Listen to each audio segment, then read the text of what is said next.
Won't be satisfied with just a piece of his heart.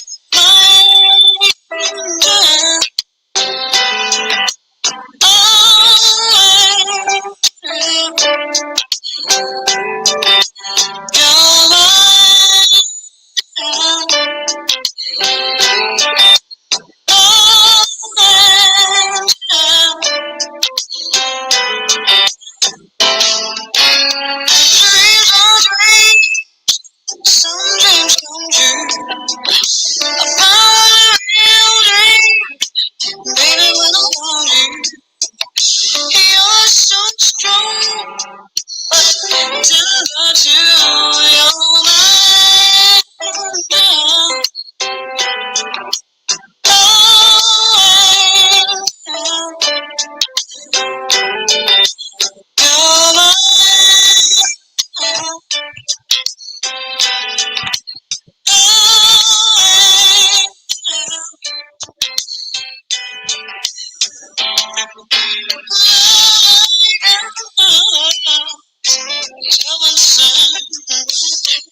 each day I need to remember. I feel so safe, feel secure with you.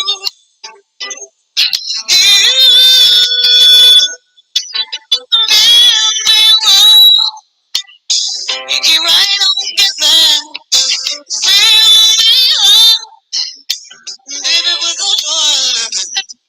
When things get tough, I can always turn to you. You're mine.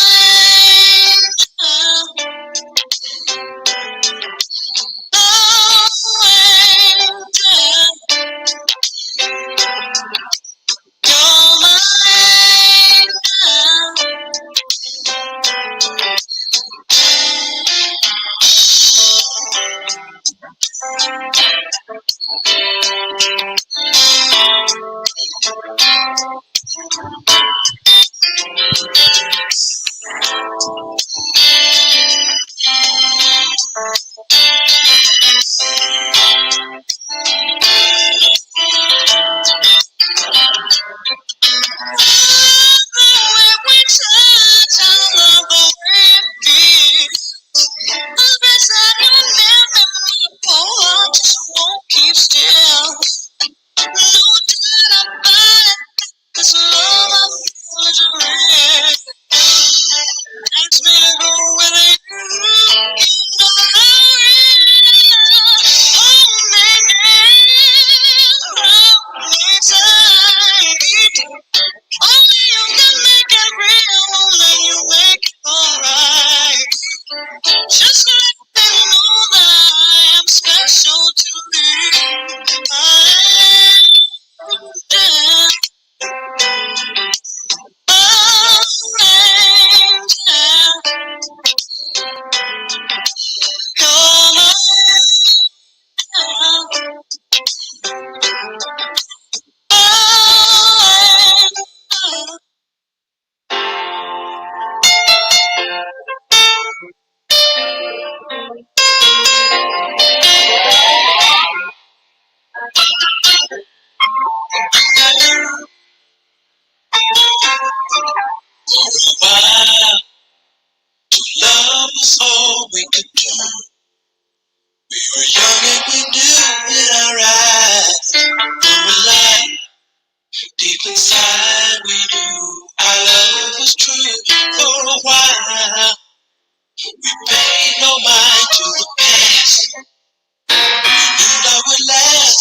For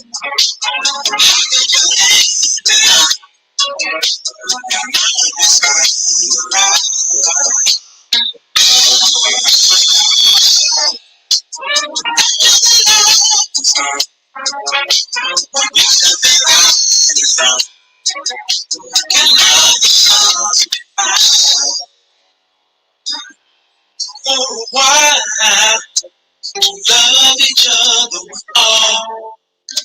Never need love was strong for someone. Never knew that what was wrong or bad wasn't right. Tried to find the end. The sadness was all we shared. This affair with me, I love you. Something along the way. Yesterday was all we had. Something along the way. You should be happy, sad. Something along the way. Yesterday was all we had.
It's really been a long time. Remember that night? On a starry winter night in Portugal, where the ocean kissed the southern shore. There a dream I never thought would come to pass. Came in like a time spent through an hourglass.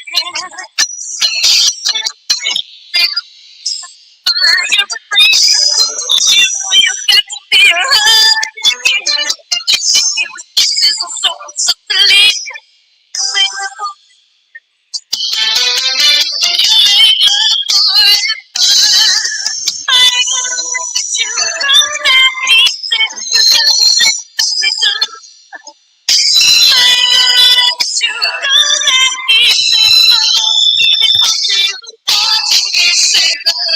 Just say it to me, say it to me, say you love me, baby. Portuguese love, just say it to me, say it to me, say you love me, baby. Portuguese love, just say it to me, say it to me, say you love me, baby. Portuguese are the nights we made love till the morning star. When you put a song to me on your guitar, was it so familiar, calling so my name?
Is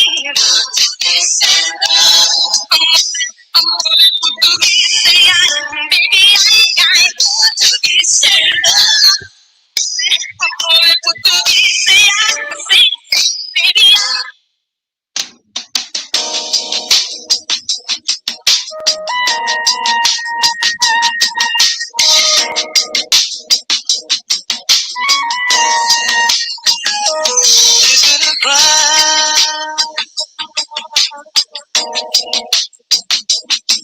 for me to be feeling this way? I'm going out of my mind, and there's no escape from a runaway love. Is it a dream? Is it a dream that I'm throwing in the well? I'm losing control, body and soul, body and soul. Standing here waiting for a train that may never come. I saw the signs, I read the room. I should have had a second thought. Boy, you caught me dreaming. And there were times you come around and we'd agree just to be friends. Tell me who was who.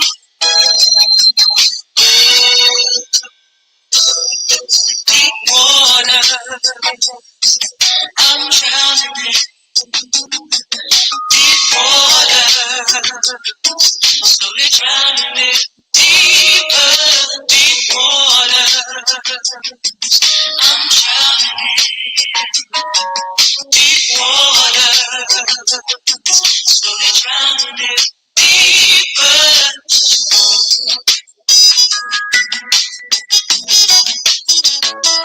What do I say? Can I say where words have failed me before? What do I do when I'm feeling so blue? And there's no place for me to run and hide. I saw the sun inside your smile and wished for more than just a while. 'Cause boy, you know the truth. A giant step into the dark. We threw caution to the wind. Tell me who was who.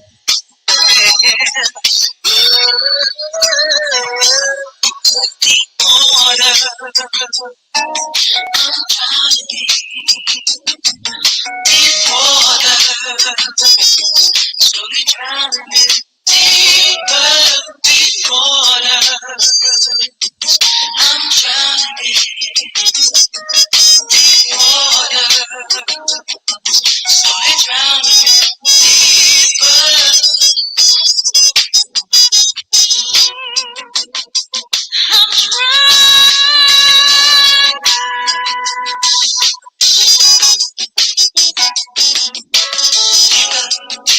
deeper, deeper, drowning deeper.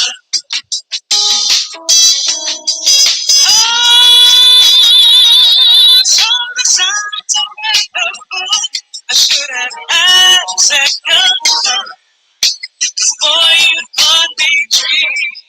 There are times you come around and we'd agree just to be friends. Tell me who was who left. Deep water, I'm drowning. I'm drowning.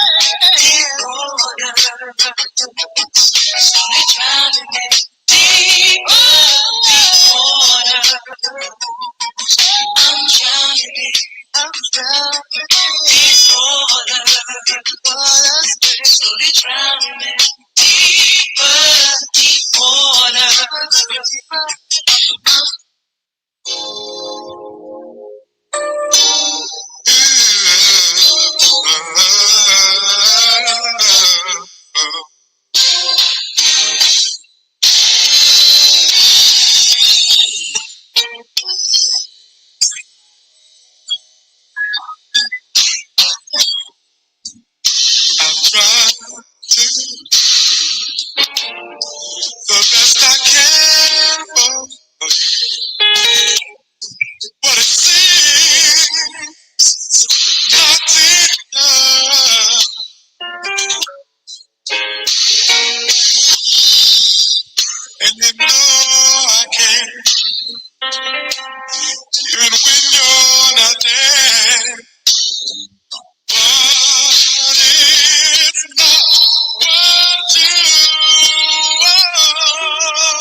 when I wanna give you and I feel so out of hand.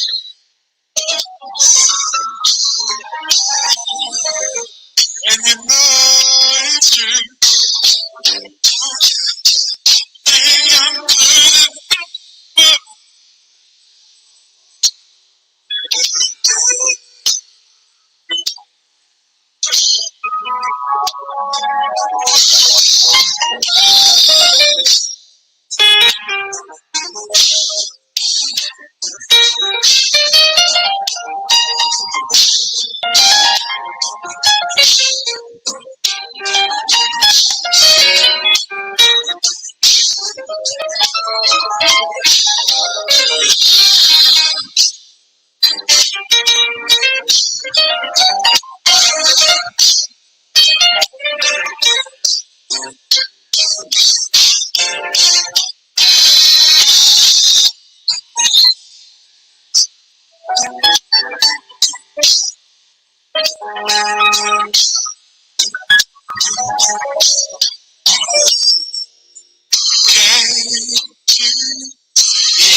that you're hurting me. And I want this pain. I want this pain to stop.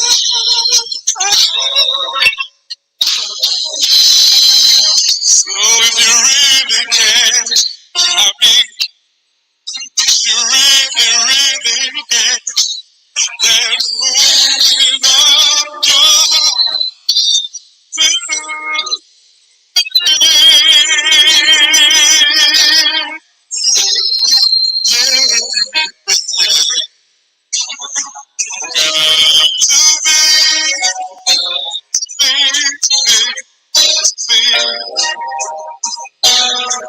I really been trying.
Good afternoon, everybody. So you like the smooth sounds with Charles Salt and Drink at 95. Woo! If you can hear me, give me a woo. We can hear you in the chat. Oh yeah, I like the Angela Bofield and Will Downing's version of "I Try." Woo! Now, on today's topic,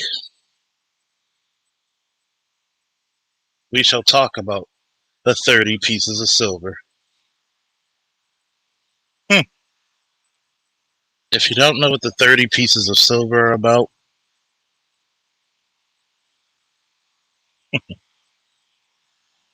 we're going to talk about the 30 pieces of silver the same way that Jesus was betrayed by Judas Iscariot in the New Testament from the Gospel of St. Matthew 26:15. To give you any indication of value, 30 pieces of silver would be approximately anywhere from $91 to $441 present day value. Now, those silver coins, I like to say the same way as we say in the Black Manosphere, as butter biscuits, as attaboys. People are like, what happened, Chicago writer? I'll tell you what happened. I was listening to a stream of Officer Tatum, and Officer Tatum he has this thing. He can never, ever, ever let the black community slide on anything. He'll actually go out of his way to acknowledge the faults, the crimes, the iniquities itself that occur in the black community. I don't have a problem with that. What I have a problem with is that when you flip it to whites, when you flip it to Asians, he's trying to justify the criminality. Yes, Terrain, shout out to Terrain. He's the male Candace Owens. He's looking for his 30 pieces of silver, just like AL. Excuse me, not AL, ABL. Just like Candace Owens. They're looking for those 30 pieces of silver. At least Judas had the decency to pick a precious metal.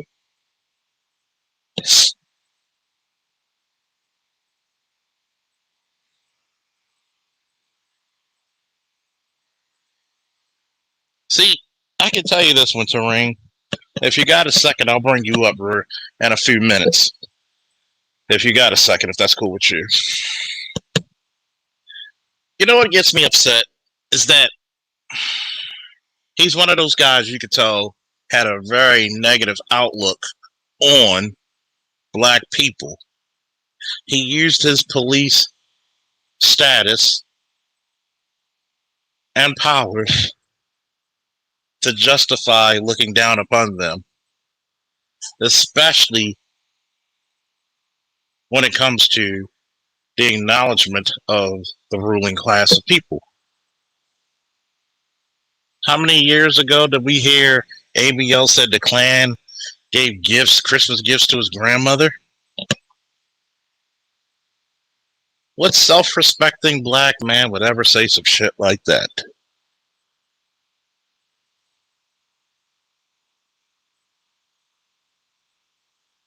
Do I respect this service as taking the oath as a police officer? Sure. But the ideology of the man is broken. Very broken. I'm not saying I don't go to the job and I don't have my complaints and my dislikes. It's not about that. It's about how much are you willing to sell out your people for those 30 pieces of silver.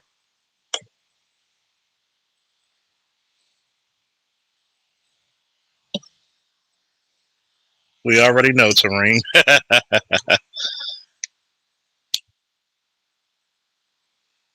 Twerk politics. That's all we got to say.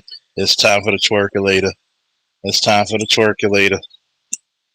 There are many people, there are too many people in the black community who, probably on your job, probably even in your church,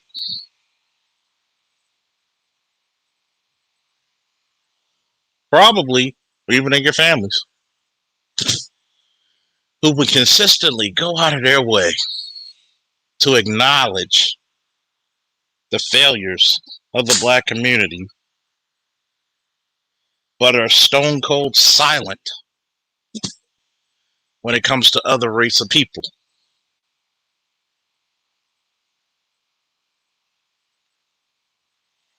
You know the old saying, if you can make it here, you can make it anywhere? See, in America,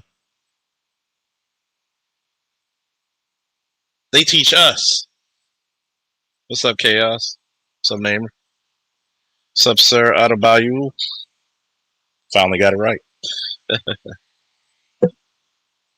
Here in America, they teach you this rugged individualism, the strenuous life, even.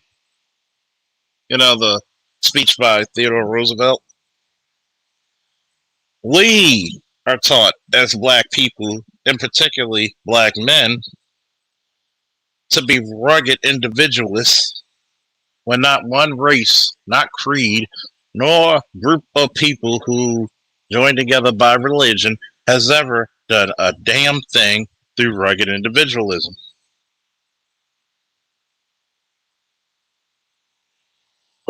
And yes, you're right, Namer. He's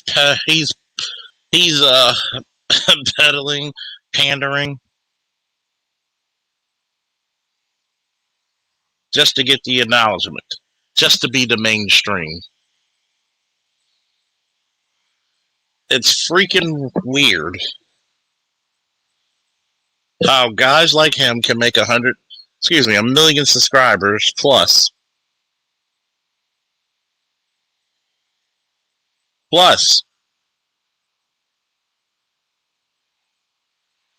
Oh, you knew he had to be married to a Helen.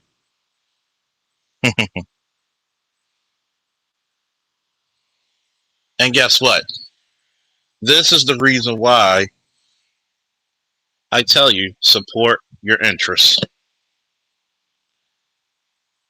He is going to be the one officer that CNN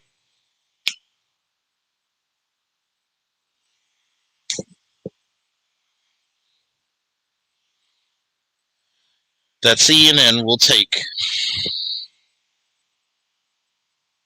when it comes to major issues in crime, especially black crime and racism. He is going to be the number one go-to guy because of his expertise,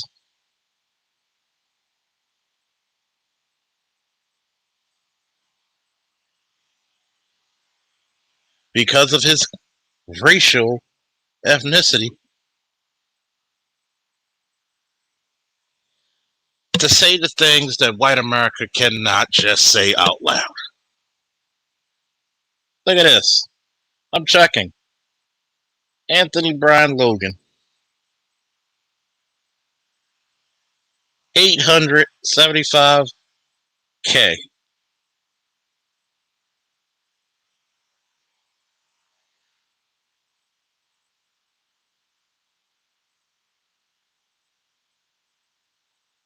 Remember that. I really want you to remember that.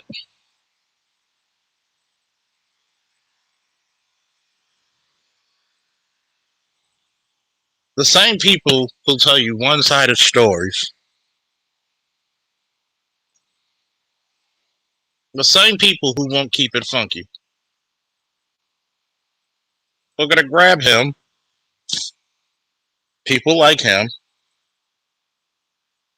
and they're willingly going to have their hands out for that satchel filled with pieces of silver.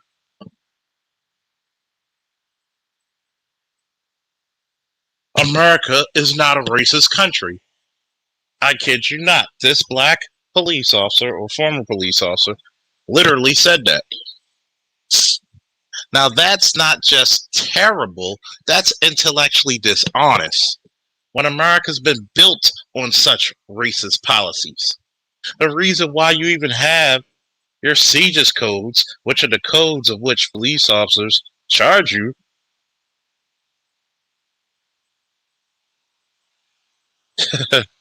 have a code. Why do you think marijuana is a Schedule 1 drug But yet, well, it was. Well, yet, cocaine was scheduled too. Why do you think crack cocaine, when crack came out, it's the one drug that had a color to it? But if you see cocaine, that's the rich man's drug.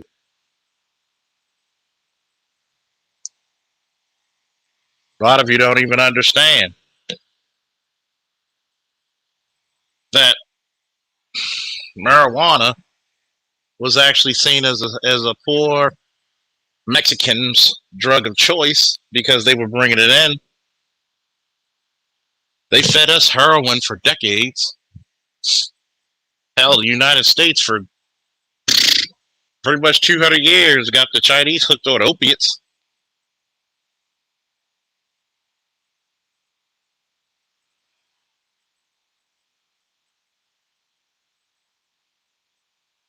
Well, they give you a little story namer, a quick story. Nixon started the war on drugs. Reagan galvanized it. I mean, put that shit through the roof. But the point that I'm making is this. Candace, Tatum, and Logan, we need one more person to make the Fantastic Four of the of the silver pieces. Will go out of their way to talk about the black community's downfalls. Will never speak on its greatness.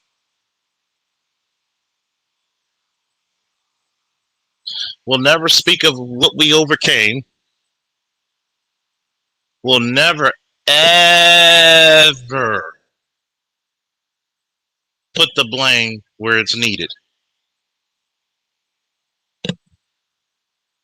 Think about this.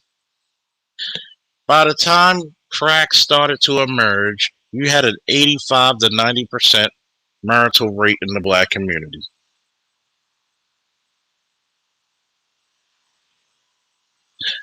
And you know what the damn shame about it is? Some people may disagree with me, but I'm going to go on a professional opinion. Oh, Larry Elder. There you go. Larry Elder. The Fantastic Four. You got to understand something. When they put crack into the black American streets, crack did something that slavery could not. Totally abolish the family. I know there's going to be some elders who disagree, but that crack shit tore families apart. It made upstanding women into prostitutes and hard-working, honest men into criminals almost overnight. And you said Tariq, he made a video claiming Black Wall Street was a hoax. See, I'm tired of these people alleviating white America from all its crimes.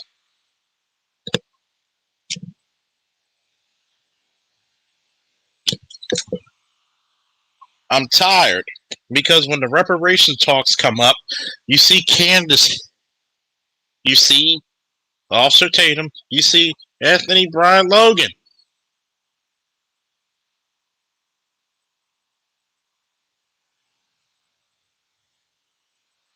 You see them all together, Larry Elder, the Fantastic Four somehow ordered this horrible floor. The disingenuous four. Sit their asses in front of elected officials who don't want to give you reparations and use them as the fucking excuse of why there's so many rat infested, roach infested, crime infested, poverty infested neighborhoods in a black society, when these people should pay what the fuck they owe, because off the backs of slaves was million and billionaires born.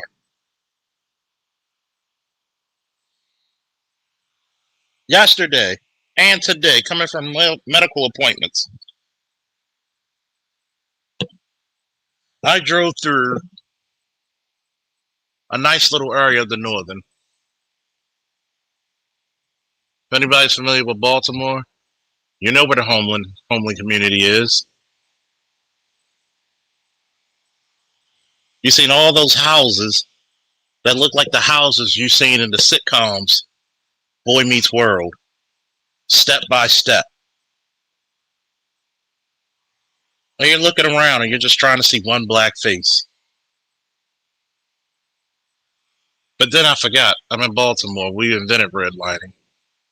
When America purposely kept us out of home ownership in certain areas, because the equity on that house would have been huge.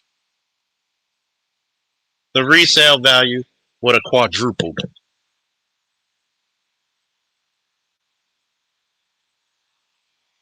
But yet, you still have these people with their pieces of silver and gold denying blacks of their greatness, but lying about the truth.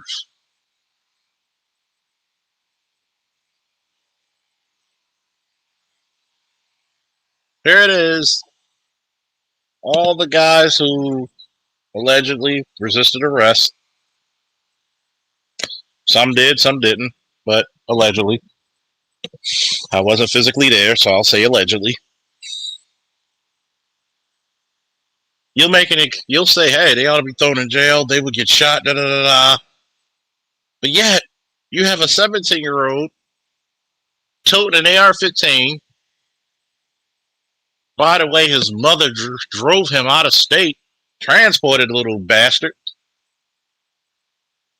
He's trying to guard a gas station. Has a little medic pack. Wants to live out his little Call of Duty dreams because the fat fucker wasn't fit enough to join the military. And then ends up shooting 2 people and possibly, killing 1? And here you go, you got Officer Tatum. Well, the guys jumped a bit. I don't see nothing wrong. I think he's a good kid. We don't even get the benefit of the fact to say, you know what, that black guy might have had a bad day. But that white guy automatically was a good kid. He's giving food in soup kitchens. But he also shot people unjustifiably as well.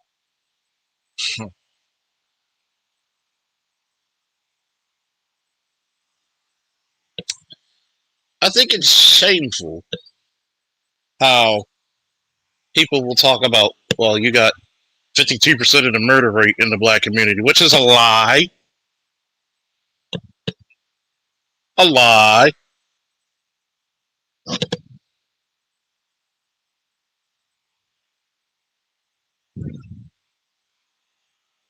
But yet,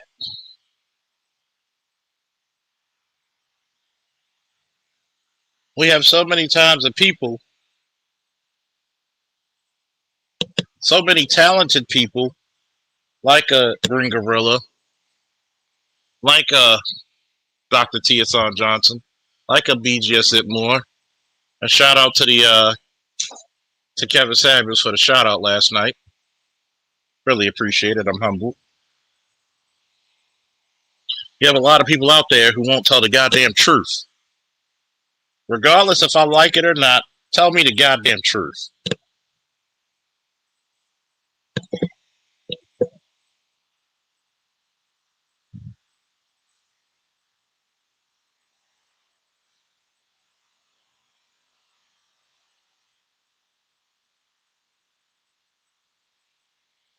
But once again,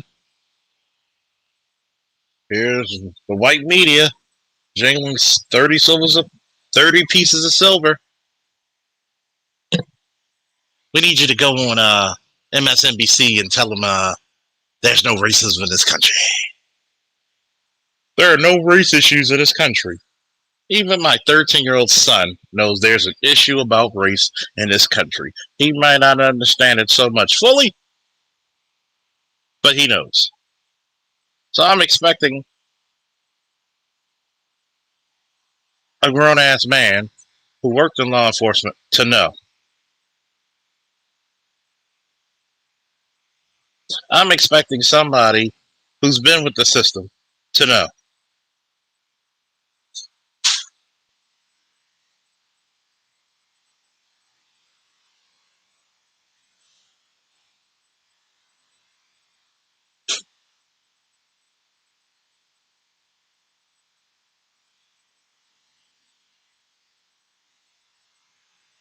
But yet, we'll constantly be the scapegoat as violent. When black men in America have been the most egalitarian out of the whole fucking bunch, but we're the most violent. We'll actually listen to our women, even if it's to our detriment. You had a fucking offensive lineman from the Seahawks. White guy beat the living hell out of a black woman. Did that woman come out and say white men ain't shit? No. Did the officers tell them that, oh, this guy's violent? No. They referred to him as being sick, mentally let down, depressed. Let there be a black man, the most violent man who ever lived. It's like General Ross hunting down the Incredible Hulk. He's too powerful. Namer said one black person in the neighborhood makes a great dinner guest, but 50 people turn into a ghetto. Rich Benjamin quoting a Hate resident in his TED talk about white flight.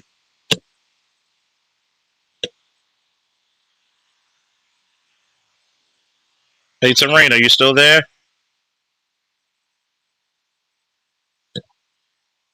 Just let me know if you're still there. See, what we have is a big opportunity coming up. Because I've told you since January 6, 2021, America is going to hand you the keys because America can't trust its own goddamn ruling class of people because they gone bonkers. They gone fucking crazy.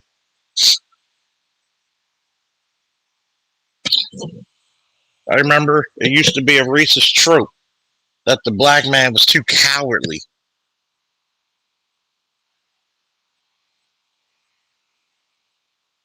But even at the door steps of the Capitol, those were black officers who were the hero.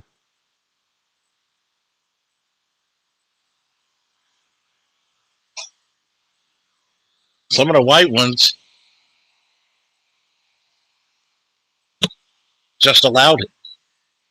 Hell, they had to get rid of some police officers and some soldiers during the inauguration for having white supremacist sympathy and ties.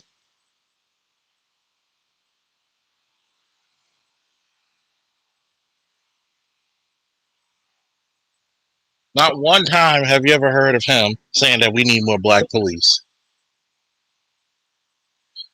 But what you will hear is that if you want the police to stop shooting you, comply.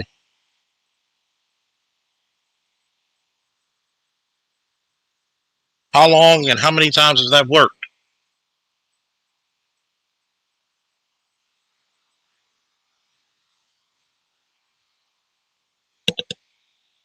How many cops of other races come into places like Baltimore to do their dirt? I'll wait.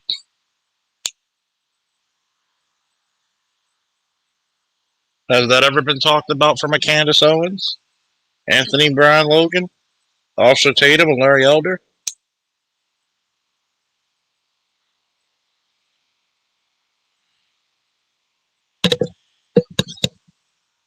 How many of some of these cops out there, because they want white approval, will do some of the most inhumane shit to people? Do I think it's all police? No. But there's some. There's a fucked up few. But we don't hear that. We don't hear the even side. Because according to Officer Tatum, there's no There's no racism. Modern America. Hell no. It's make believe.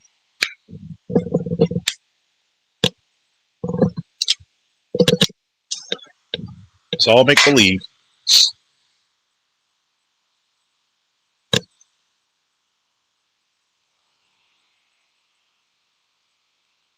How many times have people like that got the limelight? You telling me about race relations and culture? Dr. T.S.R. Johnson was out taking a piss somewhere?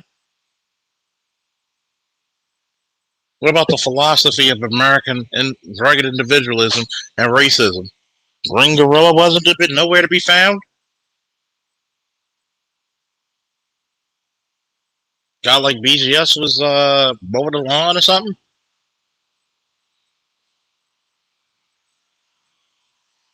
And have you ever noticed when people like that come up there, they usually have no one else to challenge those bullshit talking points.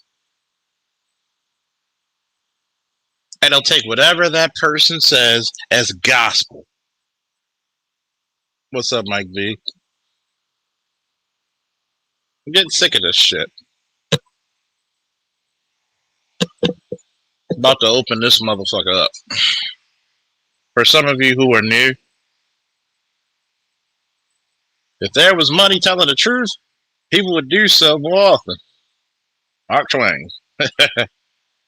See, people like to hear the sensational lie over the simplistic truth any day, every day. Because you don't have to live up to that lie. You don't have to live up to the truth. When you lie to people about who you are and what you've done, there's no accountability. When you're held accountable, that means you have to self-reflect. As a man, if you want people to respect you as a man, you better be trained as one. You better be ready to do some manly shit.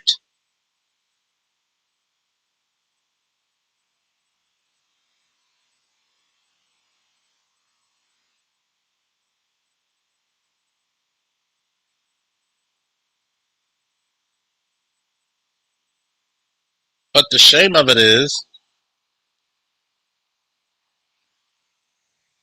we're not even allowed to make a talking point for our own damn selves.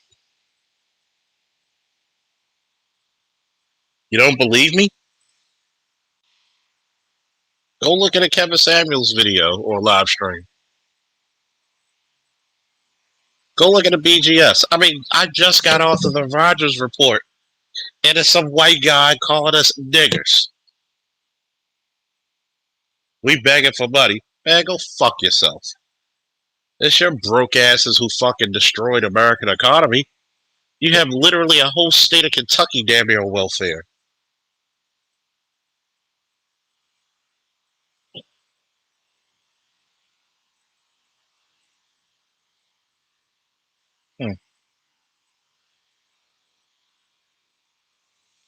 He's avoiding the manosphere because he's trying to protect his conservative brand. All you have to do is email him the Gray Faulkner Initiative. Facts. If you want to come up here as well, you're welcome to come up here, Mike V, as well. The sickening part about it, Chicago writer said, this is why we had a split in the black conservative movement. Some of the rhetoric from the mainstream black conservatives seem to be pro-white. Well, come on up here, Chicago writer. It's been a while. What's up, Namer? Ooh, yeah. Hey, Charles, how you been? What's up? Chilling. Yeah, I hear your frustration, but then again, not necessarily. Like Dave Chappelle. I don't know if you check out. Was it a while back? David Letterman has this Netflix series called My Next Guest Needs No Introduction, and he interviewed Dave Chappelle in his home state of Ohio.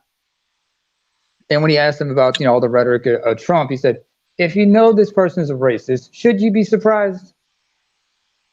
the same thing should be applied to these individuals who you know are just being antagonists and being intellectually dishonest. If you know these people are going to be intellectually dishonest, should you be surprised? You never should be surprised. No, you look at this and go like, yeah, all right, I don't have time to play with this. And it's funny because you have to point this shit out. You have to point it out because, for example, when we have Admiral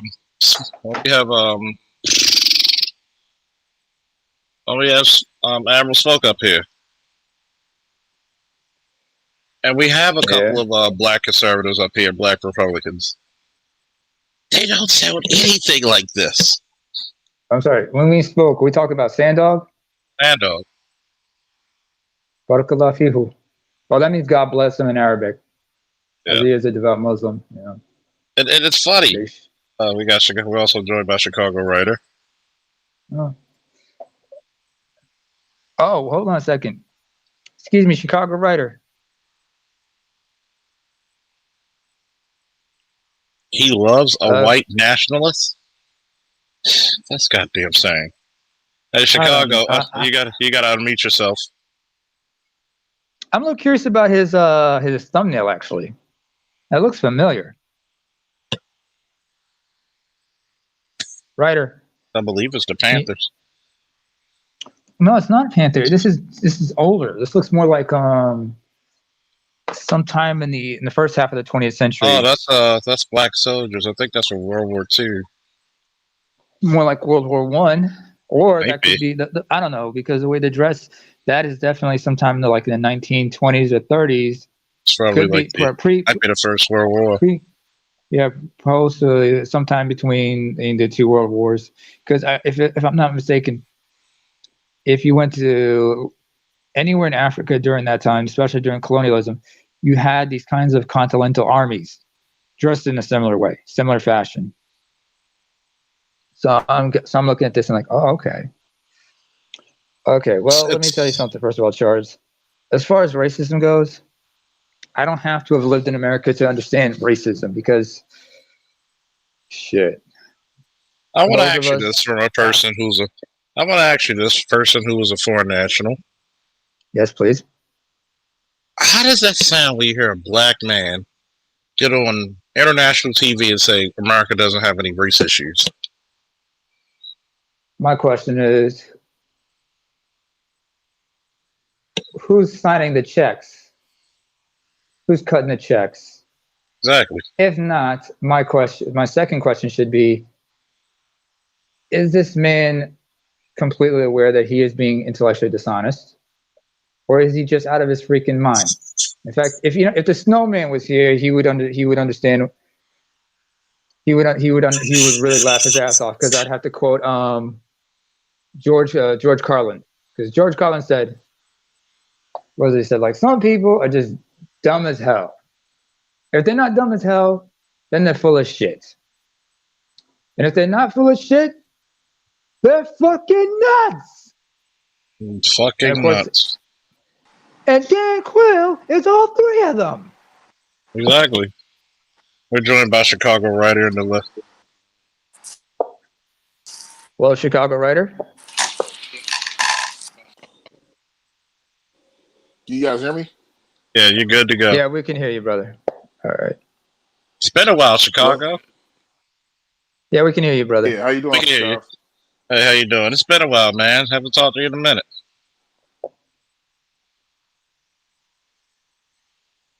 Oh yeah, I'm good, man. Like, yeah. So sorry, it's a little choppy on my end. I think I don't know what's going on. Is there an app for this, or I got it on my browser? Yeah, it happens like this. I try to use the app, it doesn't work, so I just get on the browser instead. It just links me to the browser, and it works. It's a lot easier for people on the browser for some reason. I don't know, but we'll work through it. How you doing, Kareem? Okay. Good afternoon, everyone. How are you guys doing? Doing all right. All right. Hey, doing all right. Go ahead, Chicago. I think you forget really choppy. I'm sorry. All right, check out and check back in then. Maybe that might work. Yeah. And we're joined by Mike V. How you doing, Mike? Yo, what it do, Charles Faulkner? Hmm. Piece of the panel, piece of the chat. Peace to you too. So I'm gonna start with Mike and Kareem first. Mhm. What do you think about a black guy who was a police officer, by the way? I'm not sure if he was in the military, even though for some people, military service and police officer was hand in hand. What do you think about a black guy who is a former police officer saying America doesn't have any race issues? We're going to start with you, Mike, then Kareem. Well, my opinion on this is that look who he's married to and look who his audience is. And so he's trying to uphold an idea that America doesn't have this social construct that's in place. Now, he uses the social construct to advance his own agenda, but he does not think that the social construct has an impact on Black people as a whole.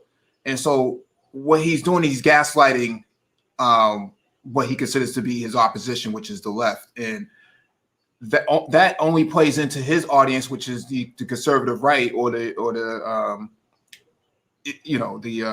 neoconservatives who believe that everything that is everything that's about equality somehow is taken away from them. And so he has to play this idea that racism doesn't really exist and America has never been a racist place, and these sort of ideas in order to pander to his audience, because he doesn't really care too much for Black people. The same thing with Candace Owens. Candace Owens did a live stream on Juneteenth and basically was denouncing the whole entire idea of the holiday and that she's going to support a real holiday, which is the 4th of July, which Frederick Douglass properly asked the question, what does that mean to the Negro? And so these are the sort of tactics that they're using to try to uphold their brand, their conservative brand as a whole. And like I said earlier, before we go to Kareem, what do you think about the part when I said they're so quick to grab Tatum, ABL, and Larry Elder and Candace for when there's an issue with black folks in America? That's their Rolodex. They don't want somebody like Michael Eric Dyson coming onto their panels or Dr. Cornel West coming onto their panels. They don't want our brothers like that really speaking, because they're going to give them all the business and all the work that they can handle and then some. And so the Rolodex for conservative whites starts and stops with a handful of people, and that's the oldest to the youngest. Larry Elder, like you mentioned, all the way down to Candace Owens, and now C.J. Pearson, who's only 18, 19. He's already been somewhat conservative turned out. The Fantastic Four. With him, like with C.J. Pearson, like he's always been, he's been raised in I think he's adopted, and he's been raised in a white conservative home, so you can't really fault him for that, to be honest. Well, he left the HBCU because it didn't have enough diversity in it to go to a predominantly white institution. That's a goddamn HBCU. What you expect, nigga? Which HBCU did he go to? I think he went to Howard. Really? Oh, I wasn't aware of that. It's Let me see funny. If I understand this right. Let me see if I understand this right. He left an HBCU because there was no quote unquote ethnic diversity. This is a historic Black college for a reason. Has he forgotten the history of segregation? And this is my issue per se. Like I went to an HBCU myself, and I always thought that this is why I understand why a lot of the mainstream conservatives, they preach a message that they don't necessarily don't agree with, because they always told me that the diversity should be diversity of thought. Now, when I was at HBCU, there's a lot of diversity of thought. Yeah, maybe we're 99% Black, but you have I met Black Gothic people. I met pro I met pretty much Black people from all other spectrum. You see what I'm saying? There's a lot of diversity in thought when you go to any HBCU. It's not just everybody's one giant collective or a monolith at all. So I don't even know what he's talking about. But that's one of my issues. This is one of the reasons that the whole Black conservative movement had to split, because a lot of guys like CJ Pearson, they were pretty much like they talk a lot of the good talking points, but when it comes to actual like practicality and how it's actually applicable to like actual apply to Black Americans, it's like it's not necessarily, they don't really like think about it or actually apply it at all, if it makes sense. Like, for example, like you said, there's diversity in thought everywhere in any HBCU, so I don't know what he's talking about. You're talking to a guy who was going to Coppin State to wrestle. Well, the only bird I see is your goddamn chest, nigga. By the way, your hairline's so damn bad, the motherfucker got warrants. But anyway, one of my wrestlers. But it's crazy because I went to Coppin at HBCU and they had a wrestling team. When they dropped their team, how did I feel? How did I really feel? You didn't really meet my standards. But I didn't whine about it. You know what I'm saying? You just overcome it. You just go to class. Or I wrestled all season. Or you transferred to a different school where they had the program. Yeah, or I'll just wrestle all season and join USA Wrestling. You adapt. Oh, okay. You appreciate, you overcome. But go ahead, who was about to speak? I was just going to say that. Okay. I was just going to say that. It wasn't so much that there wasn't enough diversity. Obviously, it's a joke in itself to say that, but he wouldn't be able to uphold those conservative values at an HBCU at all, right? No HBCU would tolerate that sort of language that he's putting out there. That somehow, reparations isn't really necessary, and that the Democratic Party is the reason why Black people did not, weren't able to go to school, with white people. That sort of language doesn't hold up because there's a lot of African American historians at these institutions that will prove otherwise. And so that's why. And so I'm not sure how much time he spent there. I think he just walked in and walked out. And then probably, but the thing of the matter here is that your point about Brandon Tatum, they have to push this narrative as far as they can go because that's how they make their money. This is race capitalism at its best. Or racialized capitalism at its best. You had Brandon Tatum talking about, the Tulsa massacre. He questions the legitimacy of it. This is borderline Holocaust denial. It should be illegal. In Germany, it's illegal to actually deny the Holocaust, but here in America, you can deny that slavery and a race riot. When does a criminal ever want to be held on trial for their crimes? Never. Exactly. This isn't Japan. You think you can to get away with it and avoid facing the punishments. Mm-hmm. Very few are willing to. If the Grinch was here, he'd say it best. He said, "Not that many motherfuckers would, be willing to go to jail standing up until they get their appeal. Everybody just a bunch of strags, just scared as fuck." Shout out to the Grinch. Hey, I'm sorry for my impression of you. I need a little practice on that.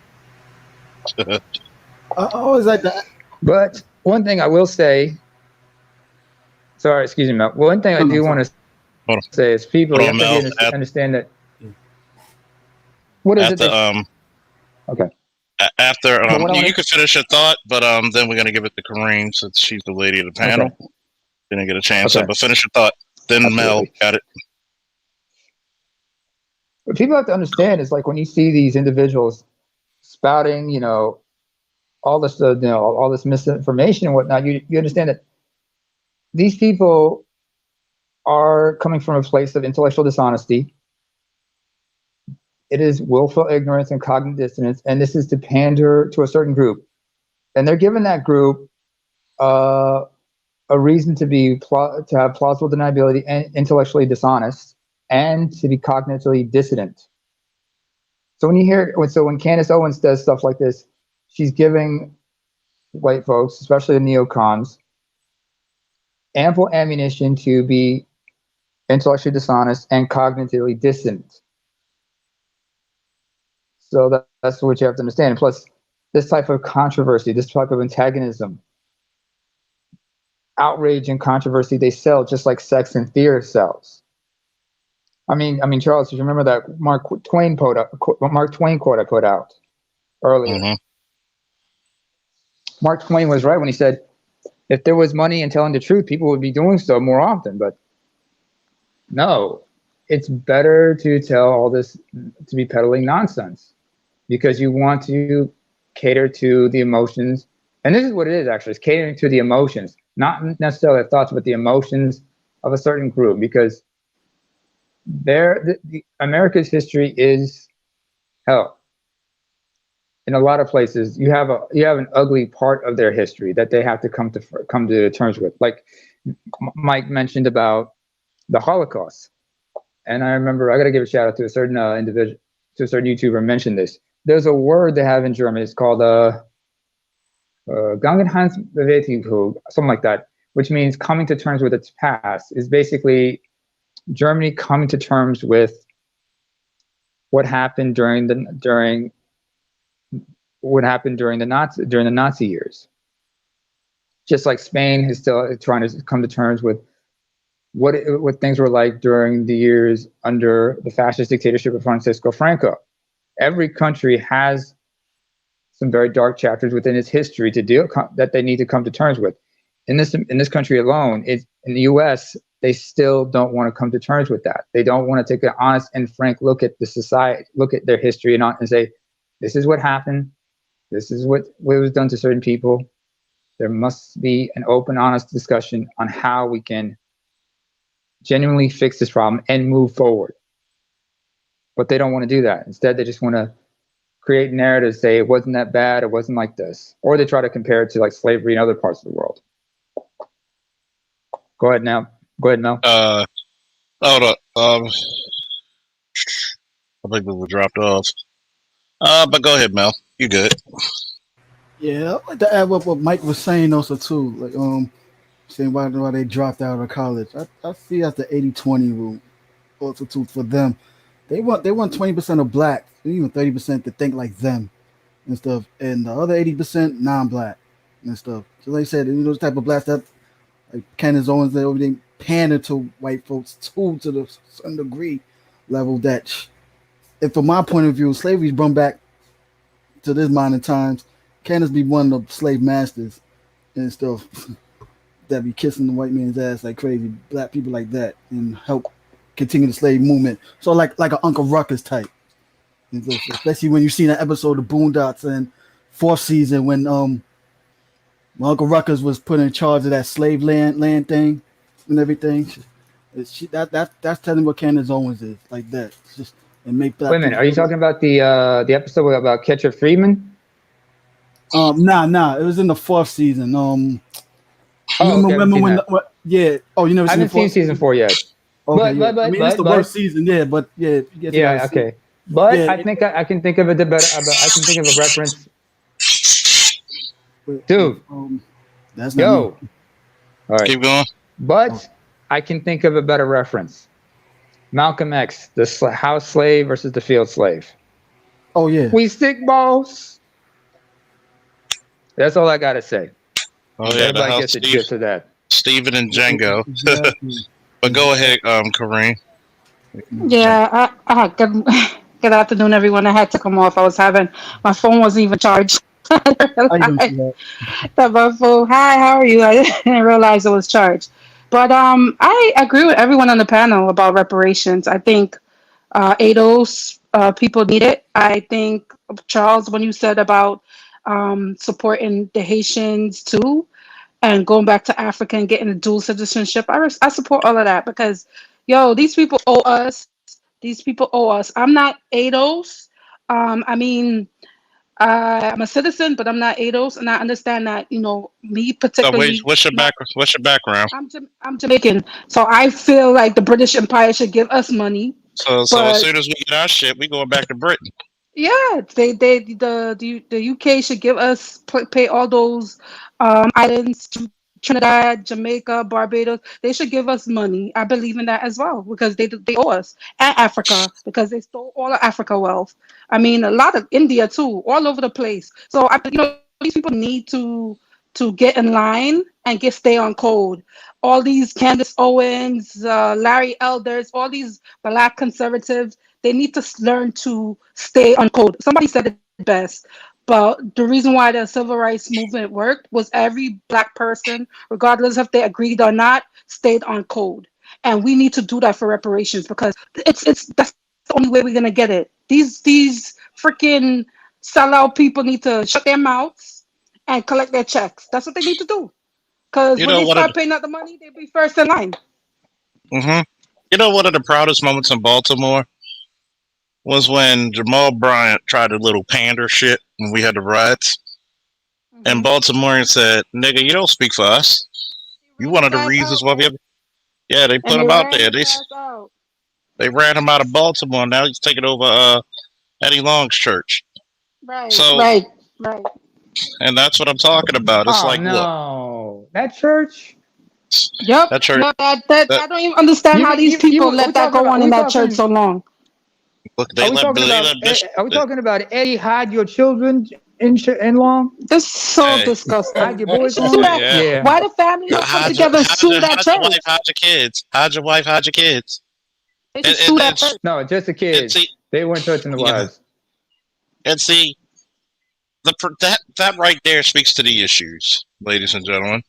That right Mm. there speaks to the. I know I had almost 40 people, but we dropped, so I must have hurt a few feelings, and one of y'all did. Oh well, we'll stay with the faithful few. That's good. Supposed to That's hurt a good. people. You're supposed to. If I hurt you, it's because you're on the wrong side of history. Sorry. Yep. That's the problem. Like you said, Kareem, it's that we don't link up like Voltron when we need to. You could be a Muslim, that person could be a Christian, the other motherfucker could be an atheist. But you're black no matter what. Just like when I get all these. Go ahead.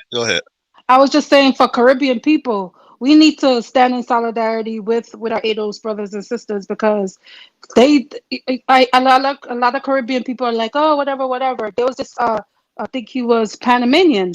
He was a Panamanian. I forgot his name. Oh my God, I wish I knew remember his name.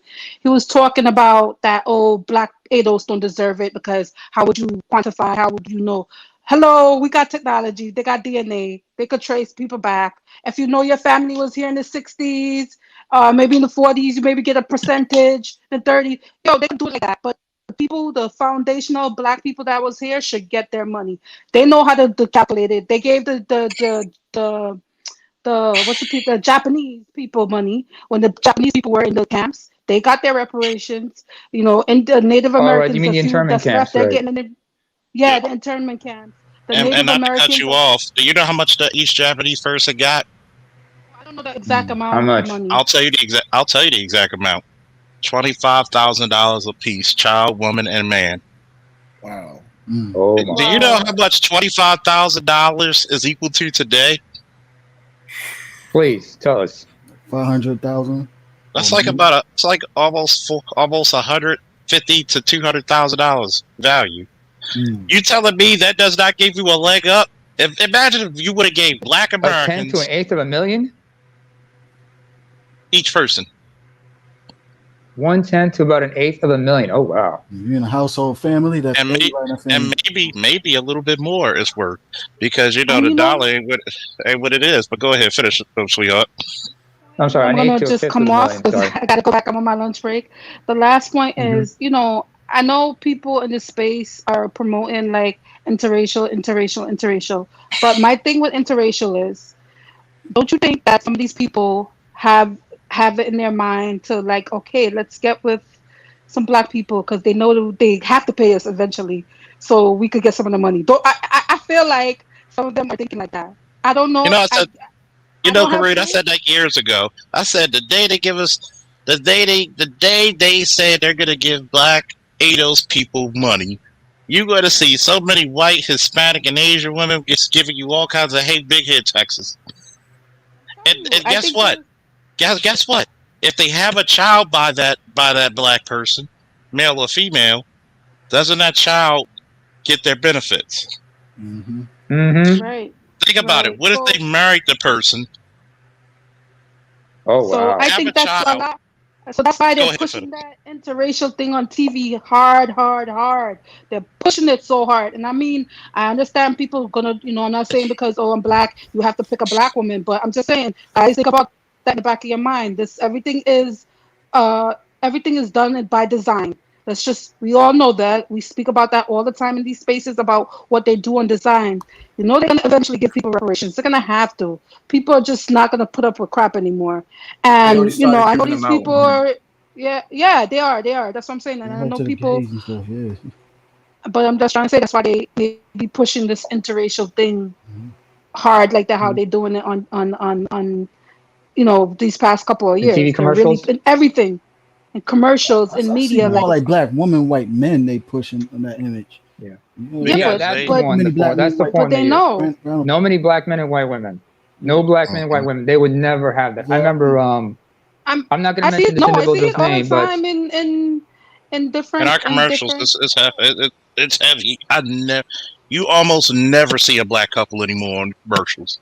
Right, you Yeah, Like you, never. You the only interracial mixed part race. is more percentage black on TV. They more percentage black women with black white men.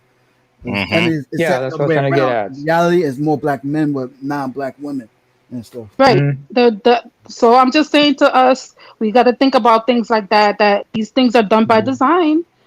So we like just how like the Kimmy, Asian people are Kareem. pushing their white women. Huh? Mhm. What happened? I just wanted Sorry. to. I'm sorry to interrupt you. I just wanted to back up something you said earlier about the West Indies trying to get their reparations. Hmm. If you might remember a few years ago when David Cameron was still Prime Minister of Britain, he did visit Jamaica, and while Hmm. there, the Jamaican Prime Minister, who was a black woman, I forgot her name was. She read Portia out this Simpson. formal request. Yeah. Yeah, Portia Simpson. She read out this formal request for reparations, and he said no. And he explained in a very like a politician that Britain would not provide them with that. I mean, when they look at it, they're gonna rationalize it by saying, "We gave you your independence." Right. And we're so-called a member of the Commonwealth. Bullshit. I mean, listen. Yeah. Well, So-called. I can tell you that. Yeah. I myself am African, Hmm. and I can tell you first of all, reparations. Shit. One thing I know that we need more importantly than reparations due to colonialism is debt relief, because remember they're controlling us through debt. hmm If you know what I mean. Whatever it takes. That is how they can. Whatever it takes. I mean, I'm sorry. I'm not mean to cut you off because I'm getting off real soon. No, I Whatever. understand. I'm for everything that try to repair the damage that they do. So if it's debt relief, if it's money, they just need to do. They need to pay us. Okay, I'm, they really do. I'm gonna I tell you believe what it's they more need than to just pay us. money. There's more to it than just that. I'm There's a gonna tell you. lot of I'm gonna things. tell you before you But go go, ahead, Charles. Kareem. I want you to tell you this is a plan that Rulene and myself came up with. Monetary, because guess what? The color that matters the most is not black nor white. It's fucking green. Hmm. They use the excuse of black and white to keep you away from the green. If green didn't matter, they wouldn't mind you getting. There would be no SATs for the longest time. There would be no credit score. Green keeps you away from being prosperous. Number two, debt and tax, and debt and tax breaks or expungement. Many of black people are being pounded down, not just trying to make a fucking living, but also taxes. Imagine what you could do every year with your taxes if they didn't fucking bombard you with so many fucking bills and collections. Number three, expungement of nonviolent crimes. How many black people are in jail for so many years because of fucking shit like child support? For shit like, oh, this person was Or stealing a candy bar and he got 20 years. even the weed, marijuana, Yeah, shit that the marijuana. president Why and can't vice why president can't has you done. exactly? Why can't you set them guys up who tried to get an honest job, but you were paying them pennies on a dollar, and they sold some weed? Why can't you give them contracts to sell weed or marijuana? Why can't you give them grants to start the business? Let's also speak on education. Without education, your society does not grow. So we should be able to go to where the fuck we need to go when it comes to education and its policies. Yes, we should actually have teachers who are loyal to us. We should have politicians loyal to us. Judges, police officers, firefighters, military, doctors, lawyers, whoever, the whole gambit.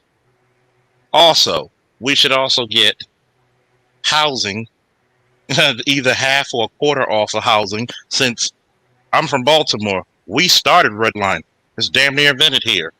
How many people were cheated out of the value of their homes a block, 2 blocks away, built the same year by the same architect? You can go down to goddamn Preston Street right now, or Biddle. Same damn house, because you could see the color of the skin of the people walking in and out of it. One house is worth $75,000, but you go 2 to 3 blocks down, same architecture, same date being built, it's worth $370,000 to $475,000. Also, land and unrestricted development and trade off that land. If we find oil and gold, that's ours, no one else's.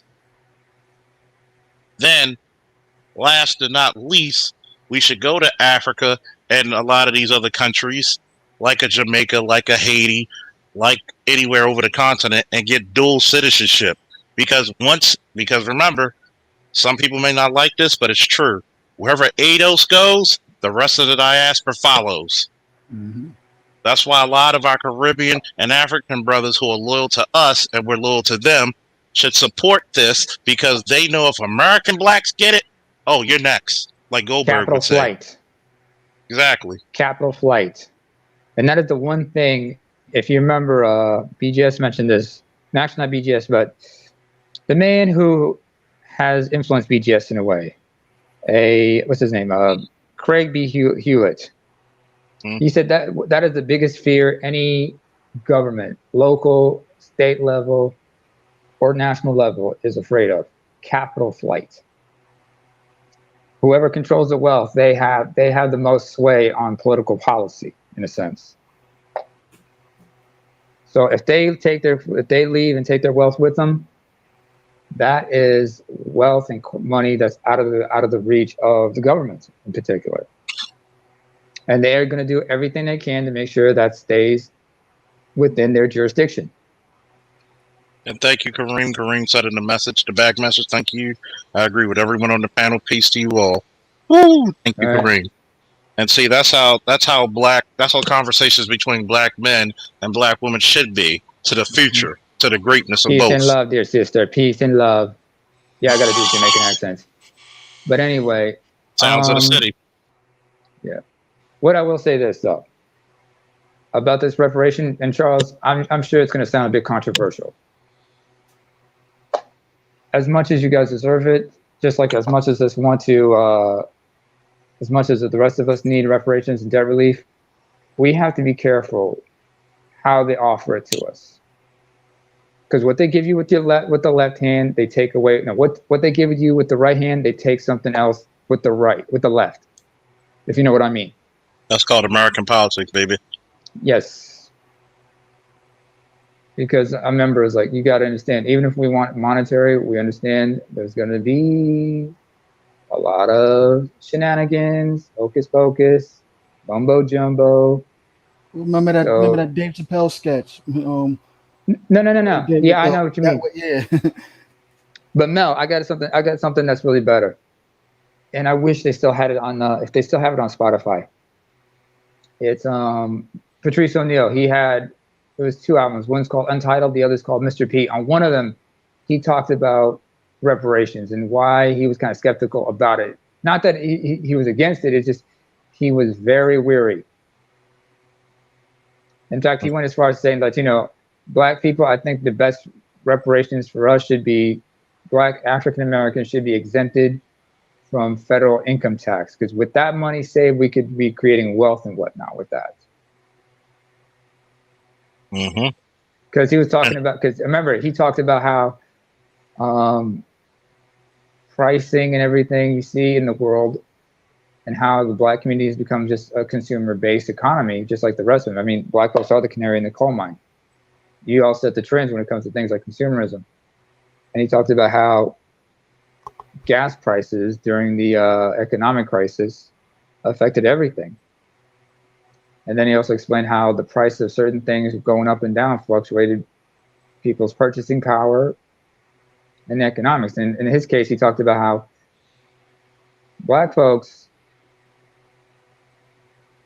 especially when it came to things like sneakers and everything, how they just go nuts about it. You got to find that. You got to find that album where he talks about that shit. Remember, like I said, the Dave Chappelle sketch. And people get the reparation. No. This is Patrice O'Neal. This is Patrice O'Neal. I know, but I'm saying sneakers, nigga. You might remember. Hold on, remember the Dave Chappelle sketch they did about that? Yeah. Black people got the reparation. You know what happened? Yeah. In that sketch? Exactly. Exactly. Yeah, exactly. Because you guys. We will make. You guys may not be. A lot of folks are not ready for that shit. That's the thing. I'm gonna be a little controversial with that. A good idea alluded to. I feel like we give reparations. We should at least have a season requirement financial class before we get. Mm-hmm. So I'm gonna say this because I'm gonna be a little controversial with it. Please. Nobody ever tell white boys when they fucking blow their money on Porsches. Nobody ever tells Asian men when they blow their shit on white women or fucking bullshit business ventures. So hey, I'm not gonna go pocket watch him for another. If he blows it, let me blow my motherfucking shit. Because guess what? I'll be damned if a government or anybody gonna have restrictions on my money, especially money that's owed. Am I still gonna work? You goddamn, I'm gonna work. But guess what? It's nice to have 100 or 200 or 300 stacks in the bank.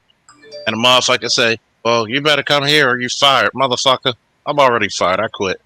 Mm-hmm. Imagine having that type of freedom to be like, you know what? I got all this money. I'm going to start me a fucking business anyway.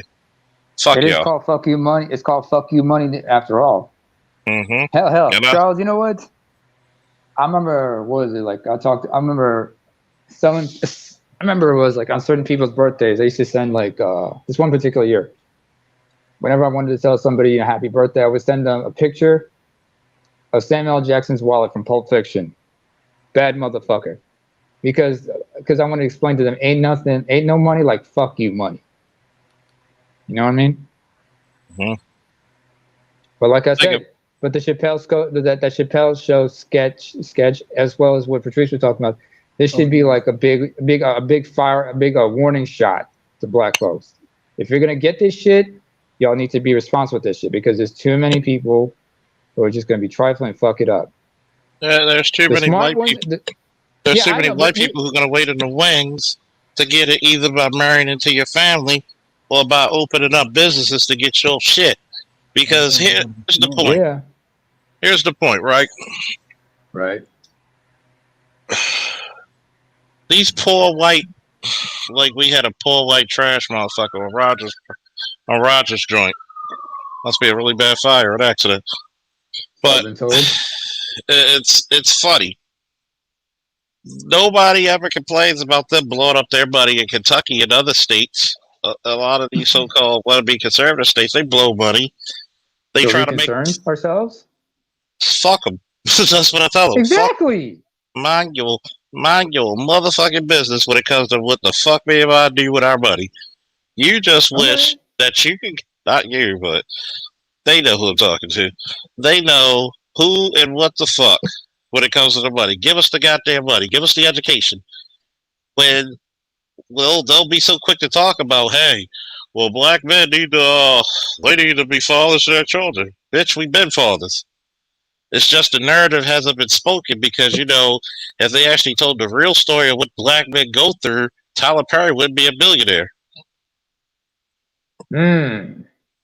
If they actually told the real story, a lot of these private jails would have never been started in the first place.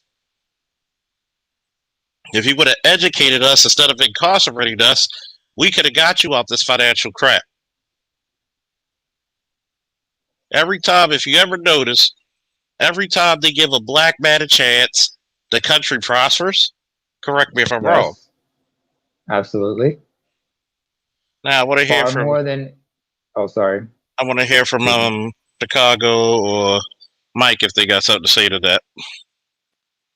Yeah, I just want to say something real quick, and then I'm gonna head up out of here. I think it's very interesting that a lot of people who, at least a lot of these new age like mainstream conservatives, or maybe a lot of even some of the black ones, are against reparations. And if, correct me if I'm wrong, it wouldn't reparations by definition be a conservative position, considering that a lot of like the original Republicans, like who came out of the Civil War, fought the Civil War, they fought for reparations. Mm-hmm. But then it's like when people like Andrew Johnson took over. It doesn't matter. I mean, I understand he was like, it doesn't matter. Like you have people who like agreed on both political sides and disagreed, but like originally it was a lot of Republicans initially fighting for reparations. So I understand like if you call yourself a conservative, which I personally do call myself a conservative in the actual context, but you theoretically you should be pro reparations, considering that what that was actual conservative position. We've been fighting for that for over 150 years now. You know what's funny, Chicago? What's up? It's this. If I was a staunch white conservative, I would fight for black people to fucking get their reparations, so I'd stop fucking hearing about it. Well, yeah, that's true. And then on top of that, I would be able to have if we fucked up the money, now you have a reason to say, well, this is the reason why we should have done this. Our way's the best way. But now you're trying to figure out, damn, we're about to lose some money. We're losing ground to China. We need to do something. Well, if you give the blacks reparations, they'll circulate that through the economy. Then on top of that, they'll start businesses we could tax. Start. But yet, this is what happened when you have pride and hubris, man. We'll continue. No, I was saying, yeah, you said it's very beneficial for the economy. Like no one disagrees that like food stamps in general, like they're very beneficial to like big companies like Walmart and Target. Matter of fact, when I was working as a manager at Sam's Club, about 20 to 25% of our revenue was food stamps alone, and I was in a red state too. I was in Arkansas when I was working there, and so go ahead. Oh, go ahead. No, I just don't understand what's the big deal about having to understand it's some sort of wealth redistribution, but if it's in the right hands, it's going to be beneficial for everyone. Like you said, like there's going to be more businesses that are going to open up. People are going to you're going to be more businesses are going to be taxed, and it seems like it's an overall plus for the economy. So I'm very pro reparations. Mm-hmm. What about you, Mike V? And Mike, you still there? He's probably doing something. But yeah, I mean, it's called short-sightedness. You want to see the whole place go down only because you're mad. You've been getting this benefit for so long, and no country ever prospers keeping the wealth in one place. If anything, you can point down to their destruction and demise. So, hey, if you want to go down with the ship or still salvage this motherfucker, then you need to do something about it. You really need to. Mel, you want to get in? No. I'll sit back and listen. Okay, cool. My thoughts. Go ahead. It's no difference when I hear, Officer Tatum and Candace Owens and others speak on this shit like, what did we ever do to you not to get? What did we ever do to you not to get this shit? What, like they would actually say, we don't need it because it wouldn't do anything. Nobody here was slaves. All right, Chicago, see you later. Nobody born now was a slave, but yet they benefited from off of our demise. They benefited off of our fucking poverty. You literally, when you couldn't enslave us legally anymore, you arrested us and fucking put us in fucking private jails where people made money hand over fist for cheap labor once again. But we're not supposed to talk about that shit. Right? We're not supposed to acknowledge how unfair a lot of people were treated, how we were denied political power, how we were denied economic power, how hell we were even denied to be even the fucking heads of households in many of our homes. Charles, if I can jump in there real quick. Please. Just kind of correct you on the Japanese reparations. So the $25K that they receive in today's money would be around $55 to $60K with inflation. Okay. Shit, even hell, still a lot more than what the fucking average Negro got right now, isn't it? Yeah, right. But the difference here would be that they didn't get land; they just got cash payment. But black people are actually fighting for the 40 acres and the mule, right? So the land that goes with it. See, the land that goes with it. Think about that. And how much is on average 40 acres worth? That's about what, 10 football fields? Yeah. Think about Ray Kroc with when he bought the land with the McDonald's business, with the real estate. He bought the land plots. That's more money in that way. Imagine what the fuck you could do with 10 football fields, Mike. Imagine what the fuck you could do. That's a lot of farmland, and yeah, that $5 You're billion. looking at a huge. That $5 billion that's been allocated, for black farmers. That sounds real good when you have a lot of land to use it on. Very true. Hell, you can rent it out to farmers. Mm-hmm. Make residual wealth. Hell, think about it. One of the biggest issues in the black community, and shout out to Shonda H. She and I will do a black male health summit, so look out for that coming up soon. How much of the food, when you go to Whole Foods, with that grossly expensive fucking shit, imagine if you could grow your own crops. Grow your own cattle or chicken or whatever. Better quality too. Better quality. More ethical, better quality, more ethically managed, more environmentally friendly as well. Mm-hmm. Because if you see some of these livestock pens and whatnot, these commercial ones, they have like all these huge cesspools full of animal waste products that's causing a lot of with all that methane and stuff. People live in nearby areas. They've been drowning. They've been suffocating it from the stench and everything from these commercial ranches and whatnot. These lots and everything. Yeah, not just the I was just going to jump in and say not just the produce, but the actual legalization of cannabis. We know that in Colorado, California, and Washington, Seattle, Washington, those are $5, $6, $8 billion economies already. And so we're talking about taking $5 billion of the farmers repayment bill that's being currently held up by conservative Republicans, and actually reallocating that and turning it into something bigger than what was already allocated. So if you're talking about an $8 billion industry off of cannabis alone, that $5 billion, it goes a long, long way. So we got to look at this from all angles and look at the supply chain aspect. All of the the biodomes and the greenhouses that go with it, the lighting, the aquaponics, the seeding, the mulch, the dirt, right? Wheelbarrows, all areas of the supply chain. Black people can control that from end to end and not have any sort of interaction with a Mzunga. Exactly. Welcome to Kenya, everybody. Exactly.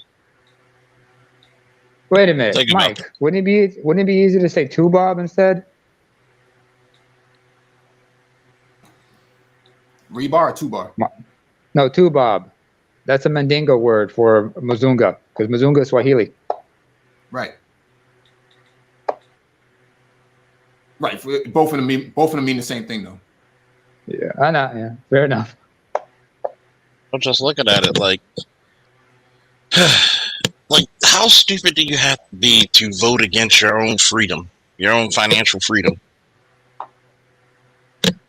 Just for an attaboy, see, it's okay for you to make your reparations talking bullshit to blacks, but it's not okay for blacks to receive the whole.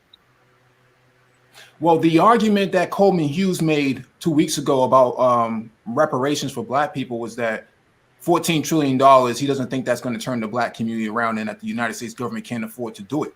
But last year in 2020, Trump gave $13 trillion to all the failing industries such as the airline industry and the cruise ship industry, especially the cruise ship industry that's not even American, where those are European registered businesses. So in reality, they're arguing again. They're, like you said, Charles, they're arguing against the best interests of not just themselves, but Black people as a whole, but they get a paycheck for that. Yeah, it's okay for them to get paid for it, but it's not okay for me to say, you know what, where's my slice of the pie? You ever notice it's always a bullshit issue when the Black community or the Black society says, when do I get to be a fucking full-fledged American like everybody else? We're not even allowed to build businesses in our own homes. Think about it. $10 billion a year is spent in the fucking Black hair. And that's predominantly what? 90% of it is women? Black women? Mm-hmm. What if we opened up shops and shit like that? $10 billion would have stayed with us. If you're gonna wear the fake hair, which we don't really care for, at least be the motherfucker selling it.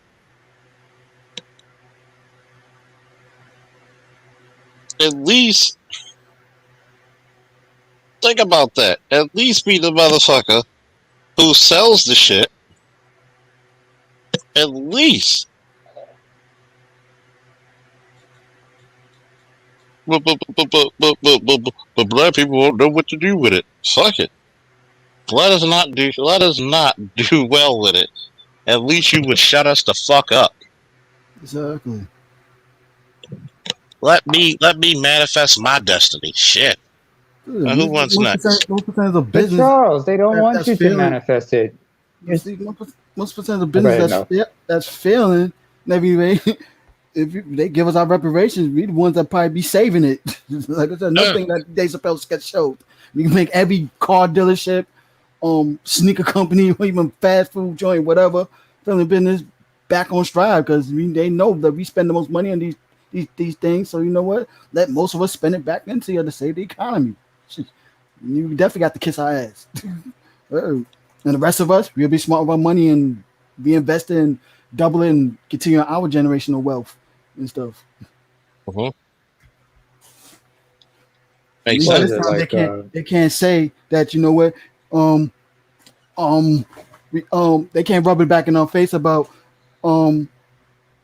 if we didn't give y'all money, blah blah blah, and all this mess. We see how y'all wasted. Well, this time you don't have the right to say nothing. Y'all gave us the money, so it's up to us to do what we want with it. So and we won't have to say nothing back to y'all. Yeah, but there's still gonna be people out there gonna say they shouldn't giving y'all motherfuckers reparations. You know what I'm saying? The ones that be hating on it and whatnot. Well, we don't give a shit about them anyway. So. Oh no. That just it's good to hear them complain about that. Say like, because if they see you doing good with it, they're like, they should have given y'all. They should never given y'all niggas money.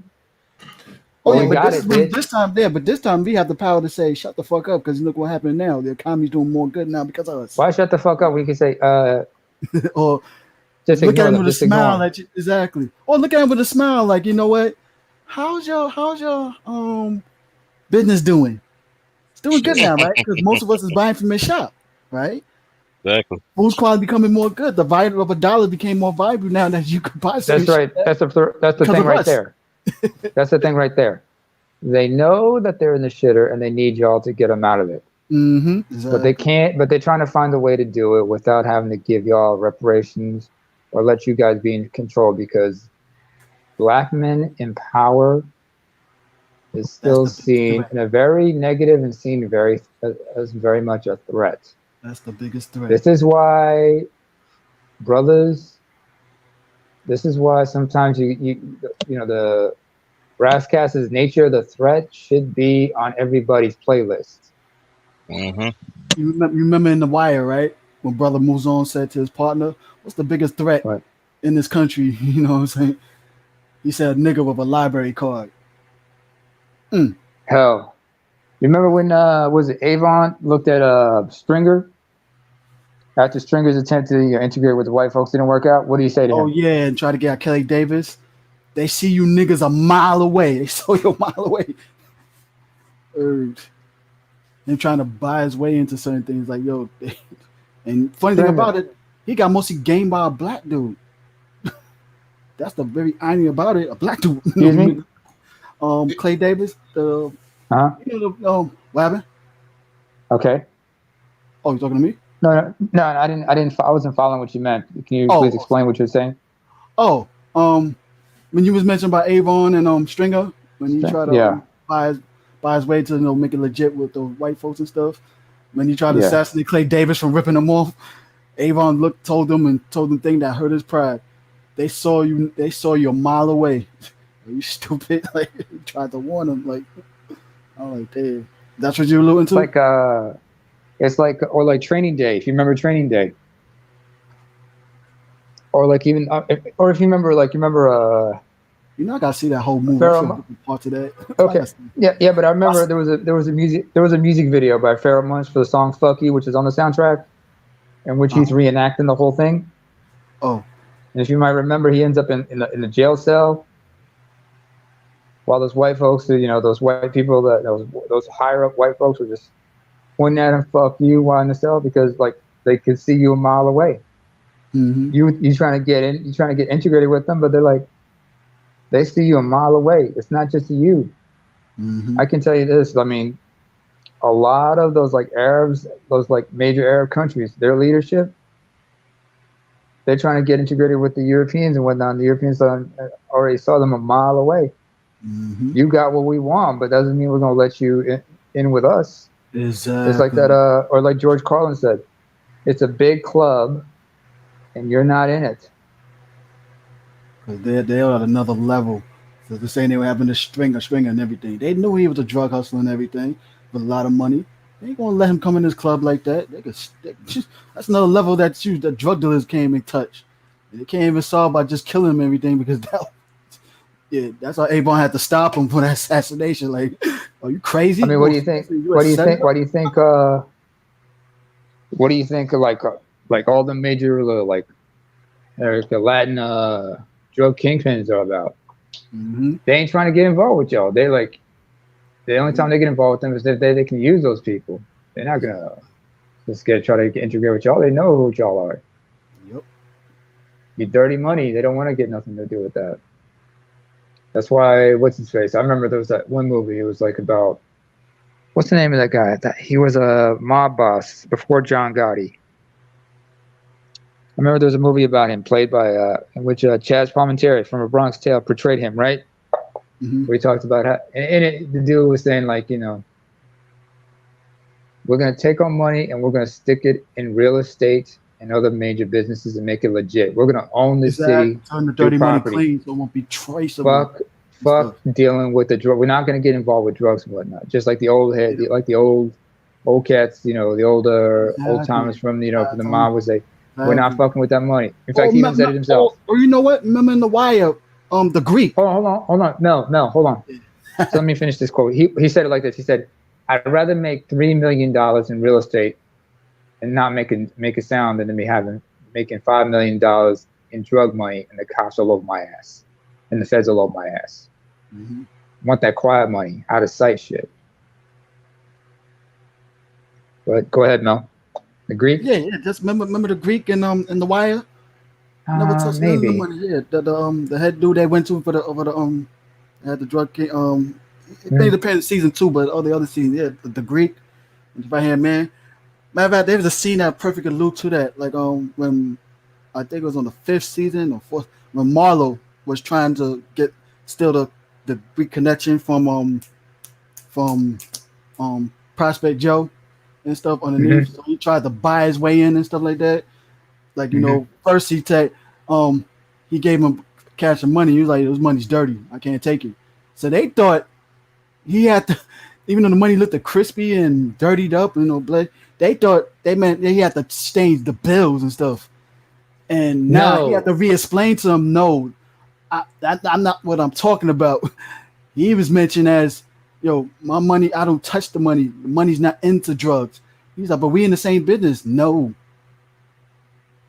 We use the money for the drugs we make, but we invest in other areas where it's clean. We're purified, and the money laundering. That's where the real loot comes from.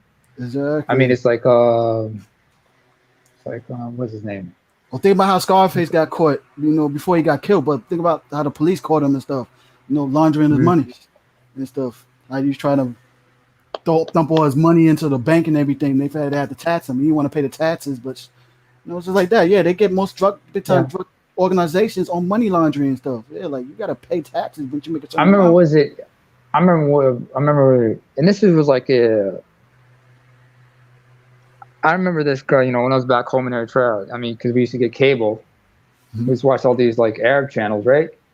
Mm-hmm. And on these Arab channels, they always had like this one channel. It was like an Islamic channel, and there was like this panel discussion about righteousness, and an example they got, it was like the host who said, like, say you win $1 million in gambling, right? Mm-hmm. And now you say you want to use that money so you can go perform the Hajj pilgrimage. Would that be a good idea? Would that be permissible? No. Because that money is stained, that's not earned, it's impure. Exactly. And to use ill-gotten gains for something like, because they say like, it's not always about the action, but the intentions. This was not earned righteously, and you should not use this money for such righteous things. Hence why it's called dirty money. Yep. So this is like this whole thing about reparations and shit. We gotta be careful what kind of money they be trying to give us if they try to reparate us. That could be like dirty money right there, man. You don't know where that loot's coming from. It's all printed. It's all printed from the Treasury and the Fed. So all printed, but because sometimes the funds, but where they get the funding? I mean the funding, yo. That's what I mean, Mike. Like the value, they have to put a value on the dollar that they print and stuff. See, America's losing the value of the dollar, or there's overprint, inflation, the money they printing out, giving inflation. us. I remember inflation. The Rock? Yeah, but you've had inflation since the Nixon era. That hasn't changed. True. Yeah. True. But what I'm saying here is that it worse or something like that. Yeah, like because all this overprint the money they're giving us and stuff like that have to be built. It's just further exasperated, is what he means. I think. Or it could be wrong. I don't know what that means. Mike, tell me what it means. Say that again.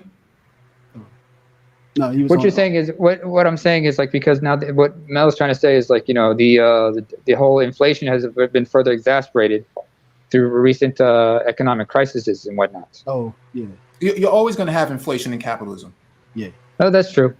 You're always going to have inflation. It's bound to happen. Yeah. So it's kind of baked into it. Yeah, it's an inevitability.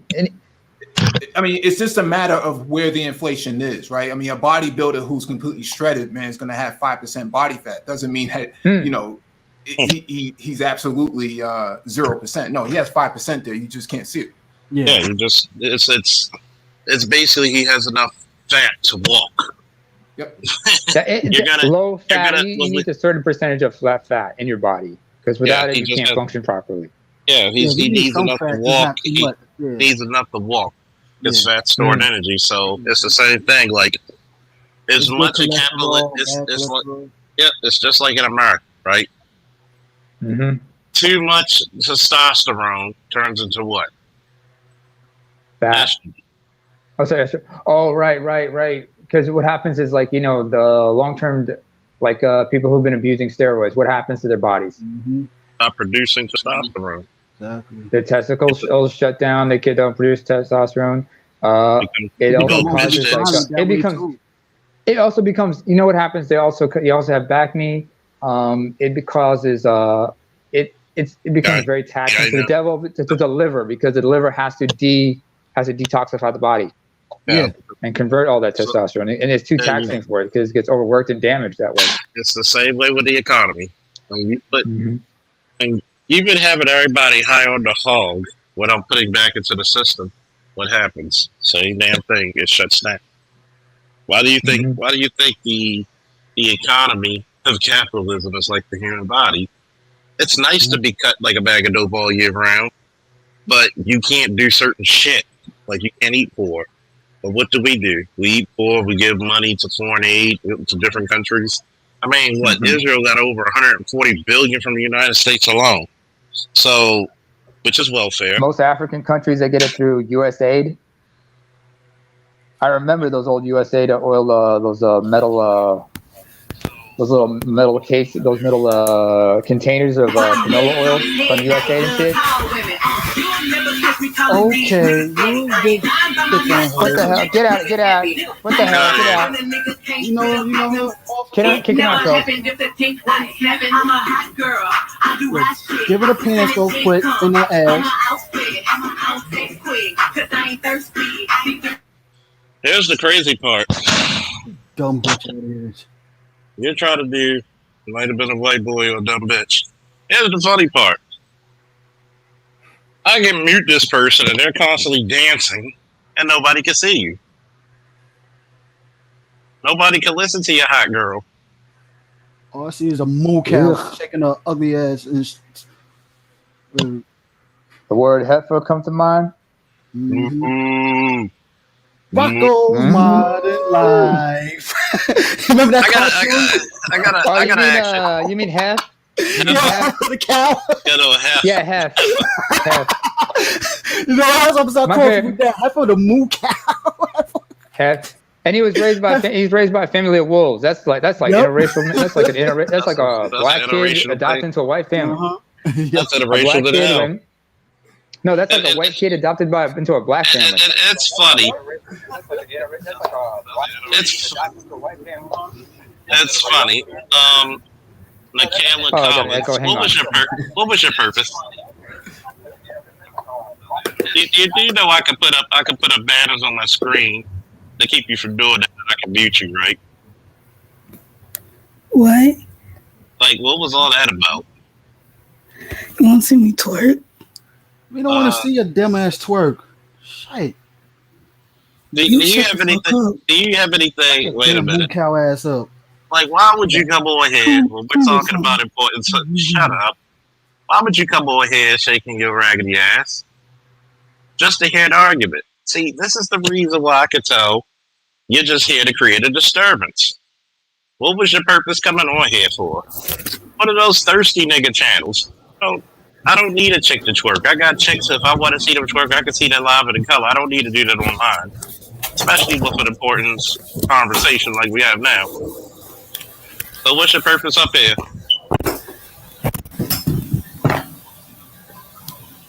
Now, what you said? So what was your purpose of coming up here? Because nobody asked you to twerk. Well, first off, I'm a grown-ass woman, and plus... No, you're not. First of all, you're not a grown-ass woman if you're doing childish shit. Moo cow. You shut the fuck up, look. Shut your moo cow. No. See, this is... We could talk. Yo, Mel, fall back. I'm gonna fall back. Hold on. Sorry, Charles. This is the reason why a lot of dudes in the black manosphere do not allow women up here. No, I don't have to listen. You're listening. No, you listen to me. Listen to me. No, I will not. All right, go ahead. Stop it, or I'm gonna just boot you off. Well, can I have one question? No. I'm not finished. Now, I need you to apologize for disturbing my chat. I'm sorry. No, I want you to speak like an adult. Okay. I'm sorry, guys. I was just twerking because it's my birthday week, so I'm trying to have Happy fun. birthday, but you don't do that here, and you don't do it without the permission of the host. We're not on that. I'm sorry. We're doing some legitimate, real speaking that could possibly benefit black people as a whole. That's rude. I'm sorry. And then you cussing people out. Well, he started it. No. How old are you? Matter of fact, how old are you? I am 25. Act like it. All right. Do you have anything to talk about black people who are resistant towards reparations? Do you have anything to talk about economics? Yes. What is it? It's about black men always hitting on women when they... Doctor, I knew she was gonna come up here with this black. No, No, listen, no, listen, no, no, no, listen. nope. Hell This to wasn't the even no. the subject about that. See, first and foremost, if you want to look at black men and domestic violence, 67% of all domestic violence in the black community is started by women. So stop that bullshit narrative. You stop the bullshit. You don't stop these nuts. All right, let me stop cussing because I don't cuss like that. But anyways.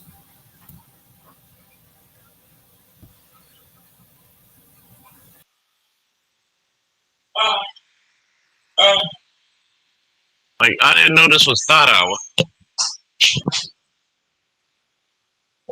Now, back to our regularly scheduled programming. Hey, Mike, Namer, Mel. What's good? But What just happened? can I ask all you fellas Oh, this sorry. shit? Excuse me.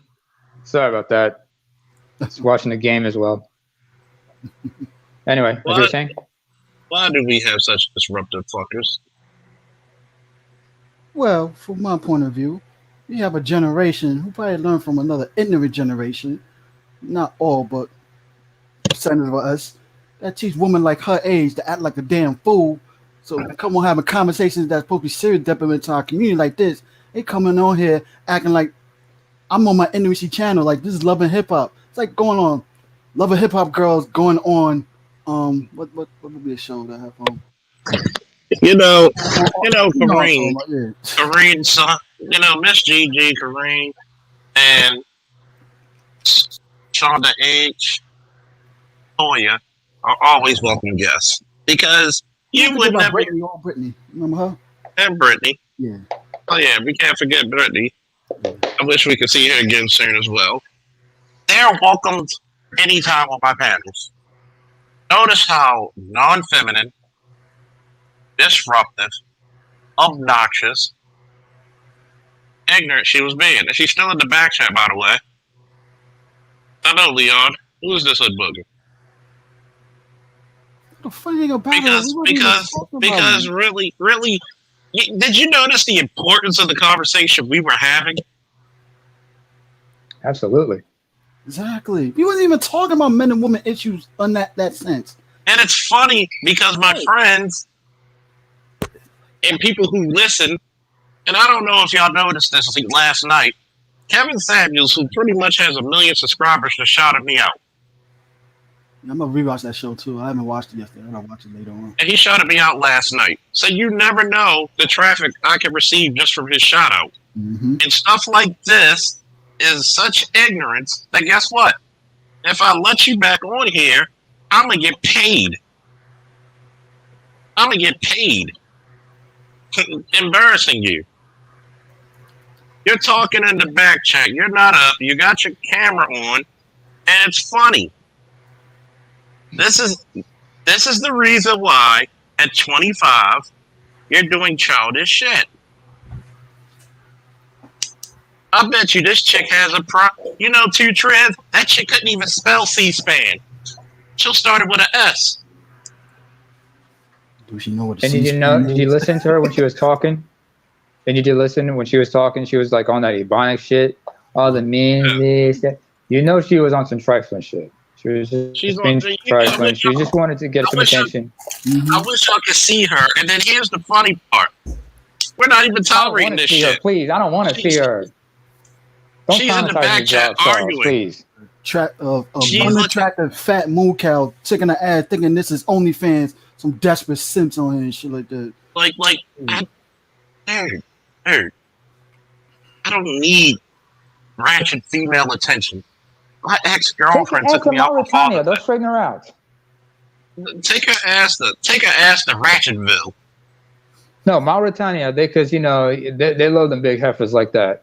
But then again, it's an Islamic country, so they like their women here like that. But then again, it's an Islamic country, and they got to watch her mouth. And so does farmers. They love them because you could take her big oxen ass and pull through the fields. Well, to be honest with you, Charles, this would be considered a form of sexual harassment. I think. Yeah. I think so. Oh yeah. I think with all the evidence. I feel harassed. Yeah, with all the evidence, Yeah, with all the evidence, I would say that she can qualify for a level 1 sex offender. Yep. Yeah, For flashing because her. Use my Because she- eyes, man. Ah, my eyes hurt. I'm she's a- traumatized. if anybody else want to get on, Come here, Mel. Come here. I know. I Please know. help I me. don't blame you. She traumatized me. She traumatized me too. Hey, what's good, Charles? She make my eyes. I bleached my eyes can you before hear we the background? had this yeah. Good chaos. shit. What's good, Chaos? Man, my What's up? eyes. We're joined by Shatter Game, by Shatter Star Game. Yeah. Oh, excuse me. I don't need to. I'm not trying to be fucked up for saying this shit, but look on the bright side. At least it's not like that bullshit that happened on the Roger Report when that one dude showed up and just flashed his junk. Oh, what happened on this Yeah. episode? He Oh, showed his little. you mean he took it down and Y'all remember edited that that part? episode? Yeah. But Some he showed, dude he came showed in- his wang. Like Roger. White girls not like Roger, man. I don't know because I know, Chaos. But the thing is, Wait, let me say this. One thing is evident. All right, When he came on Roger's channel, and he was Mhm. having this frustration between black men and non-black women, aka white women. And Roger said, "I have no control of that. You gotta talk that with your own woman." One called in and was complaining about how black men were up here fucking some of their women. And I'm picking saying, it seemed like you're one of them dudes that don't got no luck with ladies, you know. Maybe you should, date out if you can't get women in your group. You know, there's some sister out here that probably will, love to suck your balls out. So, I'm just saying. I'm not advocating, but Okay. if you complain about the options of and the men in this community that's fucking your own woman, you got some soul searching, my dude. Mm-hmm. All right. I'm gonna What tell I you, wanted to say was, if I Go may, ahead. Charles, Chaos. I understand what you're saying, but what the fucked up part was when I was on my when I got on YouTube, I saw that particular episode, and Yeah. that dude showing his junk was on the thumbnail of the Roger Report. And thank you for coming up So here, when I Mike. saw this, I was Always like, a pleasure. yeah. Oh, did Mike leave? Yeah. Yeah, but when I saw that shit, I was like, "Oh my god, what the fuck happened?" And then was it at the Coliseum with Art of Evermore? I think it was Yeah. Truth explained what the fuck happened, and I was like, "Oh shit," because that explains why I saw that shit on the thumbnail. The dude showing his junk is on the thumbnail. That's the problem. Now, But I mind hear you, what you're saying, Chaos. he could be trolling, but for a person to have a certain complaint about black people talking about black people's issues, you come into a channel where it's predominantly black males, and you're talking about your frustration, is telling that you're not trolling. You don't like your position. You're not getting the woman that you want, and you want to have all the women to yourself. I'm telling you, Caucasoid, that the world doesn't owe you or me any understanding. Exactly. You got to do everything just like every other man. And you come on a black panel tells me you're not a competitive Caucasoid man. You know what I'm saying? And I tell most is this that when you fuck around with these brads, you're Dude, not you're getting no Morgan. top. Chaos, you're Morgan. Oh, you get Morgan? That's not good. I can hear you clear. Yeah. Okay, you're good now. You were Borgen for a moment. I was saying this. You you getting the same. You get a certain set of tier Caucasoid men, and they're no different. So when they did the data on it, I'm saying, wait, I thought you were supposed to get some man that is making close to $250,000 or more. What's up? You getting the same low tier motherfucker that if you'd have kept your fucking mouth, be feminist, so you would have got a black man less. You get me? But you up to go to that other side and you think that you just being around whiteness, your status changed. No, it fucking doesn't. And I want black people to get this in their fucking head. Your status state remains the same if you're in a relationship with these people. Period. There's no way. this way. going on? How y'all doing? And Charles, Y'all hear me? everybody knows the Constitution, and Yeah, I even hear you. they never said that. All right, because they give a lot of categories of status to people. It didn't say if you mingle into these people, your status changed, and there they put that in the fucking paperwork. So I'm not sure what black people feel mess with them that is going to erase all the oppression and all what they done, and that you're clear and you're free. No, you're not, because you under that banner. But that's just me. That's Yeah, I just feel me. you, man. Go I'm ahead. on lunch break. I'm just pulled up and heard that one I pulled in like right when Charles was talking to the chick, man. I missed that whole thing right there, man. That shit was fun. Shattered. You know, this definitely is a good week for Kevin do his subject that he did this week to get on dudes. Just be thankful. It could have been worse. Mm-hmm. You know, we're just thankful it wasn't Y'all worse. got complete derailed. What's this? Because of that. All right. It's funny. Jabba the Hutt. It's funny because we're still talking about the reparations and the economy and shit like that. It's just that. See, this shows you is a perfect example within 3 minutes of why certain women are called left behinds. They're bust downs. They're left behinds. They're mad because, you know, only reason she's fat is because of the 4 abortions she had back to back to back. And we're talking about how to get the black community back in order with reparations and why people like Officer Tatum, Anthony Brown Logan, Larry Elder, and Candace Owens, the Fantastic Four, or the Disingenuous Four, speak against it. What would you say about that, Shatter? Man, what I've seen those people, man. I tried to look at some of their videos, like Fair and Balanced, to see like was they really being genuine. But yeah, you're right, man. A lot of it strikes me as very disingenuous because I say to myself, I say, man, all these people came from Beverly Hills. These brothers had some kind of raising in the hood, and just to be growing up from the ghetto, from the struggle, you couldn't just get up there and make these points about saying you're against reparations. I've had people in black sectors and black groups, specifically on Facebook, one big group, I won't say the name of it, where I even just brought the topic up, Charles, and I was called all kind of names by black people. I said, well, what about reparations? Let's go after Chase. Let's go after the shipping, the people who actually had something to do with it. Let's find out what they benefited, and let's sue them like the Jews have sued people and have gotten their reparations. Also, some of the Asian people have as well. And I was ridiculed.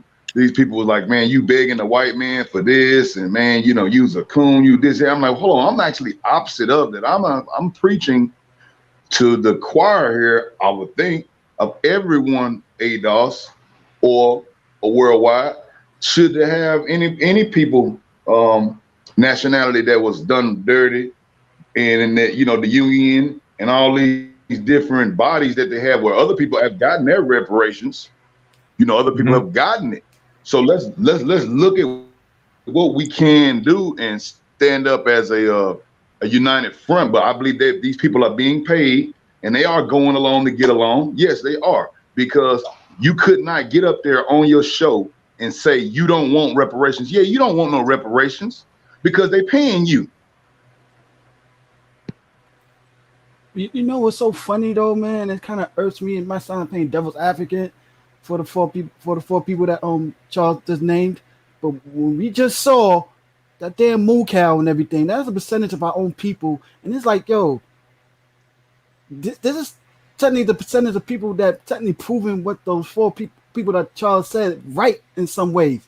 Because we got to worry about enemy motherfuckers like this. We just saw with that damn moo cow on the damn show.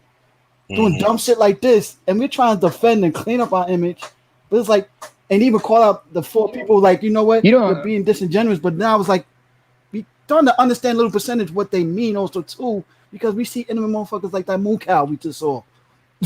Like, damn. Yo, Mel, you don't suppose? Excuse me. Sorry, but I got to get my point across. You don't suppose she was sent here for a reason? You don't think she just came here on her own accord? Oh yeah, both reasons. Yeah, possibly. Yeah, definitely. You know they got a reason. She probably got paid to do this. Way, you got some chicks that be on Kevin Samuels live shows, and yeah, I know they do it for a reason. They just genuine. Like, you remember the chick that model alien face looking chick who Kevin asked him, how much money you're making? And she said, well, I made this amount and I put in investments and Like You talking about the Fresh and Fit one? The ones that he dealt with on the Fresh and Fit? Those OnlyFans ones? No, not This that one's one. his No, show? Okay. it was on Kevin Samuel's show. It was actually on the Oh, IG. okay. We had the video. We probably got it on his channel too. Oh, okay. It was this model chick and everything that called in the show, and she ain't really gorgeous. She said she was modeling, but like when he asked her, what is your rate of return on how much money you made, and she said, "Oh, well, I put it in this, and I feel I deserve a high value man." Blah blah blah. Like she was light. I remember that chick. Like she trying to sound bubbly and stuff, but sound very ignorant. Like, like crazy. Like you got people like that call the show, and you be like, are they doing this for real, or they just doing it just for some fame and clout? Like. Yeah. I think it's mostly fame and clout for sure. You know what I mean? I agree with you on that. I'm on lunch break. I just want to get one thing before I got to go back. Charles, the out of those people that you named, the only person that strikes me besides Candace Owens, gonna separate her because she's a woman and she's got other shit that she does.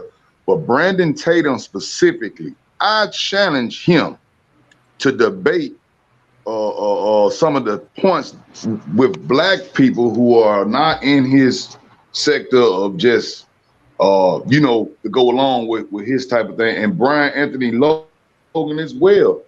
I challenge them to a debate on reparations and why they don't want it and why they think it.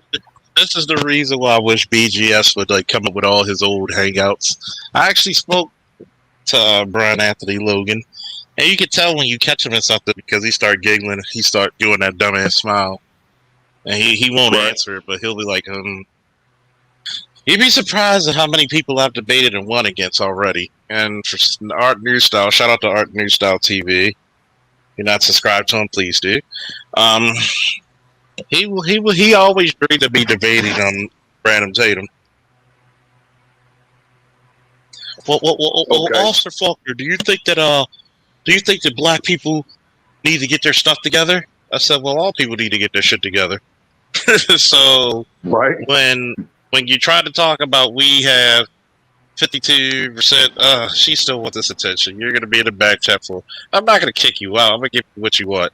I'm going to give you the attention. Don't worry. In 5 minutes, I'm going to give you all the attention you want. Just not now. Moo Cow's back. She ready to get jumped?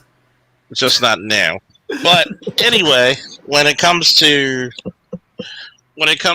Brandon Tatum and his shit, I would just ask him, why are you so quick to alleviate whites of their crimes, but you're quick to point out blacks? Like, yeah, I don't like anybody committing crime, but you don't see Asian people pointing out their fucked up people. And Asian people do have fucked up people. About it. It's the harping of it. Yeah, it's no different than Cynthia G talking about black men are conquered, but you took your ass from Washington State to North Carolina to get conquered by a raggedy black guy. So dirty laundry. That's all it is. It's airing out dirty laundry. Yeah, that's all it is. That's the purpose of it. Just for whom? And for a bunch of people who don't. I'm gonna go back from lunch, man. I'm gonna listen to y'all still though, but I'm gonna drop off real quick. I gotta clock back in. Okay, cool. All right. You know what? Maybe you should have a snack and then have lunch later, because some discussions might make you lose your lunch. I'm just saying, just in case, brother. I'm not trying to be a Debbie Downer. I'm just saying. I'm just looking out for you. It's funny because, when you have important conversations like this, you get a 25-year-old brat trying to jump in, and I'm like, I'm sorry. Maybe the conversation's above your pay grade. It's not my fault. Once again, it's not my fault. So what? Nobody cares that you got a bunch of mascara and whitening cream on your face. Nobody cares. It's not my fault. But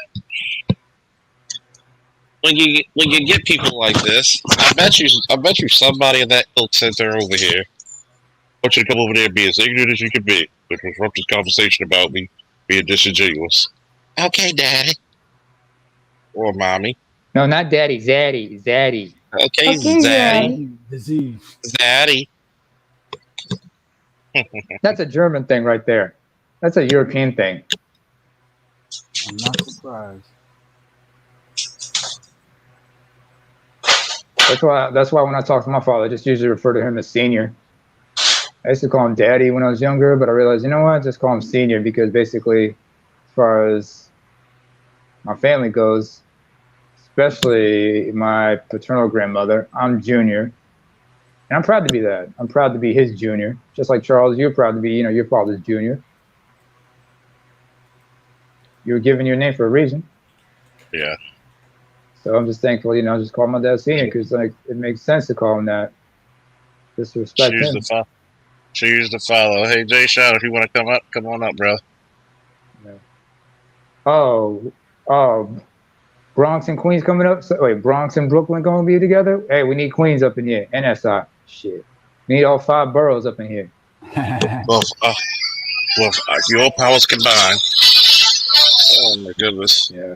Yo, by the way. Captain New York. After New York. Yeah. All 5 boroughs. You know what? I don't want to be, to be as fucked up as this is, but I got to call it like this. I mean, how do we know that heifer is actually a female? How do we know it's not a she-male? How do we know it's not no transformer up in that bitch?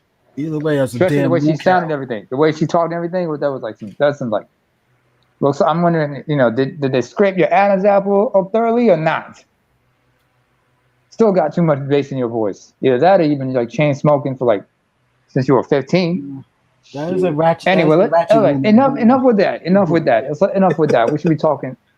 Quit wasting time with that bullshit. We got to get focused on some serious shit. No offense. No disrespect to the chat. It's just like, come on, man, we better than this.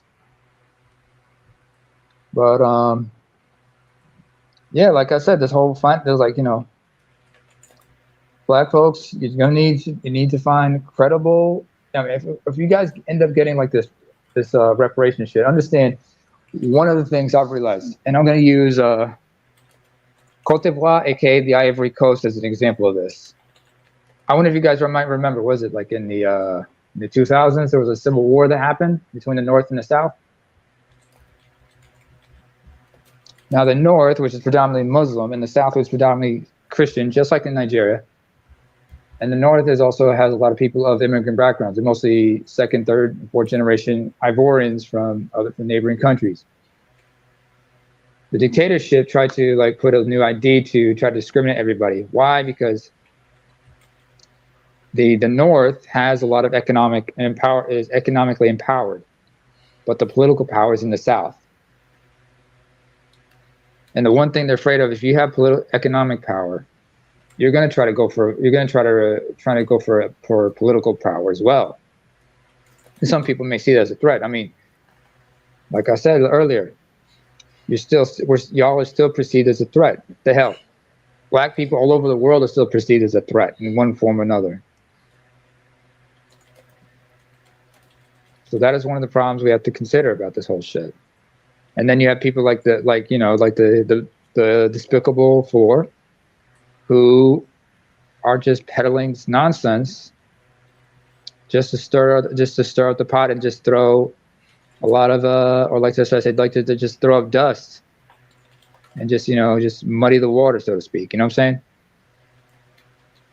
Hey, what's up, Jay Sean? Hello? Hey, what's up? What's going on? What's good, Jay? What's up? Yeah, what's good, Jay? Hey, did anybody listen to what I was saying just now?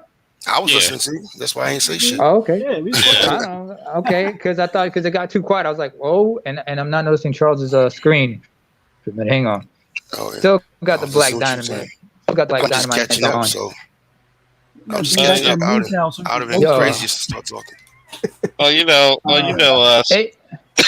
We had some interesting conversations going on, and for some odd reason, some scallywag wanted to interrupt.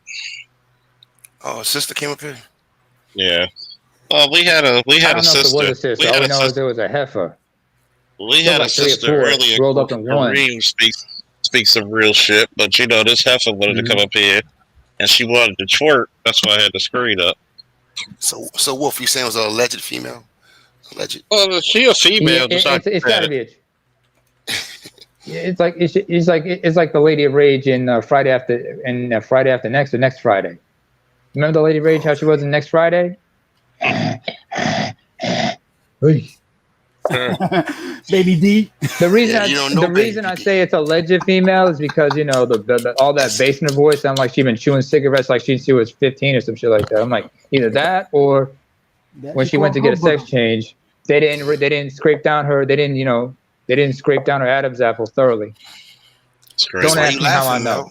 No, that's why you laughing because you don't know. That's one of my cousins too. What, Baby D? Yeah. Lady Rage, one of your cousins? Oh, okay. Yeah, my father's side. The Lady of Rage? Word? Yeah. Shit. Yo, I gotta give her props because you know what? I remember was it one time just to fuck around when I had my fro, I tied him up in Afro puffs just for shits and giggles. A dude with Afro puffs looked like Rudy from the Cosby Show and whatnot. So, it was just me fucking around just to have a good sense of humor. So what do you think? What do you think about the topic, Jay? I'm sorry. What is it about? Because your title is about it's about the fantastic. We call them the Cool-tastic Four, the Despicable Four, the Disingenuous Four. You know, Larry Elder, Tatum, ABL, and Candace Owens. Oh wow. Oh, by the way, Charles, I gotta say this. I have to say this. Let's not forget. Owens is married to a certain Michael Farmers, who's the son of a Lord George Farmer, who is in the House of Lords in the British Parliament. So through him, she has British citizenship, and she has been involved. She has been on the European circuit, especially pandering to some like those right-wing sort of nationalist groups and whatnot. Talking about, her husband's wife, so she can get she's not getting involved in groups like the EDL and stuff like that, but she's kind of pandering to some of that nonsense, to those neocons over there. Most of the blacks over in Europe, well, a lot of them are from the Caribbean too. So if they put hands on my ass. You got plenty of my brethren up here. I'm up in Norway, dude. Forgot? No, I'm talking about the UK. So I've seen this shit before. Yeah, in the UK, Caribbeans. There's also plenty of Africans. Yeah, they're not going to get away with that shit in America. In America, she's too out of reach.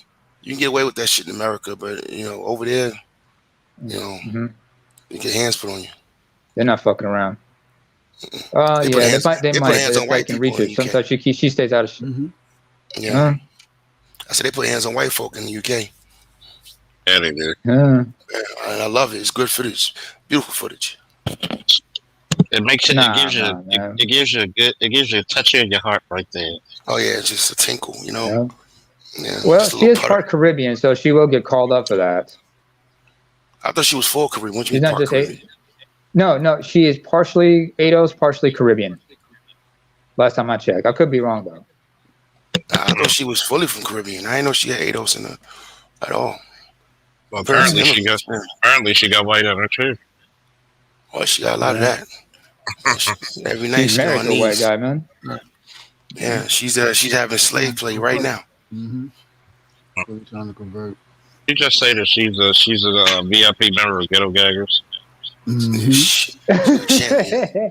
that shit off, baby. That ain't got nothing on me. I got something for you tonight. And can I call you master? Oh, anyway, that's mandatory. He probably get tired of that shit. He's probably rolling his eyes, right? Master again. She probably wearing him out. Oh man, y'all would be so entertained if you saw this happen again. Oh my goodness, yeah. Remember, he's English. The husband is English. Y'all be so tickled to see this heifer still in the back chat. She's still there. I don't want to see that. There's some things that you don't want to see it, but it just tickles my soul. This chick is still in the back. She just wanted to disrupt shit. I missed it. So what's going on? I missed it. What's she doing? Well, the moo cow came and shake her damn moo cow big ass. Working on leave her be or get her out. I thought this was like OnlyFans. I got a wrench. Some simps on here to give her cash. She trying to make some money. It ain't There's no room at the end. Yep.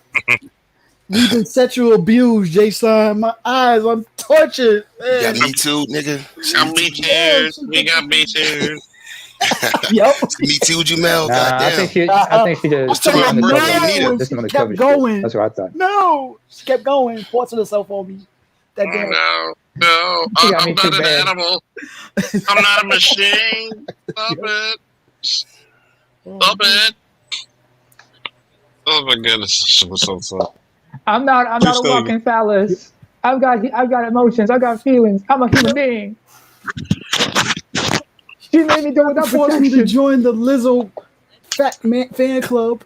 I said no. Q Savage just got accepted at Diesel Tech School in Ohio. Wish me luck. Congratulations, brother. Woo, congratulations, man. Woo, that's the shit we like to hear. Congratulations. A hand of applause for that shit. Brothers doing shit. Trade school right there. Yeah. Yo. Definitely.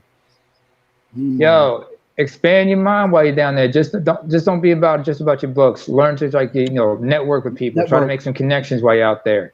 Exactly. Hell yeah. Make that network. Always be business minded. Mm-hmm. I mean, if you can join a fraternity, try to find one you can go into, and try to make sure they're on the up and up. Some of them can be a little, make sure them frat brothers are up on the up and up. You know what I'm saying? Yeah. I mean, I remember it was like, huh? Go ahead.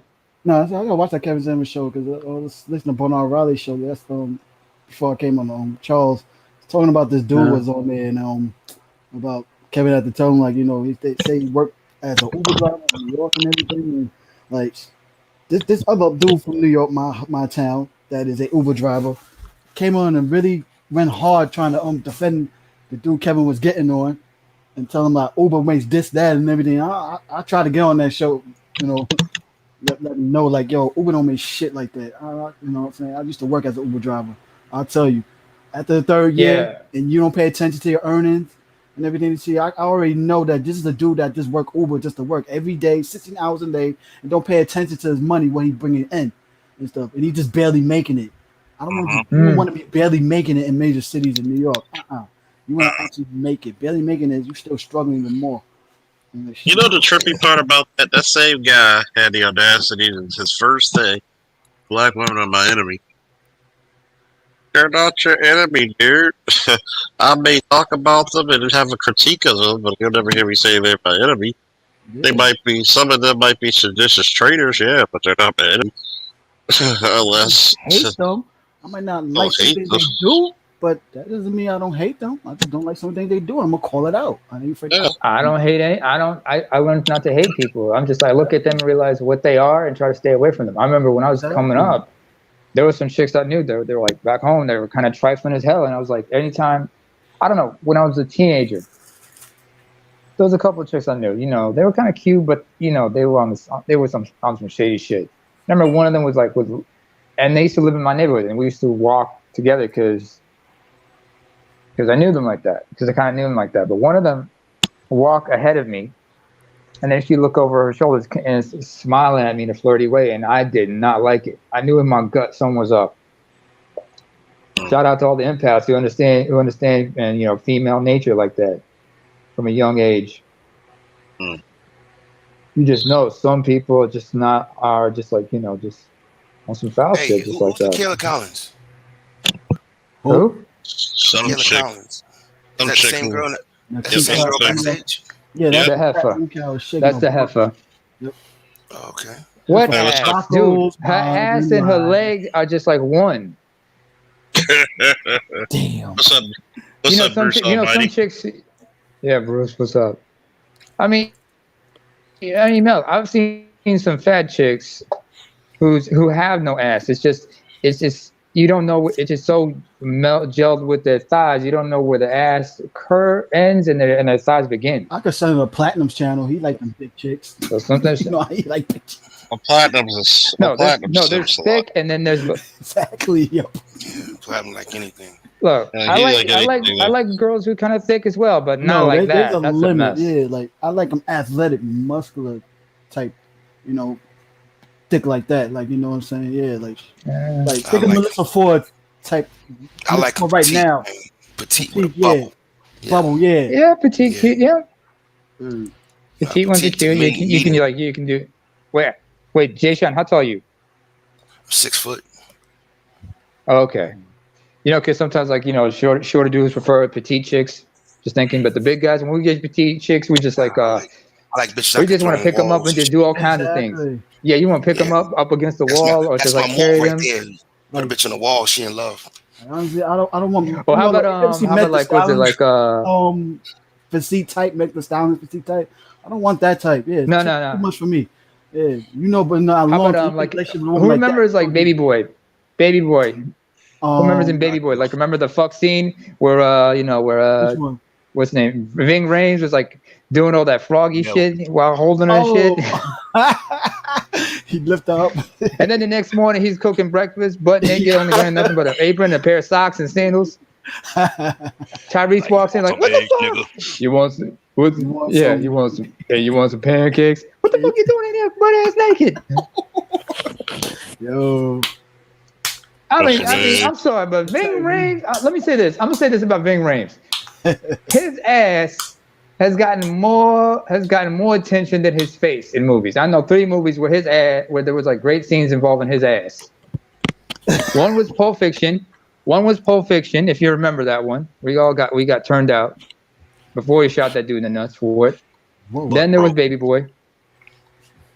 Yeah, and then the third one was, I remember, it was this movie. It was in which his character is gay, right? It's called I Now Pronounce You Chuck and Larry. Drag. No. Yeah, the one they keep playing on BET all the time. Something hard. You talking about Holiday Hearts? Gay firefighter. No. The gay firefighter. Yeah, the gay firefighter. Oh. In it, he had the words "badass" tattooed on his ass cheeks. Oh. That was some funny ass shit. I don't remember that shit. I didn't watch it. It's an Adam Sandler, Kevin James movie called I Now Pronounce You Chuck and Larry. A bunch of firefighters. Oh, that shit. Hey, Bruce, you got Me Too? My bad. Hey, Bruce. No, he wasn't here. He missed that. Lucky, he missed man. that shit. He's being harassed in the chat room. She ran him Hey, Bruce, I just wanted to clarify, whatnot, because I needed to, do a weapons check and all that anyway. So I mean, you know what I mean. Hey, Bruce. Hey, like I said, you're the enforcer in these parts. If somebody crosses you, that's like I'm always giving you the go. Hey, you got full discretion to use it. Roger that. All weapons are go. If you need assistance, holla at me. You don't have that sniper. I got that sniper scope all clean and ready. Convergence on this location, then I'm gonna call for backup because they've been going ham lately around the space. Yeah, because I'm like this. We officially called you the enforcer over these parts. So hey, if you got to make the good judgment call, hey, you say, hey, fault. This person was being disrespectful and messing with people in the chat. I have no problem. Time them out to infinity. I don't care. And if they get real raunchy and disrespectful with people, time them out, give them warning. Next time, time them out for 2 hours. Hell, after that, if they really getting fucked up, hey, get hot asses. 3 strikes, you're out, huh? Yeah, you're the enforcer. You're the enforcer. Charles. All others got to come. All others got to come next. Go ahead. But if he's going to be the enforcer, he's got to keep his southpaw and always got that tie iron ready, just in case. Yeah, got to keep that tie iron. Yeah, I've been hearing keep about the southpaw keep it southpaw because remember, Arn Anderson was a southpaw. Hold up. What'd you say, Bruce? I said, yeah, I've been hearing about the tire iron here and there lately too around this. But I'm like, dang, what's going on? What I've been missing? I've been, Oh, that's the old double-A Arn Anderson to get the tire iron out. What's the Arn Anderson? Get the tire just in case. Get the tire arm, the hacksaw, the sledgehammer. Time to play the game. Oh yeah, I got the sledgehammer. Don't worry, I got you covered on that. But like I said, keep it southpaw as well because Arn Anderson was a lefty. He is a lefty. Southpaw, but and see, it's funny because this lets you know, fellas, how desperate some chicks are for attention. She's still in the back chat with her camera open, wanting to come up and still try to argue, put middle fingers, and I'm just like, Shorty, you know how desperate you look right now. You could have left, read a book. You don't care. You just want to try to make an argument. You want some male attention. I'm sorry. They got if you pay $65 an hour, go on the internet, Find a man that you can that'll be, you know, for a cheap rate, will give you what you need. Just not here. Another reason I was asking about her because I believe it's the same stalker chick that was stalking Rogers panel for a while and things like that. And, you know, now that I'm a mod over there, I want to just, you know, pay attention to those type of characters because I'm going to be cleaning up the chats. Yeah, you know they come in full force for the space. And once again, shout out to Kevin Samuels giving me a shout out. So, you know, a lot of people are going to be more inquisitive because he said, hey, when he said, hey, you know, you got to be more manly and more built in shape. You got to be like, he's like, shoot, I know my limits as a man. I am not fighting a guy like Charles Faulkner. He's big, he's strong, and he's trained. Hell no. Right. That's just like, I mean, not to mention, not to mention, grapple him. Not to mention, you know, Kevin Samuels, his face and everything, that's the money maker. He doesn't want to fuck that up. You know, he better than that. Yeah, getting hands off. You know, you got to tell chicks like Michaela, you know, hands off the merchandise. You know, the craziest part about it. Hey, what's up, Mr. Well, you know, of course. You always welcome, Mr. Ingram. Hey, Mr. Z. What's going on, y'all? Apparently, I missed the bullshit. What I missed? Heffa came on here and twerked. You know, there's always a chick that's twerking at the protest, right? Yeah. When you try to have a serious conversation, you know the conversation gets real serious when Jay Sean gets up here and blesses. Yeah, Sean missed the reparations conversation earlier. Well, that's what y'all had. Yeah, we were talking about reparations. Like it got heated. We talked a little bit about it here too because you know and basically to give you a synopsis, it's funny how Offset Tatum will talk about the crime of the black community. But we'll never talk about how to fix it and how reparations will. Well, you know, you're going to have blacks spending all their money. Well, you know, blacks are going to be able to buy houses and not live in the raggedy conditions that blacks have been redlined to live. And then on top of that, at least blacks will be able to go to school, get an education, go to places, become more cultured instead of being only confined to a hood. And the problem is that. Let me give you something to think about, Charles, real quick. For those of you that saw the video with Ben Shapiro on Joe Rogan, Ben Shapiro was on Joe Rogan, and he the one where they talked about the black community for about 10-15 minutes, and Joe Rogan, with his skill, was able to get Ben Shapiro to at least acknowledge that certain things are, you know, amiss in the black community. And shout out to Newark, New Jersey. Right. But when he got to that point, what Ben Shapiro responded was, well, I can't come up with a solution. I think that you should just flood the zone with cops and right. So this is coming from his very privileged position. Now, when Ben Shapiro debated Ezra Klein is a debater. He know what he's doing. This is Jewish man versus Jewish man. They both high ranking. They know how to debate. And so you just watching the sword fight, right? And now Ezra Klein, with his more superior debating skills, got Ben Shapiro to admit, look, I believe that the government has certain limits and there's certain things that go beyond that the government, if they go too far, they're stepping on certain things, and I think they're illegitimate if they go too far. So let me put that in context for those of y'all that don't understand what I'm saying. Essentially, what Ben Shapiro was saying is, look, fuck these niggas. I think that forget about, because Ezra Klein got him to admit that the government can do something. This is what this is what Joe Rogan could not get Ben Shapiro to admit. The government can do something to remedy the position that Black Americans, ADOS, are in. But Joe Rogan couldn't get Ben Shapiro to admit that.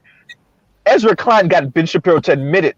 And then he got Ben Shapiro to admit the problem is that Ben Shapiro thinks that when you go too far with the government becomes illegitimate. That's a pure opinion, by the way. Why am I bringing this up in this conversation?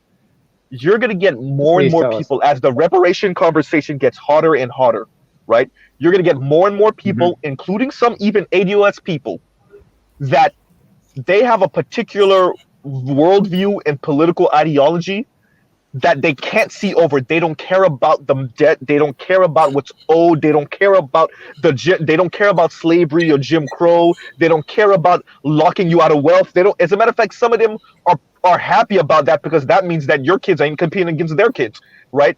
But for the most of them, they're indifferent at best. They don't care. At worst, they don't care. At worst, at best, they don't care. At worst, they're hatefully indifferent to your life in your situation as ADOS people. That's why I brought up the. Go ahead, let me say this real quick. Look, we gotta. To me, I always talk about how things are business, right? I expect this because it's part of our condition. A lot of us came off that plantation fucked up. You know what I mean? We talk about Jews who've been in concentration camps for less than 10 years, who are already displaying Stockholm syndrome. Your people were bred, not only you bred in slavery, you know what I mean? You were bred in Jim Crow. And then all that time, 400 years, 400 fucking years, you don't think that has changed, that's fucked up the minds of some of our people. So we have a great part of us that if they woke up tomorrow and black people were in charge, they'll kill themselves. You understand me? That's just generational when you think about it. Exactly. It's embedded in our culture. It's a hurdle that we're gonna have to deal with. So what I'm saying to you is we're gonna have to deal with that shit professionally. What I mean is expect it. Just like you expect the Richard Spencer to be out there, expect the fucking Larry Elders to be out there. You understand? Say that. That's my point. Back is gonna come harder. Yeah, it's gonna come harder because they're used to this system. They're used to not having power. They're comfortable. While y'all talking, I've been sitting here watching the vote on the floor in the Senate. They're used to this. They used to turn on C-SPAN and see nothing but white faces. They're comfortable with it. No other group was like that in the world. You understand me? So there's a psychological issue that we got to deal with. The same thing going with our women. All of that shit is all of this showing out, wearing purple hair. It's cooning. It's acting out. Yeah. And it's embedded in our culture. And it's been going on since we got off the plantation. A lot of it's, had possible ends. Think about rock music.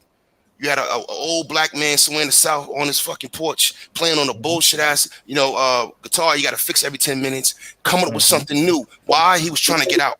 He was just trying to come up with something, trying to cope. Coping is part of our culture.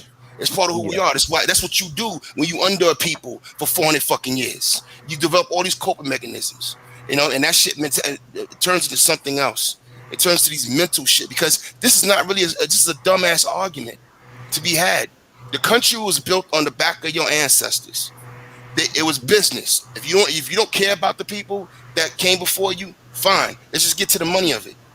How was the wealth created? 250 fucking years of chattel slavery, and then after that, they still kept us in bondage. Even when we got shit, they took it back from us. You know what I mean? This is all historic, and you can't say it don't matter. Because it puts you in the way. And there's no fucking way you're going to close this wage gap by working with your way through it. You can't do it. If I start right now working at a job making 6 figures a year, I'm still working next to a white person making the money I'm making, but he's sitting on generational wealth and I'm not. Yep. You understand? Not just that, Shine. Not just that, Shine. This is the last thing I'm going to say. I want you to put this in your mind. I want you, when you fly around the country, when you pay attention to this, as you fly around the country, doing your business, going wherever you're going to Vegas, going to the beach, going to see family, whatever. Every time you fly over and you fly in, most airports are near water, right? Which means they're near some type of river or some type of waterfront. When you look in Annapolis, when you're flying in, you're flying in to Florida, when you're flying into South Carolina, you're going to see lines and rows of houses on waterfronts with boats. You understand me? That's white America. Yeah. That is not black America. That is white America. And that's all over America. That's Arizona. That's Seattle. That's Oregon. That's California. That's definitely Miami. You understand me? That's everywhere. I want you to multiply that. You cannot catch that by working your way through that. You can't work your way to catch up to that wage gap. And the last thing I'm gonna say is this: when you say something like, "Well, I just put myself up bootstraps, go get a job or get a business popping," and that's my former reparations, dumbass. Everybody starts a business in America. You're not special if you're doing that. You're supposed to do that. That's America. That's not what we're talking about. I got money. I'm not sitting on my ass doing nothing, but I do want I do want a repertory restoration for what happened to my family, my bloodline. You're not a serious human being if you don't care about bloodlines. Which means is, if you're talking about, all right, black community's fucked up, and we need to get our families back together, which means you want to project it to the future, how the fuck you gonna forget the past? Mm-hmm. And if you care about the future, that means you building something to pass down to your grandchildren. Okay, I rock with that. I agree with that. Okay, but now, how you gonna sit here and ignore fucking Paul Ryan and his family and what they've been handed down to each other? Or the McCain. Exactly, McCain's come straight up the plantation. The Bushes own plantation in Annapolis. Matter of fact, let me give y'all educational fact. The Vanderbilts. That's what's your boy from CNN, Anderson Cooper and people. Yep. Go ahead. George Herbert Walker Bush. George Walker Bush. Who's Prescott Walker? Bush? No, before Prescott. Who's Walker? Okay. Walker is Thomas Walker. Walker was a slave ship captain. He established their initial wealth in the West. And they put their name in their name. They carry that legacy with them. This is real shit. And you got millions of white families in this country living off that legacy, living off the pain of your grandparents, living off the disrespect of your great-grandparents, living off the humiliation of your great-great-grandparents. Obama's mother's side, oops. And you okay with that? You're not a real man. You're not a real fucking man if you're okay with that. Don't sit here and tell me you can't, it's got to be either or. I go out here and ball out.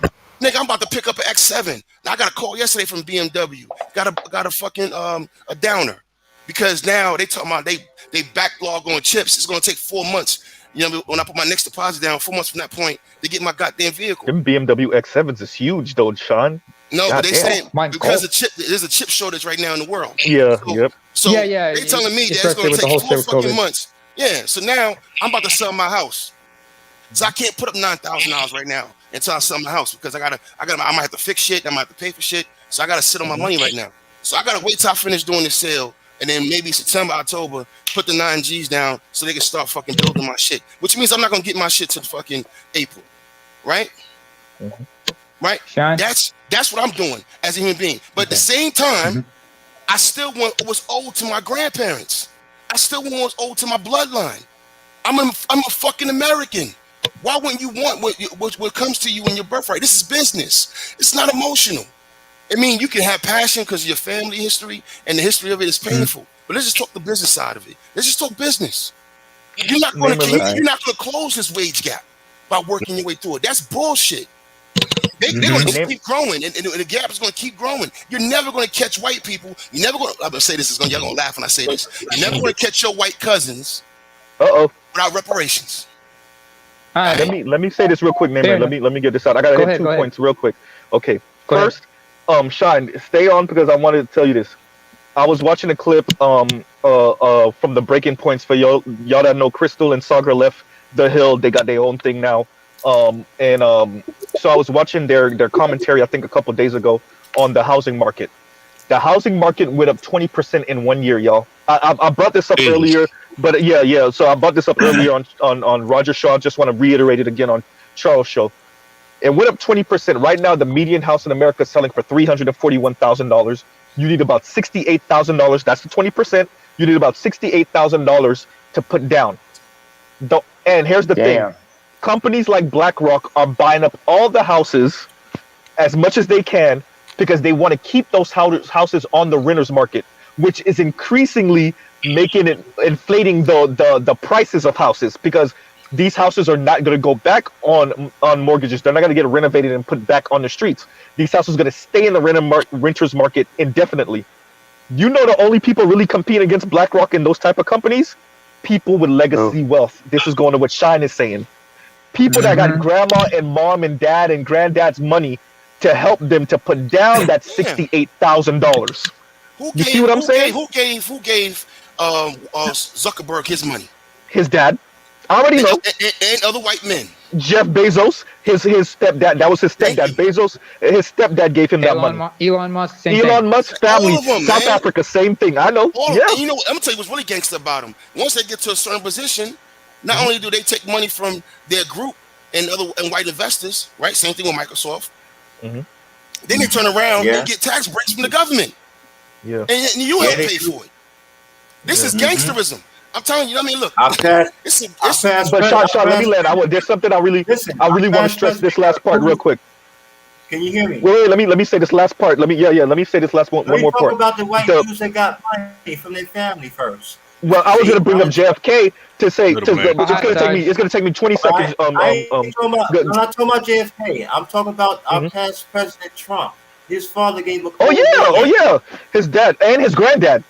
His dad got the money from the granddad. Yep. That's all I want. That's all I want to say. Z, you got it. Okay, no, it's gonna take me 20 more seconds, Eric, and I'm happy that Eric said, give me 1 second. So I wanted to bring up JFK for one reason. Going back to what Shine is saying, and this is something that I brought up on Roger's show.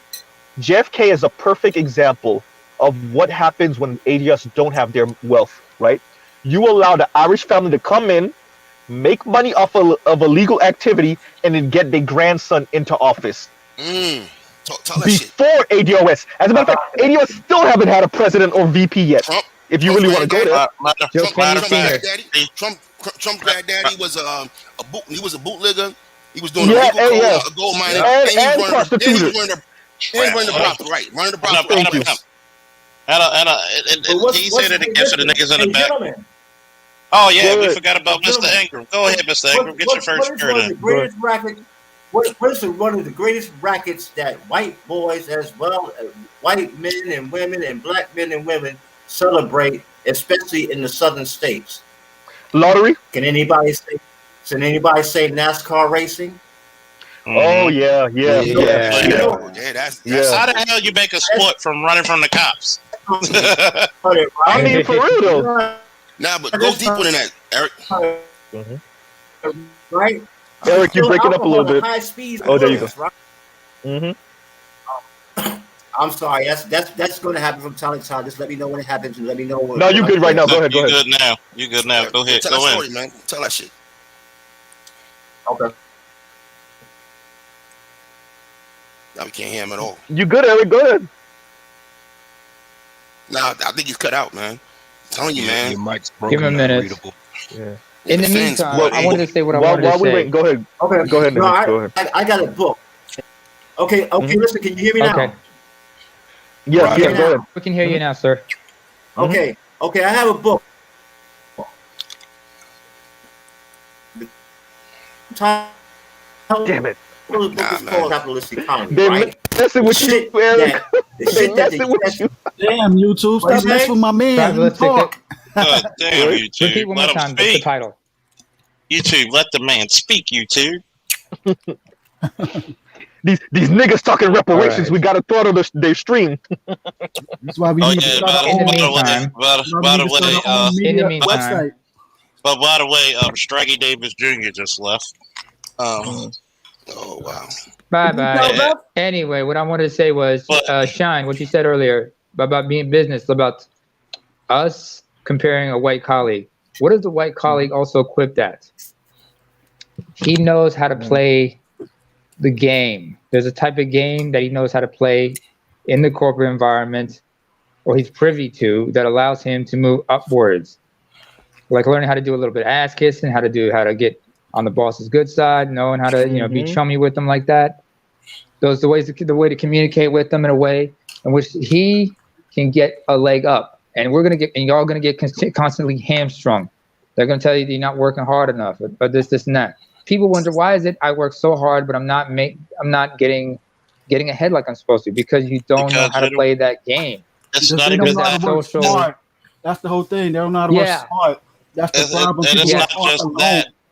It's not just that. It's because your black ass was never meant to lead in their eyes. Hold up. Yeah, that's what segregation was about. Charles, you know what? You know what? Time out. Yeah, wait. Hold on. What? One of y'all go. Come on. So when Eric came on, so he could have the right away. I just gotta add this. I gotta add this as well. No, before you change the point, I want to add this. Charles, you know what I'm talking about when I say this. It's not just that they know how to act in the corporate environment. It's not really that. I work with colonels with fucking at work drunk in the office. And still got promoted. Oh my god! Still got promoted.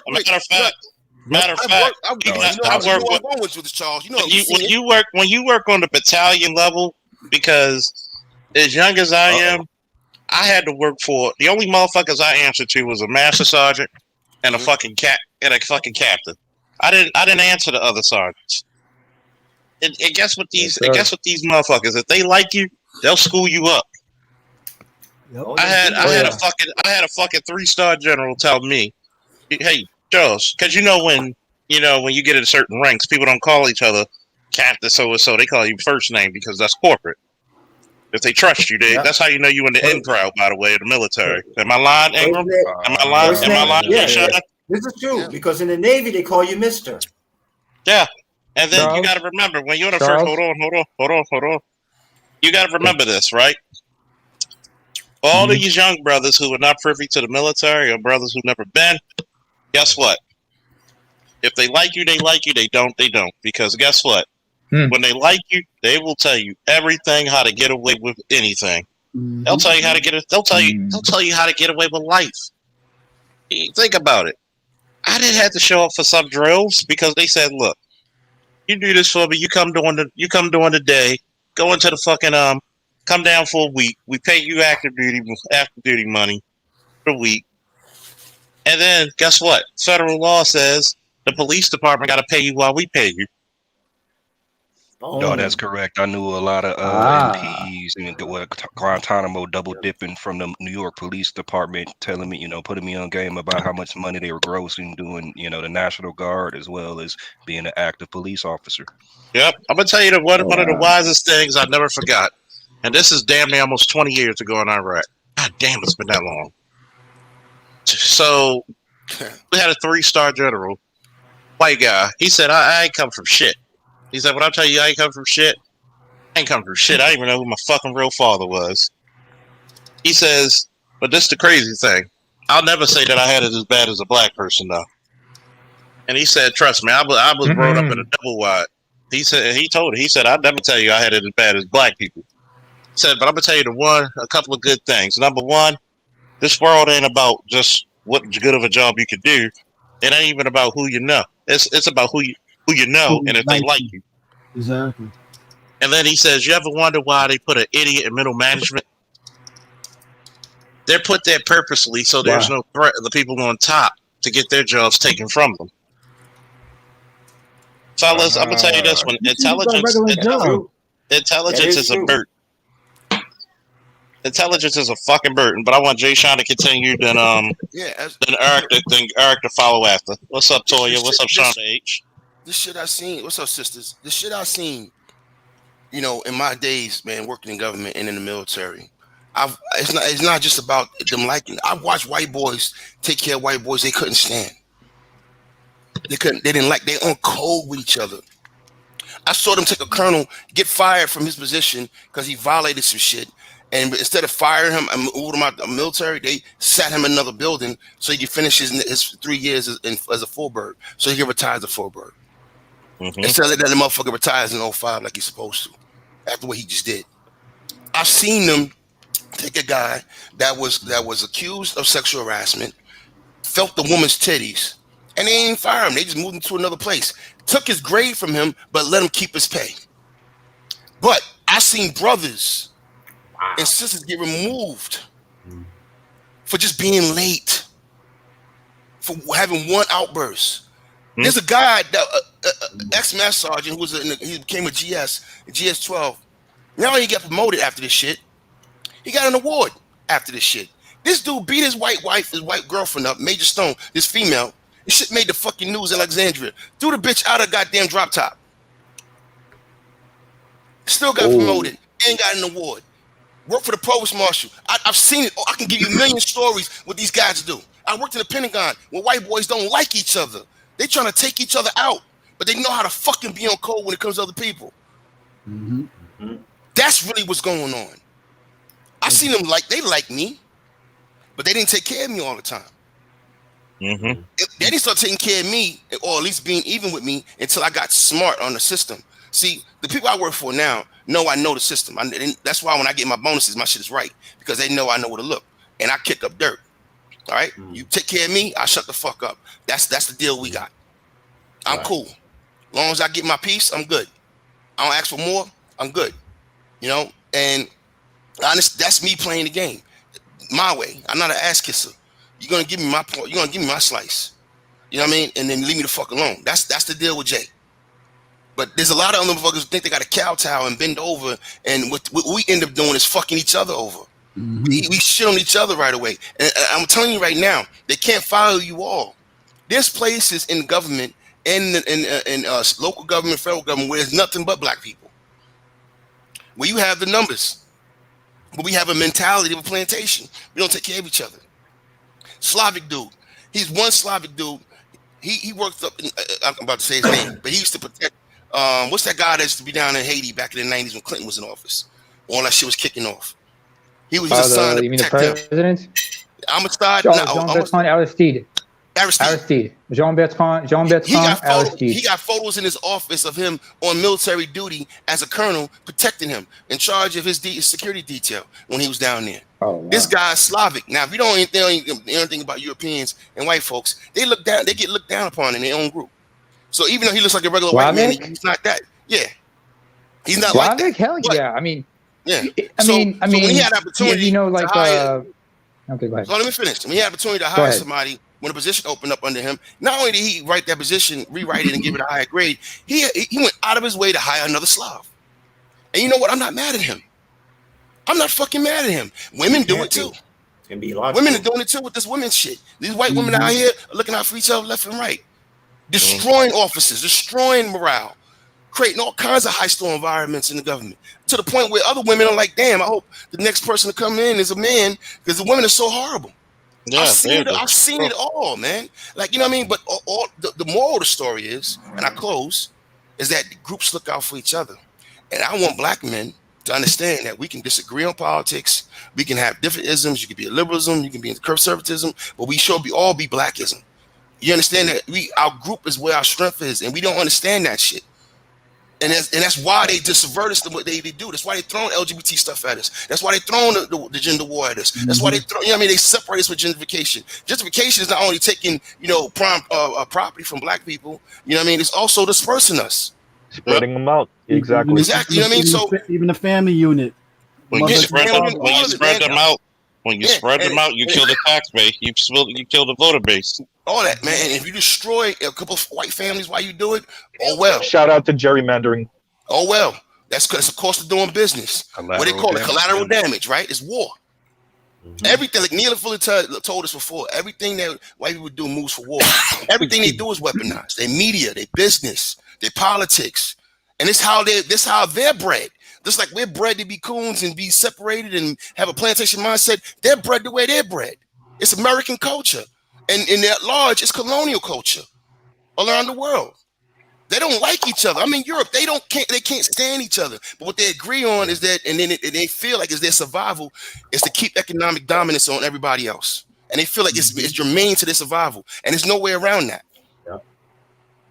They've warred with each other for centuries, man. What? I've known that most of my life. But Jay Sean, but wait, gentlemen, while you can hear me, Jay Sean, I'll chime on to what you say. It is germane to European society to keep the economic advantage for themselves. If they ever lose it, they're done. Think about it. We're talking. Yeah, because we're talking about NATO. We're not only talking about economics. We're talking about security, physical security, physical bodily security, Eric, landmass security. Eric, you in Finland, what do they do to the people? They sell that down to the people. That trickles down to the people in Europe. You know what I mean? As security. You know, the big bad Russians. You know what I mean? If this falls apart, then you end up like this, a poor ass country like Belarus, right? Or parts of Romania. You see what I'm saying? Yeah. But you know what, though, Jay by the way, fellas, I'm sorry, I'm going to cut you off. Yeah. I don't mean to cut y'all off, but it seems like that moo cow is back, and she's taking a liking to Jay Sean. You about to get me too by her. Me too by her. I'm out of here, man. I'm out of here. Officer Faulkner, get on your job, man. Rest this hoe, man. Hey, listen. Forewarned is forearmed, Jay Sean. Tase that bitch, man. What you doing, Charles? He's a taser. Yeah. I'm testifying for the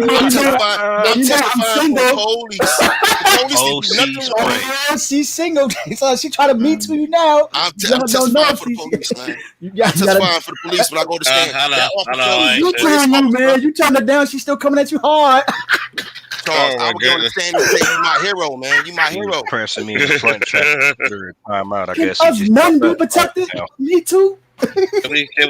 I'm gonna just do it. I'm gonna just. But just take it. Jay Sean, hey, why I told my girl I'm cut off king and she said, "Yeah, I know." hey, Jay Sean, I concur with your stories. I know that Officer Faulkner also concurs with your stories. Being military men, I'll tell you when you know you on code, and don't matter what color the mask. When you on ship, and you're traveling 6 months on a motherfucking ship, and you only get off that ship every 3 weeks. When you hit port, you're in port for 2 weeks. You get 1 week of training, 1 week of Liberty Call, and guess who's out there? Just you, just the Marines and them sailors. And guess what? You got the United Nations flags of skin color, okay, on the motherfucking boats. And it's just you out there. You realize who's on code. Them crackers may not like you. And I've seen a couple of fights up close and personal where a brother and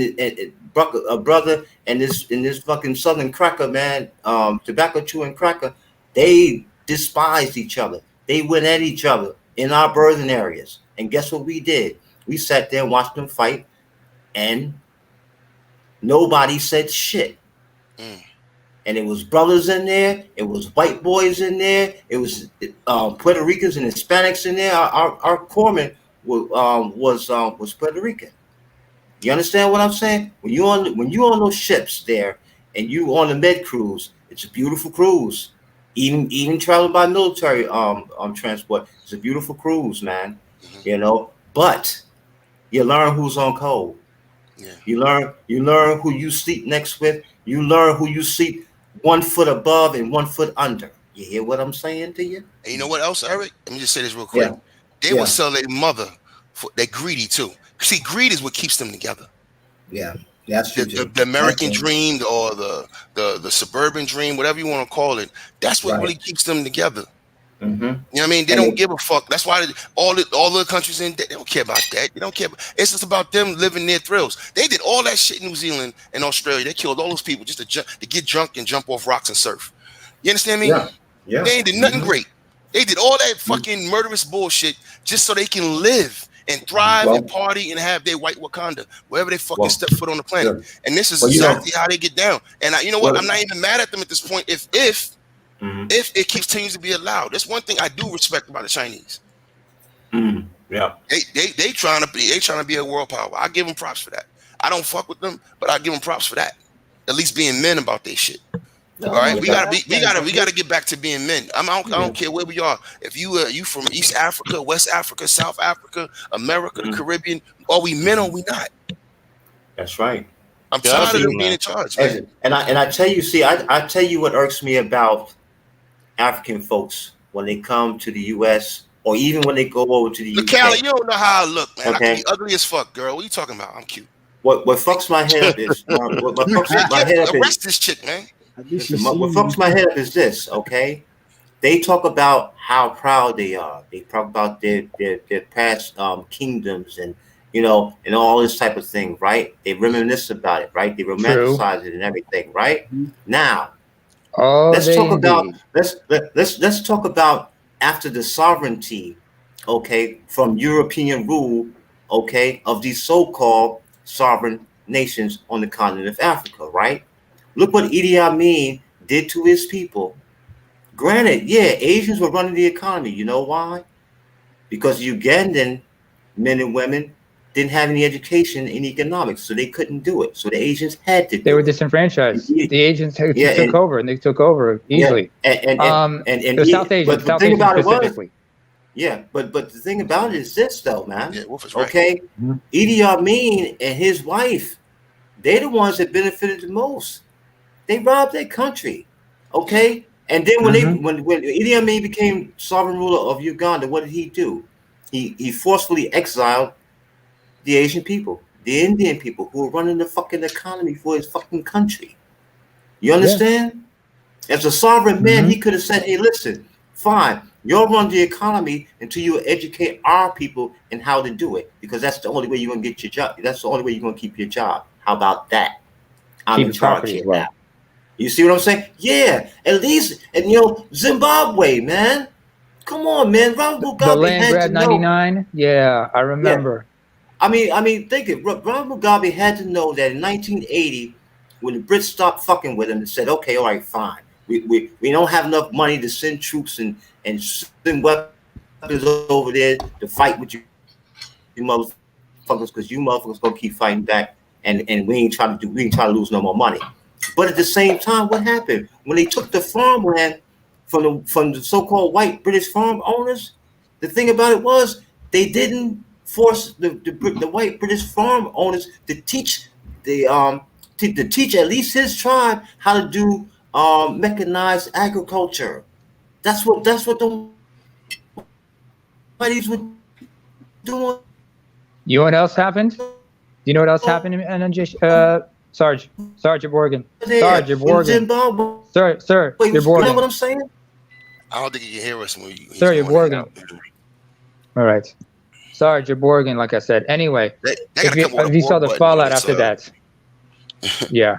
We got to come with a borg button. Yeah, like StreamYards need to come up with something. You know what I mean? That helps. But as I was saying, but just to carry over what he was saying, what happened in South Africa, in Zimbabwe afterwards, was Zimbabwe, that was once known as the breadbasket of Southern Africa, their economy went to shit. And that was just the first stage in that huge hyperinflation that we see now. That's been going on since the past decade. You also saw, and a lot of those Afrikaners, by the way, white people who were in Africa, they're called Afrikaners. Most of them of Dutch descent, just like in South Africa. Yeah. Most of them ended up, they tried to take whatever they could and relocate to places like Mozambique. In Mozambique, they welcomed them in, because the Mozambicans realized, we got people who have the knowledge and the skills and whatnot. Let them come here. Let's give them land. And they started to benefit from that. And when Zimbabwe tried to offer these Afrikaners to come back, they were like, "Fuck y'all. We ain't giving y'all. We ain't coming home. You shitted on us. We ain't coming home. Go fuck yourself. You fuck yourself. Go fuck yourself." In Zimbabwe, we were fine, but it wasn't. See, this is what I'm talking about being on code. The reason why Zimbabwe started failing, when they kicked all those white people out, when Mugabe kicked all those white people out, the reason why I was failing is because they European countries and America put sanctions on Zimbabwe. That was after the fact. No. Exactly. No. After when Mugabe kicked them out, and he tried to do business with other countries. Yeah, other countries who were controlled by Europeans and the Chinese. The fucking Americans and Europeans put sanctions on their country, so they wouldn't let them sell anything. So they helped them fail. 2002. No, this was like 2002 and afterwards. So it was bound to fail. And also, let's keep it all the way 100. Africa has a problem, period. I got more access to countries in Africa than Africans do. Word. I can just go across any borderline. I can go across any borderline I want with my American passport, anywhere I want. But Africans can't roam freely around Africa. There's a problem in Africa between Africans. And that problem does not exist in Europe. It doesn't. I'm African. I can talk. I can tell you. I can talk all day about that shit. I got and then that. some. Okay, so now when you go to Asia, because of the dominance of China, and then they call it the big three now, which is Korea, the economies, China, Korea, and Japan. But they have commerce moving. You know what I mean? They have commerce moving. Africa is not doing this. You know what I mean? With each other, and they have too much resources and too many young people not to get it popping. And too many of those folks are getting shut out. Don't forget the corruption and the monopolization of it. A lot of people, be it for tribal reasons, especially like on a tribal ethnic level, a lot of people are like discriminated in certain countries. Also regional and religious reasons. Yeah, a lot of people are being shut out, and the level of corruption in there. I'm glad you said that. A level of corruption. like say me and an East African and a Jamaican, right? An American, an East African, and Jamaican start a company, and the company is doing good and ready to go public, and they're forecast to make $2 billion as soon as they go public, right? One argument by Bob Marley or King Selassie, and the fucking company's done.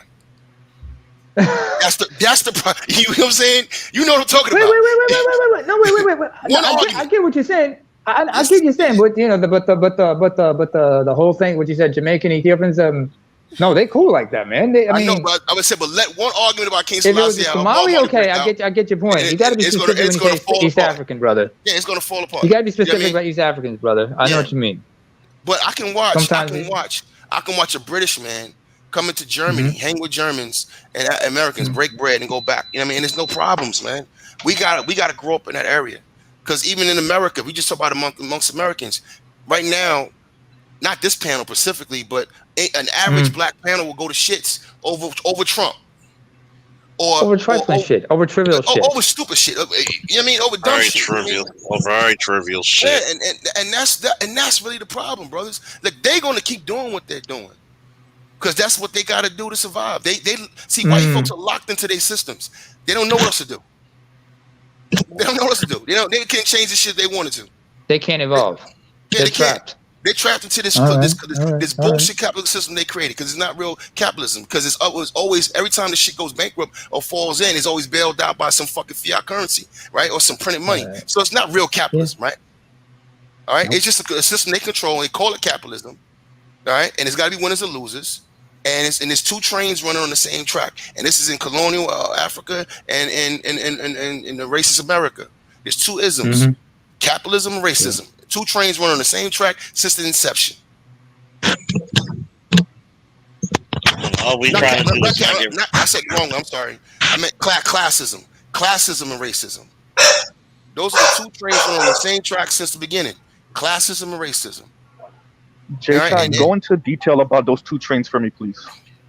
Well, racism, we know what that is. Classism, let's go into it. Like when I was talking about this the other night on a different panel, when America was founded, remember, the first people who were allowed to vote were who?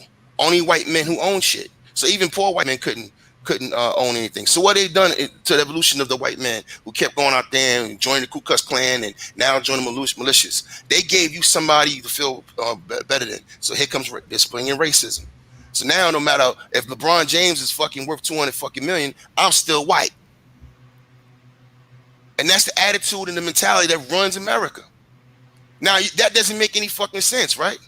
How you sitting out here and you only worth $300,000 as a white man, but you feel you can call a fucking 200 millionaire nigga a boy? That's what's ingrained in America. And that's what's ingrained around the world.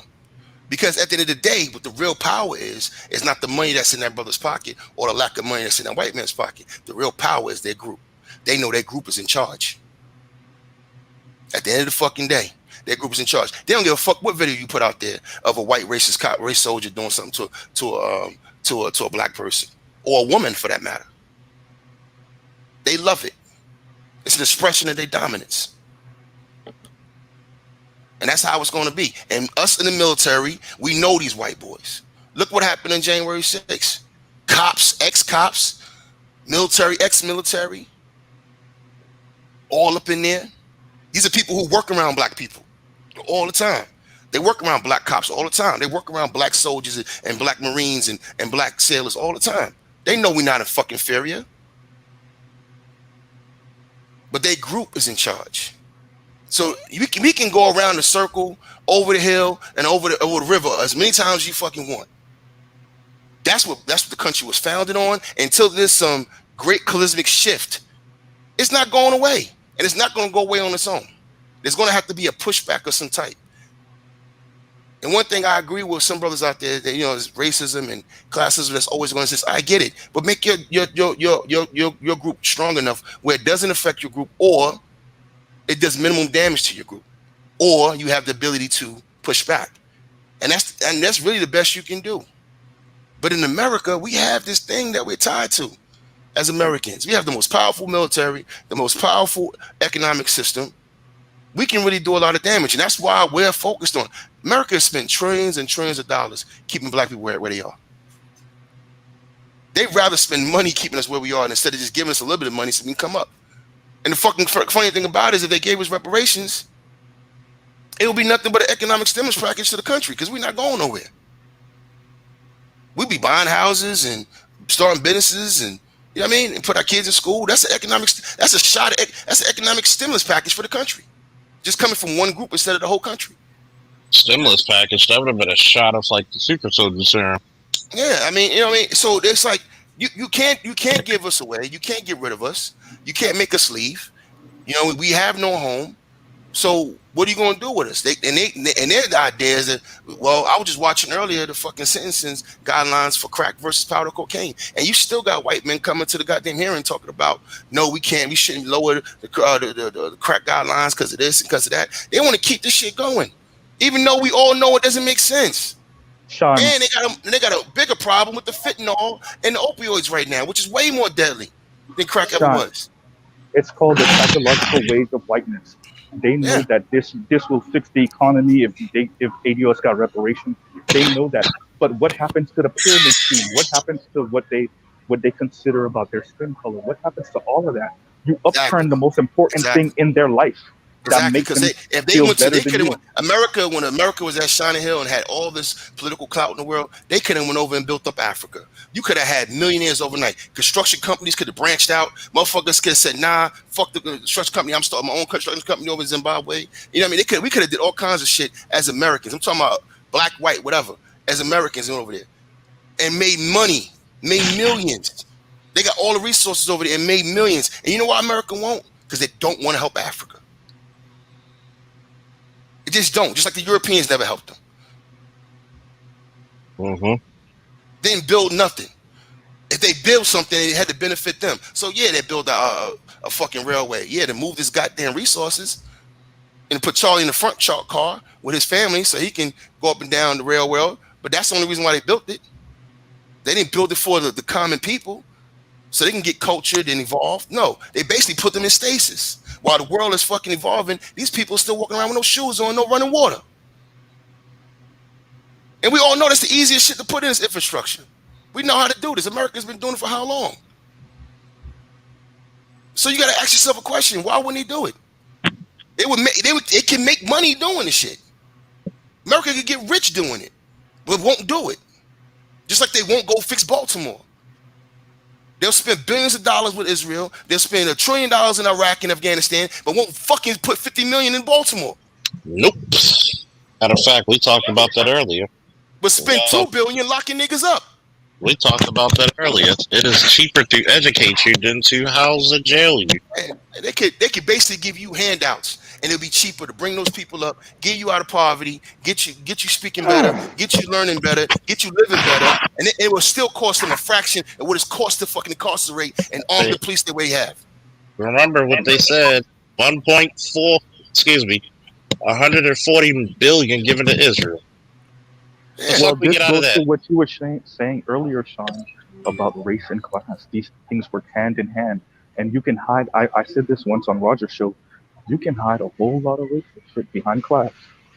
You can hide a whole in King. The real objective is breaking up. Somebody. Say that again, Z. No, you can do a whole lot of. Can you guys hear me now? Yeah, I can hear you. Yes. So I was saying. You can do a whole lot of racist shit behind class and use class as the excuse, right? Use economics as the excuse, or you don't have enough money, but it's not really that. That's not really the issue.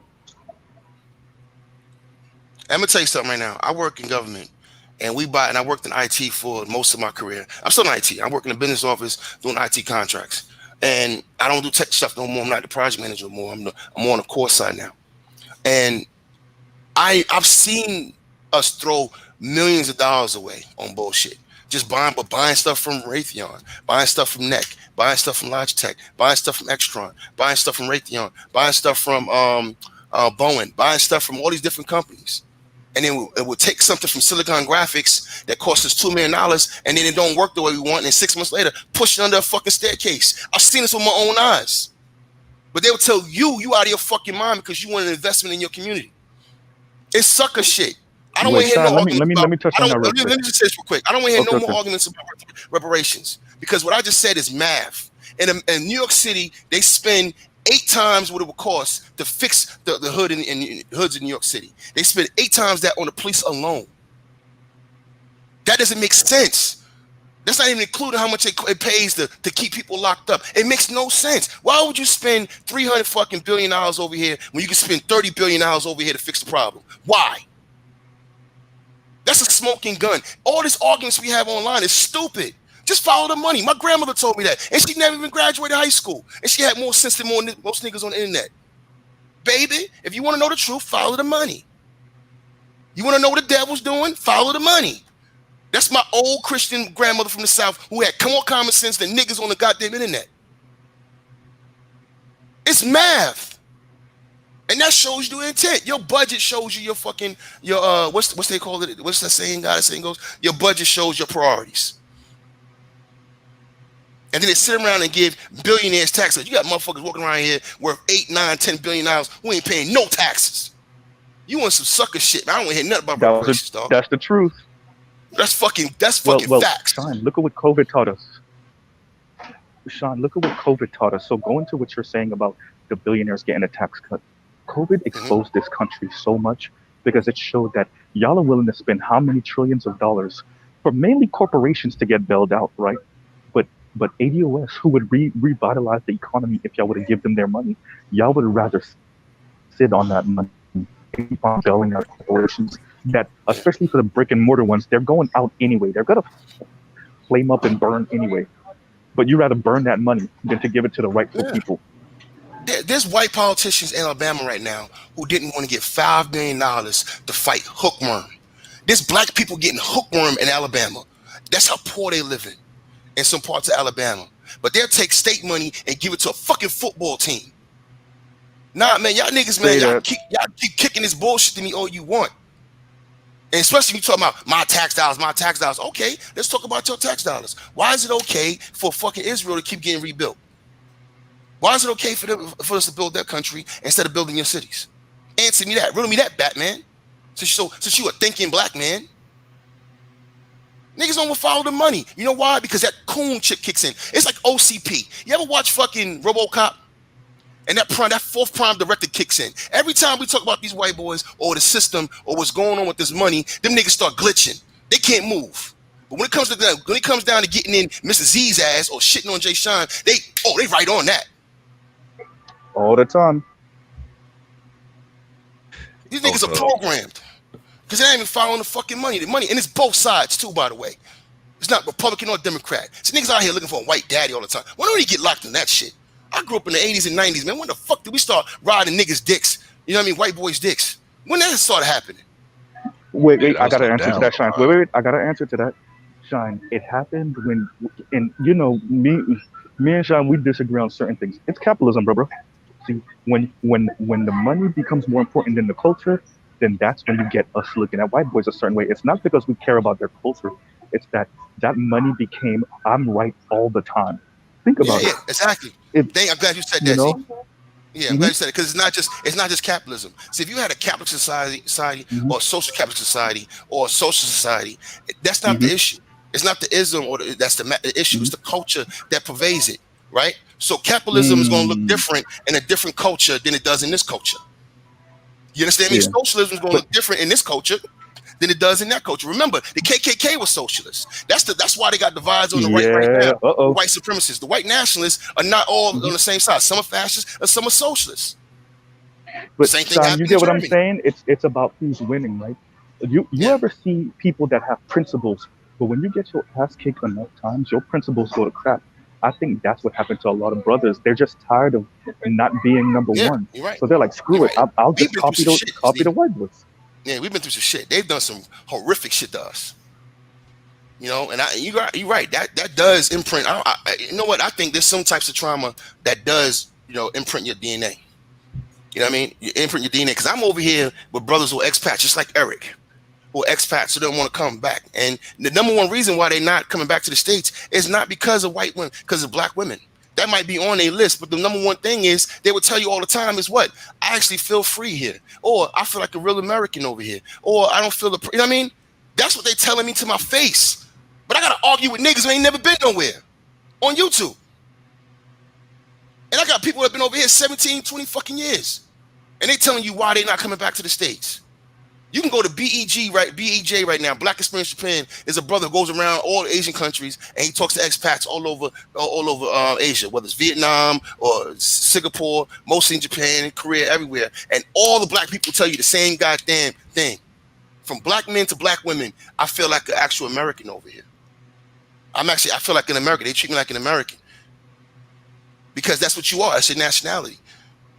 And you have a culture that's been transmitted around the world. So people will have a stereotype of you. And you're an American. And they treat you like an American. They don't treat you like a nigga. They're not from this shit. They're not from the culture. They got their own culture. And they just see things the way they see it. Or they leave you alone because you're free. Now, you might have some people who are curious. You might want to touch you and all that kind of shit because they never seen a black person. That might happen. But outside that goofy shit, we know it's not because they want to see us in the zoo. You know what I'm saying? Like they used to in America. That was only 100 years ago. Like, hey, look, man, we got a serious problem to deal with. And you know what I mean? And we got to gonna deal with that shit. And I like the fact that we have brothers in different parts of the world. You know what I mean? I just know the numbers. 15 million black men cannot leave. So if I leave America, right, thinking that that's going to solve my problems, I just left 14 million black brothers on the battlefield. So that's not going to help. So look, there's no country taking in 1 million black men. All right, Eric Ingram, he can do that. He's a retired military person. All right, but if a 10,000 niggas show up to Finland tomorrow, it's going to be a problem. Niggas talking about 100,000, 1 million. Get the fuck out of here. You ain't sure. Look, man, black men in America are the highest earning black males on the planet per capita. All right, everybody, we have a stereotype for being, you know, loud and all that kind of stuff. We also have a stereotype for being very creative. You know what I mean? People look at us and they know we like gold and we stunt because that's also what we transmitted. That works in your favor, but it also works against you when you try to go around the world and make major moves because they know you coming through to take over. Correct. If 10,000 black men showed them in Shanghai tomorrow, there's going to be a problem. I'm talking about 10,000 businessmen. 10,000. Wait, Sean, and very important point, son. You're going to take over and you're going to make it look good. They're not going to allow it. They're not going to allow it. You think those men over there going to let you come into the economy and rule? Get the fuck out of here. It's not going to happen. You're going to have to figure this shit out where you are. And you got to figure out how to help your group and work with your group, even if you don't live in the country. If I'm overseas, I'm going to try to find you. What you doing? You trying to do a contract? Let me see if I can hook you up. There's a bunch of contracts over here. And they got to give some of them out to minorities. What you trying to do? Look out for you so you can take some of the money back to the crib, back to your people, and do what the fuck you need to do with it. But we got to start having that mentality, though. We got to have a dual purpose. About to sell my house, about to make $90,000 off a house. I never put a fucking dime on. I never put a dime down on. But I have a higher purpose. I want to buy properties. I want to get real estate. I want to have, you know, commercial properties. I want to have apartments. I want to have certain things I can do so I can help other people. I love giving money to organizations like EGI. I just gave them my annual $1,000. EGI is Equal Justice Initiative, ran by Brian Stevenson. They like the Justice, the Innocence Project. They'll get black people out of jail. They also built 2 memorials down in Alabama. One museum and then the lynching memorial. This is a serious brother. I support his mission, and it's tax deductible. He's set up right. That's another thing I like about him. If you're gonna do some shit, set up right. He's a 501c, so I get to write that shit off. So here's $1,000, and this year I'm gonna give him 2. Then I go to fucking Innocence Project and give those white boys money because they doing work for us. Then I'm in a mentorship program. I'm sponsoring a young man named Jeremiah right now. Look, I'm gonna do what I can do. I wish I was rich. I can do more.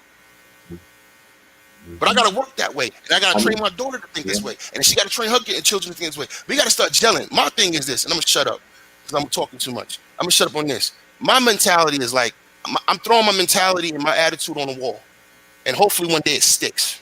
And that's all the hope I have, because that's all we got left. If we're gonna survive, we're not gonna survive. If we don't get our shit in the next 15 years, man, we done. Because I'm seeing what these other groups are doing. They're buying up too much shit. We're not going to be able to catch up. And there's going to be other groups dominate. They're going to be in dominating positions. And your grandchildren are going to be working for Asians and working for Sikhs and Indians because you did nothing. Mm-hmm. They're going to be calling them sir. That's a promo right there. Think about look at Q Butter. Okay, he's educating kids in tech. Look at King Ramil. He's got a school open for boys. Yep. I mean, hey, listen, man. Give money to George Macon. George Macon got a good program. Urban Nerds. I love that. About that's what Jason. Yeah, this is what Joe. Yeah, this ain't no doubt. I forgot about that, brother. Man, I support him. I donated to him. I donated to Q. Look, man, y'all gotta get out here and just start doing for each other, man. What you can do. Nobody. You know what I mean? Doing it for us. Hell no, it's not going to happen. And I'm not saying, and everybody's not. Now, let me say this, Eric. Everybody's not built to be the same way neither. Everybody can't be a leader, and that's not that. Maybe not your position. You might just want to kick back and play video games all day, but still take the time out to join a Big Brother program. You know what I mean? Take the time out to donate some money to something. You know, find something where you can do because it's about aggregating the money, right? It's aggregated. So if everybody was thinking that way, things would start getting done because one guy will be donating to this program, and then a brother from another country will donate to the same program, and then that program starts to build up. And then I'm donating to these programs, and then Eric might donate to one of the programs I donate to. Bruce might donate to one of the programs I donate to, and he donates to another program. You see what I'm saying? Just find whatever makes you that feels good to you. But there's plenty of them out there. Help the people who are doing the work. People who are dedicated to this shit. People who are giving their lives for us, who believe in our future. The least we can do is give them some money. We got it. And stay the fuck away from other people's. Make your own. Look, man, I learned how to make my own info. All right, I ain't got the gravy right, my gravy and shit, but I'm gonna get that gravy right. I'm gonna figure out how to make that gravy I had in the hood. That hood gravy from that Chinese restaurant. I don't know how the fuck they made that shit, but if I get that gravy together, I'm gonna be in heaven because I love A for Young. But I went online to learn how to make the shit myself. I don't need to go in their store. I don't need to go in their businesses no more. They showed us who they are. Correct. We built them up in America. We the goddamn economic base. You know, we gotta stop being suckers, man. This is sucker shit. I argue with my sisters about this shit all the time. I got family to argue with. Trust me, brothers. I'm not just talking to y'all. I'm talking to my own family members. Just had to fuck up their nail shop. I be cussing my sisters out when they do shit. When I hear shit like that, I be cussing them the fuck out, man. And you know what? They start listening. This is work, man. We got to do the work. And I'm telling you right now, I make this shit look good because I have fun doing that shit. I have fun shitting on other people, other groups of people. You know what I mean? I have fun being a big brother and being a big homie to my people. I have fun doing that shit. Let's go have a good time. Let's get on these bikes, man. Let's stun these motherfuckers. Let's have a good time. Let's go out here and hit the road. We can have fun in life, but we still got to be for each other at the end of the day. If not, you just a sucker. And the reason why I say that is because look at your nearest athlete. They have, that's why we got to respect the LeBrons when they do something, or the Jalen Roses when they do something. We have to, because most athletes do what? They get money from white people, and they just become a conduit to white wealth. They buy big houses from other white people, making other white people rich. Then they furnish the house with white furniture, making other white people rich. Banks. They get their jewelry from God knows who. They get their boat from a white person, a white company. They just conduits to white wealth. They really have no fucking bearing on the black community. They mean nothing to us except for what they represent, right? Their athleticism and what they represent, in media. Outside that, but economically, they represent nothing. So the David Wests. Oh, I'm taking numbers. I'll tell you who's who. David West is a real one. You understand me? And now when I see LeBron doing what he's doing, we got to give him. We can't just sit back and say, "Oh man, he could have did this." What the fuck are you doing? Before you open your mouth, let's get some integrity back in this shit. And let's have fun doing it. And plus, black women gave us a gift. They gave us a gift. See, I see the silver lining in everything. Let me tell you how smart I am. My grandmother made it. She raised a smart black boy. All right. I see the silver lining in everything. See, I don't even have to commit to anybody because we're in whore culture. I can have fun. I can build and have fun. I can build my resources, my foundation for my bloodline right, from my branch of the tree, and I can still have fun when I want. Because we in thought culture. And I don't care what they say over there on the divestment channels. I know what's happening with 40 plus old women. They don't have any men. You understand me? Go into detail about that. So the show don't stop. Charles know what I'm talking about. Charles is going up the scales. He's 25 to 45. He having a good time. Woo! I'm sorry. Thank you, sir. Glad you were listening. I needed that second. We having a good time out here, man. You know what I mean? Having a good time. So if you run into a bad situation, you trip up like I did and have a baby, and it's life. And we got to get off this high and mighty shit. Well, you had a baby with a bad baby mama. So what? I'm fucking chopped liver now? All right, I did that. But guess what else I did? I went and got custody of my kid. All right? I'm business first. I work hard and I play hard. And I got to be a father with minimum interference from the mom. You understand me? Which is more than most men get to have. And I feel sorry for my brothers who don't have that. That's some fucked up shit when you get to only see a kid two times a month, and then you got to pay money to hear some bitch's mouth. I mean, look, my heart goes to you. I'm just not going to do it. I seen too many good brothers go through it. When it was my turn, drag the ass up and down them corporate stairs. I couldn't imagine that shit, man. Yeah. Took her to the courthouse and worked her ass out. You understand me? I wasn't going out like that. Because I can't do it. I know my personality. I love my daughter. I can't. But if a mother won and I see the kind of disrespect and the disrespect that came my way after the fact, and that's the disrespect I see some other cats go through, I see why some brothers just disappear. To be in a situation like that where you gotta get disrespected every 2 weeks and get disrespected constantly in front of your fucking child, I can't do that. I can't do that. And my homeboy was surprised to hear me say that one time, because he knows I've been raising my kid all her life. He was surprised to hear me say that, and I was like, nah, man, I'll have to catch her when she's 16, 18. I can't live like that. I'm too proud. I'm not too proud. I'm not gonna come and see niggas around my kid, and I'm not witnessing none of that, because I'll kill that bitch. You understand me? I know me. So I'm gonna move to the West Coast and get my shit popping, and then hopefully, you know, she ain't half crazy and we can move on from there. That's all I can do if I lost. So I understand. I understand the full circle. I look at it from every angle. But what I try to say to Bruce Brothers is this: first, protect your seed, and then second, if you do trip up, fight. Fight. If you don't want to know where to start, email me. I be tired as fuck. I could be, you know, on 3 hours sleep, nigga. I will wake the fuck up. I get email talking about this, some baby mama shit. Where we want to start? What state you in?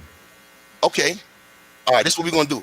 You know what I mean? This is what I think you should do. Alexa, cue up swords clattering for Sean for me, please. Oh yeah, I will perk the fuck up, man. We're gonna get this bitch. You understand me? Any woman not letting a man be a father to his kid, or making it difficult for a father to be a father to his kid, is a bitch to me. You understand me? You ain't even gotta tell me nothing else. I got a man that's willing to be a father, and he gotta fucking fight for it. Enough said. Where you at? How much money you got? Yeah. Let's get the business. This is what I think you should do. Write this up. Write this down. All right, call me in a week and let me know what you got. You know what I mean? We gonna work this hoe. And I've done it 3 times.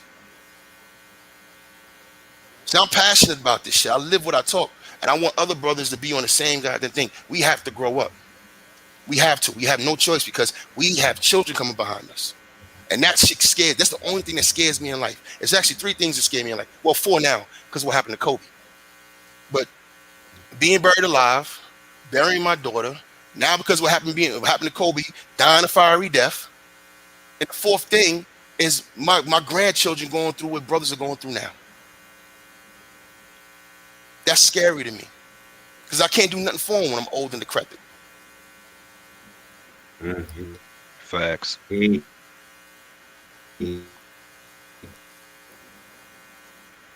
this tiny ass country in northern Scandinavia, the fact that I can reach out to my kids, they can reach out to me anytime, day or night. They can come here and talk to me face to face, talk with their mama face to face, and we'll find a solution to alleviate their problems, even though they both way past grown. At the end of this month, as a matter of fact, my daughter's 30. She's about to get married. You know, I can't, you know, like you Jay Sean, I would lose my mind if I lost contact with my kids, especially when they were, especially when they was babies. That's why when I got all emotional and shit, and I ran. Eric, you gonna hand out, man? Yeah, I'm ran trying, got the man. 4 hours and showed the picture. Hey, Sorry, Eric. man. Yeah, man. I don't know what it is, man. Like it's like I guess when you start, do you hear us clearly, or am I? Oh, I hear you. No, I hear you all clear. I hear you all loud and clear. I would love to troubleshoot his comms right now, man. I feel like it's a loose wire somewhere or something. Yeah, it might be his mic, man, because he can hear us. No, he can hear us. The problem, I think it could be his mic, or it could be the connection in a sense. It's probably the connection. I want to say something to Sean real quick too. Sean, I respect you so much, brother, because you're winning, but you never look down, right? And I've heard you, kind of view something in a different perspective when brothers speak something that you might not have thought of at a certain angle. And so I respect that about you so much. And all the brothers in the space that do that, BGS, Black Uru, I come from shit. But I wanted to stress this. There's a reason why I said that. When you said if I would have lost, right? So you considered like, okay, what about if I would have lost that case with my daughter, right? What about if the mom would have won and I would have had to kind of move to her tune to a certain extent? And I respect that because it was not out of the realm of possibility that you could have lost. And the fact that you even think about that, even though you won the case, I respect that. Yeah, I'll just pay the child support and go about my business. You know what I mean? I'm not going. I don't follow women. I'm a patriarch. My grandmother raised me to be a patriarch. You know what I mean? And my grandmother raised me this way. Yeah. When y'all hear me talk, a lot of the shit I'm saying is a combination of my grandfather and grandmother, but it's actually like 60-40 grandmother.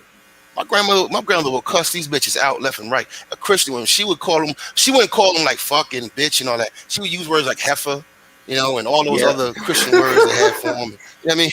But the look on her face, she was disgusted by the look on her face, But and then that's what I was raised by. And then she had sisters, Icy and Gracie, and then my aunts in them. You know what I mean? And it's like, I know what black women are. And I know what I am. So I feel sorry for these boys who are growing up around a bunch of ratchet women. Think about that, man. Think about, you know what I mean? The fact that even about it all the time. Yes, those black boys even have an ounce of pride in them, that tells you how great we are. How you raised by that and you got pride? What? There's something in you. If I see a young man that's trying to do something, he got a certain level of dignity about him, and his mother's walking around here with a fucking scarf and pajamas on in the middle of the fucking day. No, you said it wrong. You said it wrong, Sean. Bonnet. Oh, scarves too, shit. All that shit, man. You know how I know? Because when we meet at that park across from the wharf in DC, that's how they would bring their kids on Saturdays to us. We ran the Big Brother program. They dropping them on. It's fucking 10 o'clock in the morning. You can't find a pair of sweatpants and a hoodie. What the fuck you come over here with pajamas on? All the way down to downtown DC. So anyway, you know what I mean? But when I see this, but these boys still had dignity in them. So I'm fucking required to teach them how to do their credit, talk to them on the phone, whatever. That's Sean, insane. Like that. Go ahead. I remember I had this discussion a couple of times with Art of New Style, talking about kids going to school and everything. Yeah. Hang on a second, I got a canker. It's hard to talk when you got canker sores in your mouth. Anyway. Gotta make the money somehow. I got canker sores. Oh, this motherfucker be hanging those out are like those sores you get inside you. No, you get those sores inside your mouth from biting your teeth and stuff, or like if you ever had braces. Nah, I never had braces. Those are what they are. They're like aphthous ulcers. Ulcers. Okay, please clean that up. You could have made that. It's not a cold sore. I don't have herpes. Don't worry. There's so many places you could. There's so many places you could have went with that joke right there, Namer. You could have flipped that back. You could have flipped that back. Anyway, I would have said 2 words: dental dam. Yeah, that's my shit. Actually, I like dental dams. Anyway, we know. You could have told him at least I don't be dipping the prisoners. I don't watch Prisoners. Anyway, I was down there, but anyway, thank you. Anyway, like I said with New Style a while back, we should be teaching these boys from a young age about finances, starting with how to how to open a bank account, how to balance a checkbook if they're still using checkbooks, how to budget. I mean, because y'all remember, I asked this question if they still had home economics inside their schools, in their high schools and whatnot, if they're still teaching that stuff. If not, you guys need to take those boys around and say, come here, let me show you how to work, how the bank system works, how to get a line of credit, how to do this and that and third, how to talk to people into getting a loan and how to present yourself in getting a loan, or how to be careful with bank loans and how to read about like mortgages and whatnot. Because how many people? I mean, I remember. I don't mean to be disrespectful to the brother because he's already embarrassed and stuff. But Dr. Umar Johnson, I remember he brought this up in an interview. He said, "You ever notice if you want to go to school, the banks will give you a student loan for that. If you want to buy a car, they'll give you a car notes for that. If you want to buy a house, they'll hook you up with a mortgage. But if you want to start a business, they ain't having. They ain't trying to hear it. Yeah, it's all kind. Because it is too profitable to keep people in debt." Mm-hmm. Oh, indeed. Except now because they can't collect. Well, and again, you're a conduit to their cousin. Yeah, you're a conduit to their cousin. See, every time you get a loan, that's a loan to a dealership that's owned by a white person, or to a university owned by white people. So they don't got no problem with that. But see, that business loan goes to you. Not only that, talk about a black exploitation. Black exploitation. This is what it is. Not only that, we gotta teach our kids. You know what? You gotta know how to leverage your debt to make more money. Or restructure that debt. Restructure the debt. Not just That's that. part of the credit building too.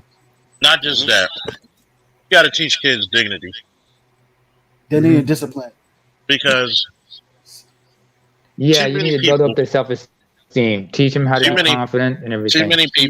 Too many people out there don't understand when I said dignity and respect. My father said this: people gonna respect you the way you respect yourself. Think about it. We've infused into this thug culture and whore culture so much that we confuse it for masculinity. We confuse they confuse femininity as sexual freedom and promiscuity. Sexual liberation. And even if you want to use masculinity, I'm sorry, Charles. If you want to use masculinity to the utmost to the hilt, join the fucking military. Learn how to shoot weapons. Okay, there you go. I'm gonna use this as a perfect example. Return this. Dennis Sperling. You ever watch videos where he has his sons? How he treats his sons? Oh my God! I swear to God. Yo, that's how I want my sons to be. I'm gonna teach my son. You know what, Mel? Like that. Not only classes how to fight and everything, but also dignity classes, elegant classes. You see with those dance classes with the salsa class and everything, how his older son, how he had to stand up with pride, like even gentleman like. Yo, he's gonna grow up to be a powerful man. See, you know what, Mel? One more thing I gotta mention. And you know what? I gotta finish this. You know what? And you know what? No shot at Angry Man. I'm sorry, but I know he be getting on Kevin Samuels about what he feel his image is, what he feel his image should be. And I'm sorry. I'm sorry, Angry Man. If you hear this, I'll take a shot at you. I don't want to see that your type of image or what a masculinity man is no more. The hood type image. I'm tired of seeing that. We've seen that for so many years. You need that. It has to be one of the images. It can't be the primary image. Exactly. I'm gonna speak on this, right? Because anybody who know me, what's up, Zaval? He's in the chat. Multifaceted. You need everything. He's one of my good brothers. You know, father, married man, have kids, have a whole flock of kids. One woman, that's his wife. Okay. Hell, I was one of the young groomsmen for his wedding. He knows. I'm going to tell you one thing about it. There's a time and a place for everything. I don't mind wearing Jordans, but you best believe I love my three pieces. Bingo. There's a time and a place to drink beer. I don't. I drink liquor. Premium shit. I don't even drink VS fucking cognac or brandy. I'm a bougie nigga. See, I don't knock Angry Man, but at the same time, the image of the black man does need an overhaul. Exactly. And if Bruce is still there in the chat, can you please put the Gray Faulkner Initiative in the chat for the newbies? You know, and this is And this is I'm gonna say this thing. I'm gonna say this. Then Jay Sean got the floor. I'm what you would call like Dudley from Street Fighter, and he quotes. A lot of people out there in the world doesn't know the difference between refined strength and uncouth violence. See, when I understand how a lot of dudes want to be comfortable, want to be themselves, but at the same time, you got to play the game. You got to know how to play the game and know how to take it.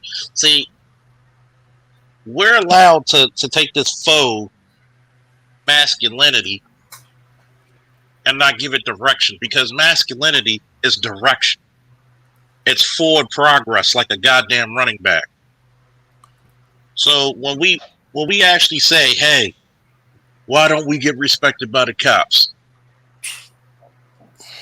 One, what's the stereotype of black men? And see, we're the only race of people who like to live to our stereotypes. We like to live towards them. I'm from New York. I'm from Baltimore, nigga. I'm from Miami, nigga. I'm from wherever, nigga. You quoting your cities, you from Dade County, nigga. Like, you quoting the worst parts of America like it's a sign of pride. See, you're not tough because you're a part, not only because you're a part of the team, you're also tough because you're a straight up individual. You're a straight up dude. Because guess what?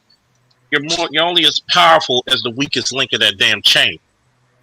Me and my ex were just driving down the street and some nigga talking about, yo, he cut us off and was wrong. I'm like, yo, what you doing? Man, come out the car so I slap you in front of your bitch. And we laughing at him because we like, he does know either one of us can fuck him up, right? So when the niggas finally get a good look at me, they roll up their windows and shut up and don't even look my way. But what happens if I didn't have the discipline and the refinement of being a man?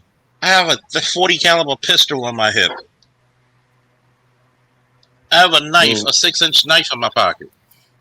I have 2 nightsticks in my car. They'd have been fucked up or dead. But when you can laugh shit off, which is something that I notice is a tragic trait among black men, we got to take everything personal. I'm like, this nigga in the car with 3 niggas, with 2 niggas. I'm in a car with an attractive female who's my ex. You go ahead and you go whine about your life. I'm getting treated out for Father's Day from a chick I'm no longer in a relationship with. How about them fucking apples? See, we're going to have to put ourselves in a better light. I want the stereotype that every time you see a black man, that man's in a fucking uniform in a position of power. Go ahead, Jay Sean. I was going to say, speaking of, AM, because, me and him have history, as you know, Charles. He got lucky with me because I live by the code. You know what I mean? When I fell out with him, he had all kinds of enemies. I didn't go to none of his enemies' channels and talk shit about him. But I only talk shit to him from my panel, from my channel. And there's some things that's going on with him that I don't like right now. And if I choose to address it, I'm gonna address it from my channel. That's just how I operate.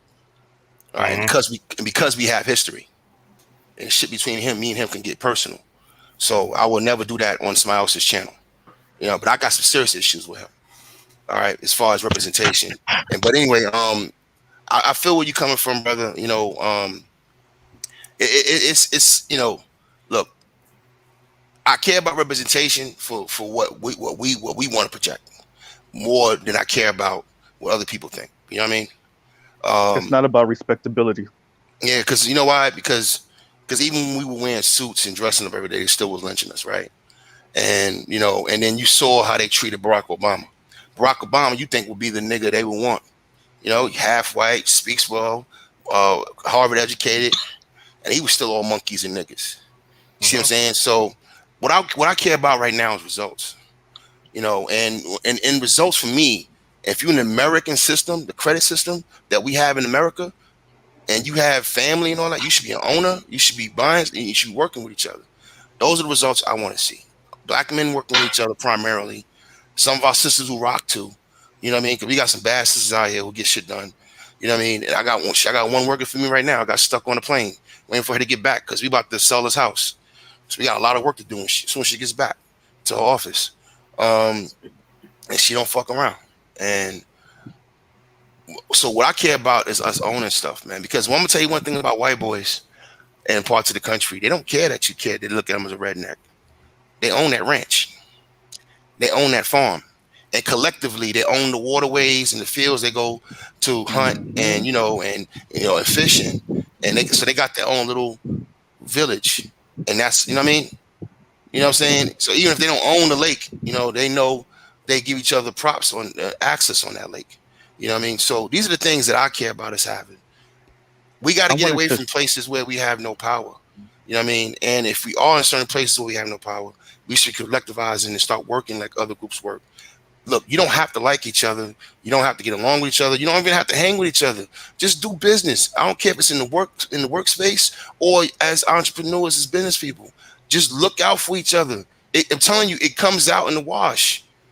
It does. You don't even have to. I think a lot of fear is we have so much mistrust amongst each other. We don't trust other black people so much that we think things are just going to collapse. It's going to go bad. You got to look at it, Jay Sean. You got to look at it, Jay Sean. Is it a priority to put your boys in the Boy Scouts? Where the Boy Scouts still don't trust? I think so. Or something like it, right? Yeah. There's something like it. You can get your own damn troop. I feel you though. You're I know, but you got to realize when you got organizations where you're forcing young men to work together to a common goal, that grows on you. You get used to looking at that as your brother. Yep. Because it used to be a segue from the Boy Scouts into the military. That was your rite of passage. That was your rite of passage. I mean, I'm not as mature as Mr. Ingram here, but but you're right though.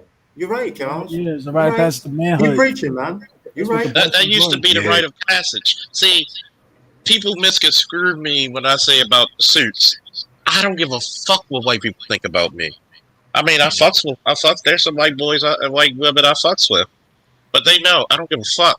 What I dress like is to be comfortable to me, because you got to be multifaceted in this world. See, when you see yourself in the mirror in a suit with a nice tie, that does something to a brother's confidence. Your women look at you different. I'll go to fucking DC. I'll go to downtown Baltimore, downtown DC, and women will come at me a different way. Either way, I could wear a V-neck shirt. You got women just touching my arms. Oh my God, I love your arms and your chest. I just came from the doctor's office and the doctor was like, God damn, I'm at 380. How much you fucking bench? 5.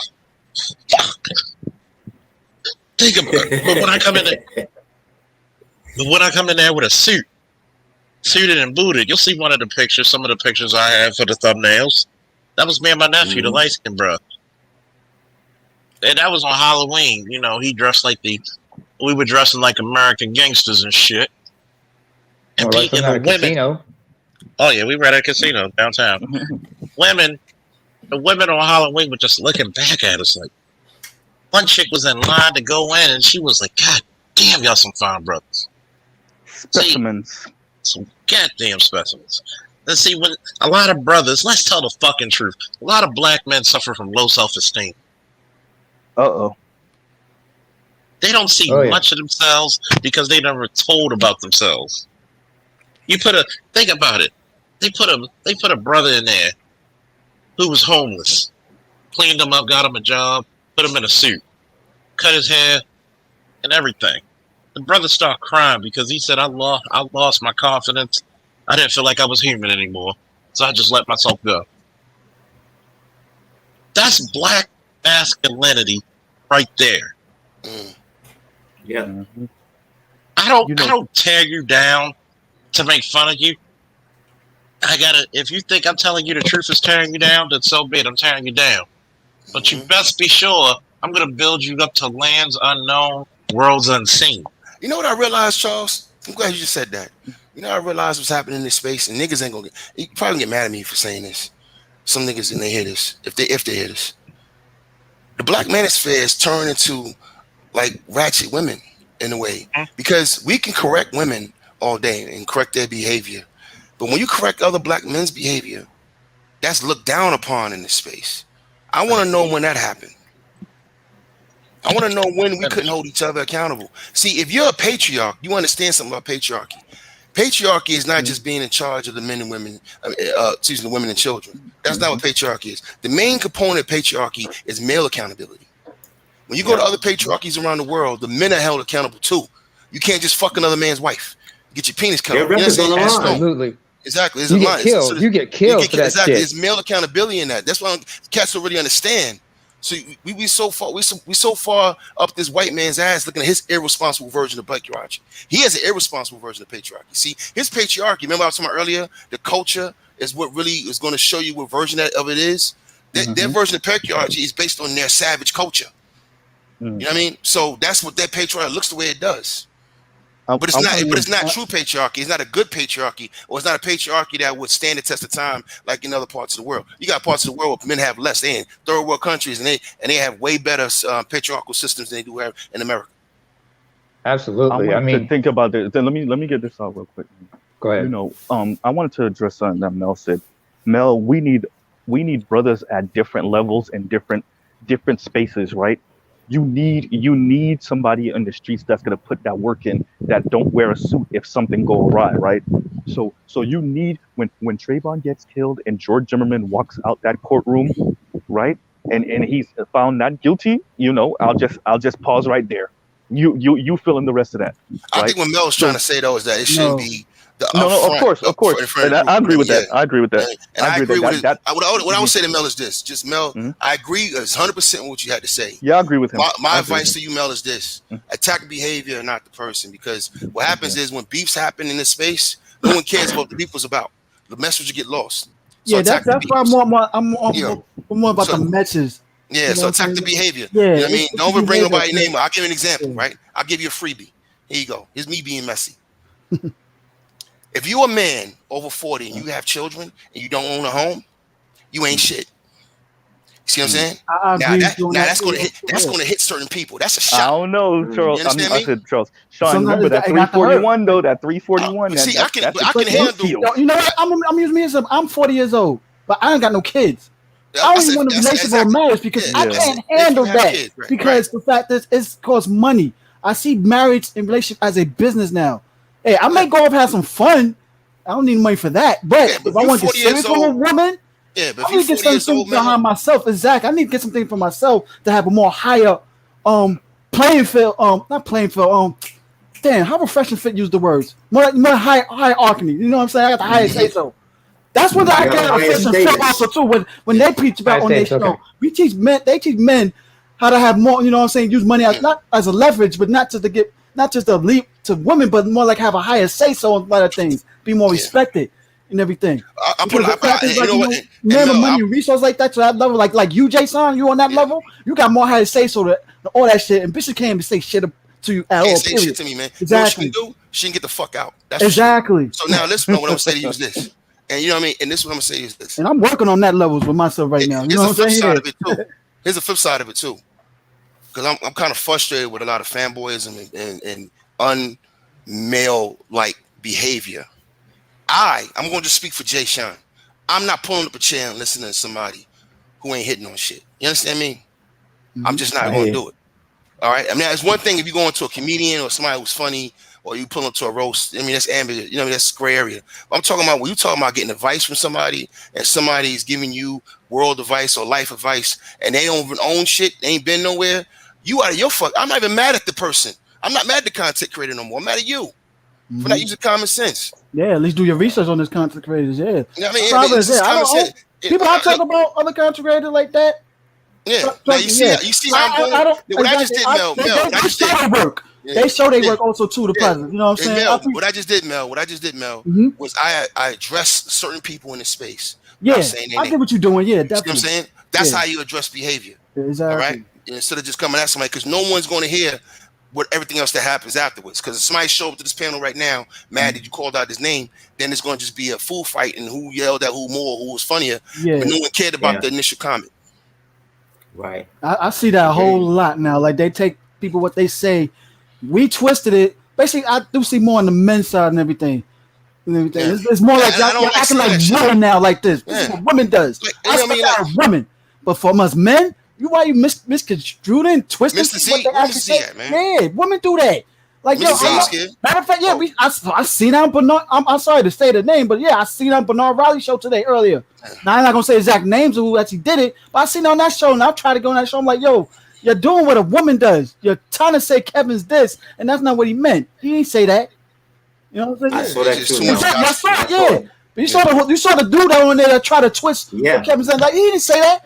And you're gonna have to put that on your resume. Matter of fact, I gotta say this. I gotta say this because Kevin bigged up me in a way I didn't even see coming. You know, when he talked about my career, when he also talked about, you know, being in shape and being a man. And Peanut, go tell David bring his ass down here and pick up his goddamn shoes on my goddamn living room. God damn it. But anyway. Yes, I'm a father, sorry. But here's the point that I'm making. Kevin this week is gonna. Did I tell you pick up that goddamn can?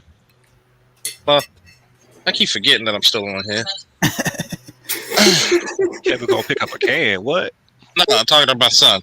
Well, if you can use that as a metaphor, yeah. Kevin gonna tell people pick up that can. That's a metaphor. For he's gonna get on the men's asses this week, and the can is get up your ass. So it's funny. It's funny because I always believed in this philosophy: a man, a can, and a plan. Look, a man can take a can of ravioli and learn how to heat that bitch up and feed every goddamn body because he had a plan. See, what a lot of people don't like is that. Oh, we want to root for Kevin, but as soon as he joins on the brothers again, which Kevin started his platform, getting on niggas for being so damn fucked up. How you gonna conquer the world and you don't know how to play the game? It's again quoting Jay Sean and myself earlier. Yeah. Then when he told him, yes sir. No, I just want to say I didn't mean to cut you off, but it reminds me of the story of Jesus Christ and the fishes. Huh? And also it reminds me of Jesus Christ. Apostles came up to him and asked him, you know, what about, you know, people, you know, the fishermen who fish for men. That means their soul, their dignity. Uh-huh. And then here's the crazy part of their existence. Oh yeah, and here's the crazy part, Eric. We're so deficient in dignity that this brother, who's got a woman who's a PhD candidate, first damn thing he says, black women are our enemy. But even he told him, you're not even evenly yoked. How can you say somebody your enemy when you can't even afford to be the hero? I need to say that again, fellas. Can I get a woo on that? Woo. Woo. Woo. How the fuck can you afford an enemy when you can't even afford to be the hero? See, a lot of niggas need to really realize this shit. Okay? Number one, women are going to look at you different compared to their fucking income. You can't say you're the leader. You can't say you're the master unless you can provide. Even if you got to go by hook and by motherfucking crook to put food on a goddamn table, I'm a police officer. If something happens where I can't fucking work, I'm on some freeway shit. I will steal the fucking dishes out your kitchen to feed my son. Fuck your morality. Survival of the fittest. Okay? And I'm pretty sure anybody else who's a father would agree. Now, best case scenario, live and let live. But don't get in my way when I have to feed my child. And you got a guy who comes up there making $41,000 doing an Uber, which is cool. The average guy. You can't say, see, a lot of people get average wrong. If you got average testosterone levels, that's great. Your dick still gets hard. That's beautiful. Every morning, shit. So we look at this average shit as a burden, as something beneath us. That guy's an average dude. He's trying to get some fucking in prime fucking Megan Good type of motherfucker. Been watching too many damn movies. And 80s movies. You thinking he's thinking that one day he's gonna get the love of his life, who's an 8, 9, or 10, making average money. I'm sorry. As much as I like Megan Good, as much as I like Melissa Ford, I don't have Megan Good, Melissa Ford money. Just like the other day, I had that chick on there who was on Roger's shit, and she came to my platform trying to look for some sympathy. Well, these black men, no, motherfucker, you were married to one. Shut the fuck up. And the funniest thing, did I even curse at her one time, folks? No. But I checked her ass. I said, you decided this man was going to be a father. You try to tell old military guys how the game works in the military, and I can tell you before you. That had me rolling. I was even getting at her in the chat. You trying to tell me that y'all didn't get married. Y'all didn't get, well, we didn't get married. You know goddamn well you ain't living in a motherfucking barracks. You getting more, well, I was you tapped living out. on base housing and not married. No. So, first of all, you decided you could have said no, and you could have been on birth control.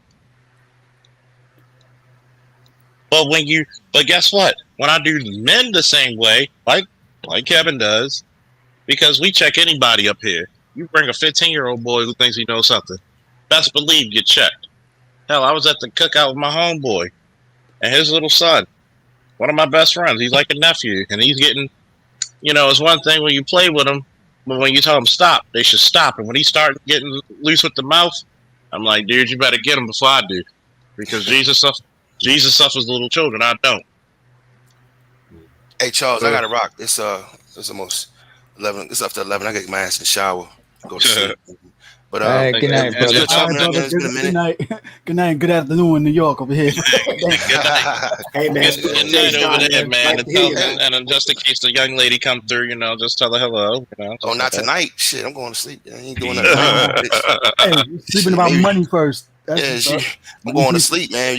You still here in the morning, maybe, but I'm going to fucking bed. I ain't got time for that right now. So that's what happens when you get older, man. You don't give a fuck about shit like that until you in the mood. You know what I mean? But anyway, exactly. Y'all be good, man. Good talking. Hey, Eric, I got a quick question, Eric.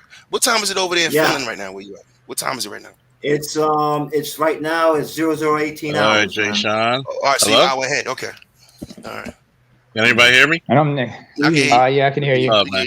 I had a little slight technical difficulty. Okay. Yeah. Anyway, let me get out here, man. Computers. Just let me come up. All right, Jay Sean, give me a piece. Y'all be safe, y'all. Man, I'm gonna tell you one thing about it, man. This has been a very interesting string. We got to see ratchets. We get to talk about seditious traitors to their own society and race. We talked about economics. We talked about how men can be dressed. Oh, it feels good. It feels good to get this shit out. So, fellas, anybody want to have any last words? Charles, I want to say one thing. When you were talking about average, we'll start with Namer. Well, actually, my thing is, no, let Eric go first. No, I just wanted to chime on to what Charles was saying about average. Hey, Eric, you still there? The majority of most populations.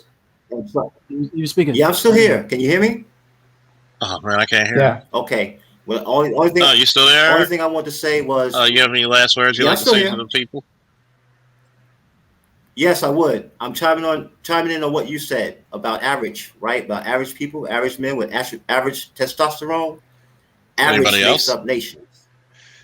Charles, he's speaking Charles. right now. You just can't hear him. Yeah, you can't hear him, Charles. I think you got to replug in your mic or your headphones. Yeah, but I just want to say that average makes up nations. Many average men with average levels of testosterone have impregnated enough women to populate whole entire landmass, which usually they are the majority. But that's my spiel. Carry on, gentlemen. Can you hear me? Oh, Go ahead. Yeah. Yes.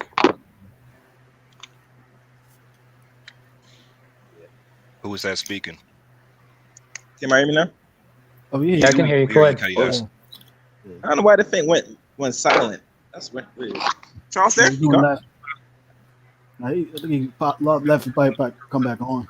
Yeah, probably. Well, I would say this: you guys busy late tonight? I am gonna do a stream, like around 8. I might push to 8:30, 9, depending on what time I get back to the place. Okay. To do a stream. That's a question. All right. Cool, man. Any closing thoughts? Well, my thing is, it's just good fun just having these discussions, and we become very multifaceted because we went from one topic to another and showed not just the topic in particular, but everything that was interconnected with it. If y'all understand, if y'all catch my drift. Indeed. So with that being said, I'm just glad that we can have these discussions and realize the reality situations, and we all come and bring different perspectives of these things and be respectful. Chaos, mute up. Thank you. I'm just gladful that we can at least come together and talk to each other and respect each other's perspectives and understand each other's perspectives. Because when we trade things, exchange ideas. Somebody might have an idea that that the other one never thought about and realize, that's interesting. And we can go back and forth and we can build up together that way. But we don't use that information or anybody's misdeeds against them or try to use it to just against them in the future. No, we use that to help each other out one way or another. Because that's how it is. That's a fellowship. That's a brother line. Excuse me, Charles? No, that was somebody calling me. Go ahead. But like I said, we need to help each other out as best as we can. Hopefully we can fix this mess and try to get everybody back on the up and up, and we see the reality of this thing. I'm done.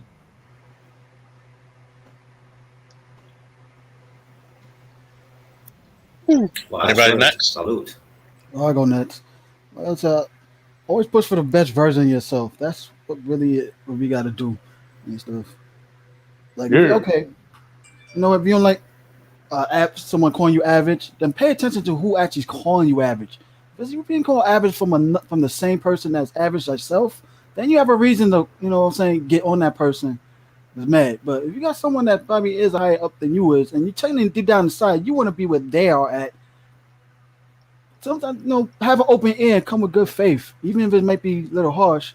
But you might look back and like, you know what? I needed that. As men, we needed that. And, start the push of the process. So you start, creating your own rules. Learn from others that's more successful than you. That's the best way you could get what you could get. Word. Like Charles always says, man, his motto: be the multifaceted man. That's the image we need to have. We need to be multifaceted always. Until next time, y'all. Definitely, man. Well, your brothers have a good day and everything. Woo! Woo! Hey, peace of the chat, peace of the panel. Appreciate y'all having me on. And I definitely be more active around, the panel and whatnot, and certain spaces and whatnot, especially, trying to look out and do what I can to, support the content flowing, uninterrupted and unencumbered. That being said, I appreciate the whole, message here being multifaceted, being helpful. And, Jay Sign, what he said really spoke to me earlier because, even in my small little way, I would try to take brothers underneath my wing that had less experience than me in the army and, try to, teach them not to, become a target. And what I meant by that is, look, I understand you come from the block and all that, but at the same time, we got to be multifaceted. We got to code switch. We got to learn how to play the game. Even if, I'm saying they rig it against us, which what they were doing and whatnot. I just didn't connect the dots like that back then. But I can say, I would master the fine art of telling people who outrank me, go to hell with them looking forward to the trip. So, it's a lot of information to gain from, spaces like this and getting, gamed up and learned up and trained up.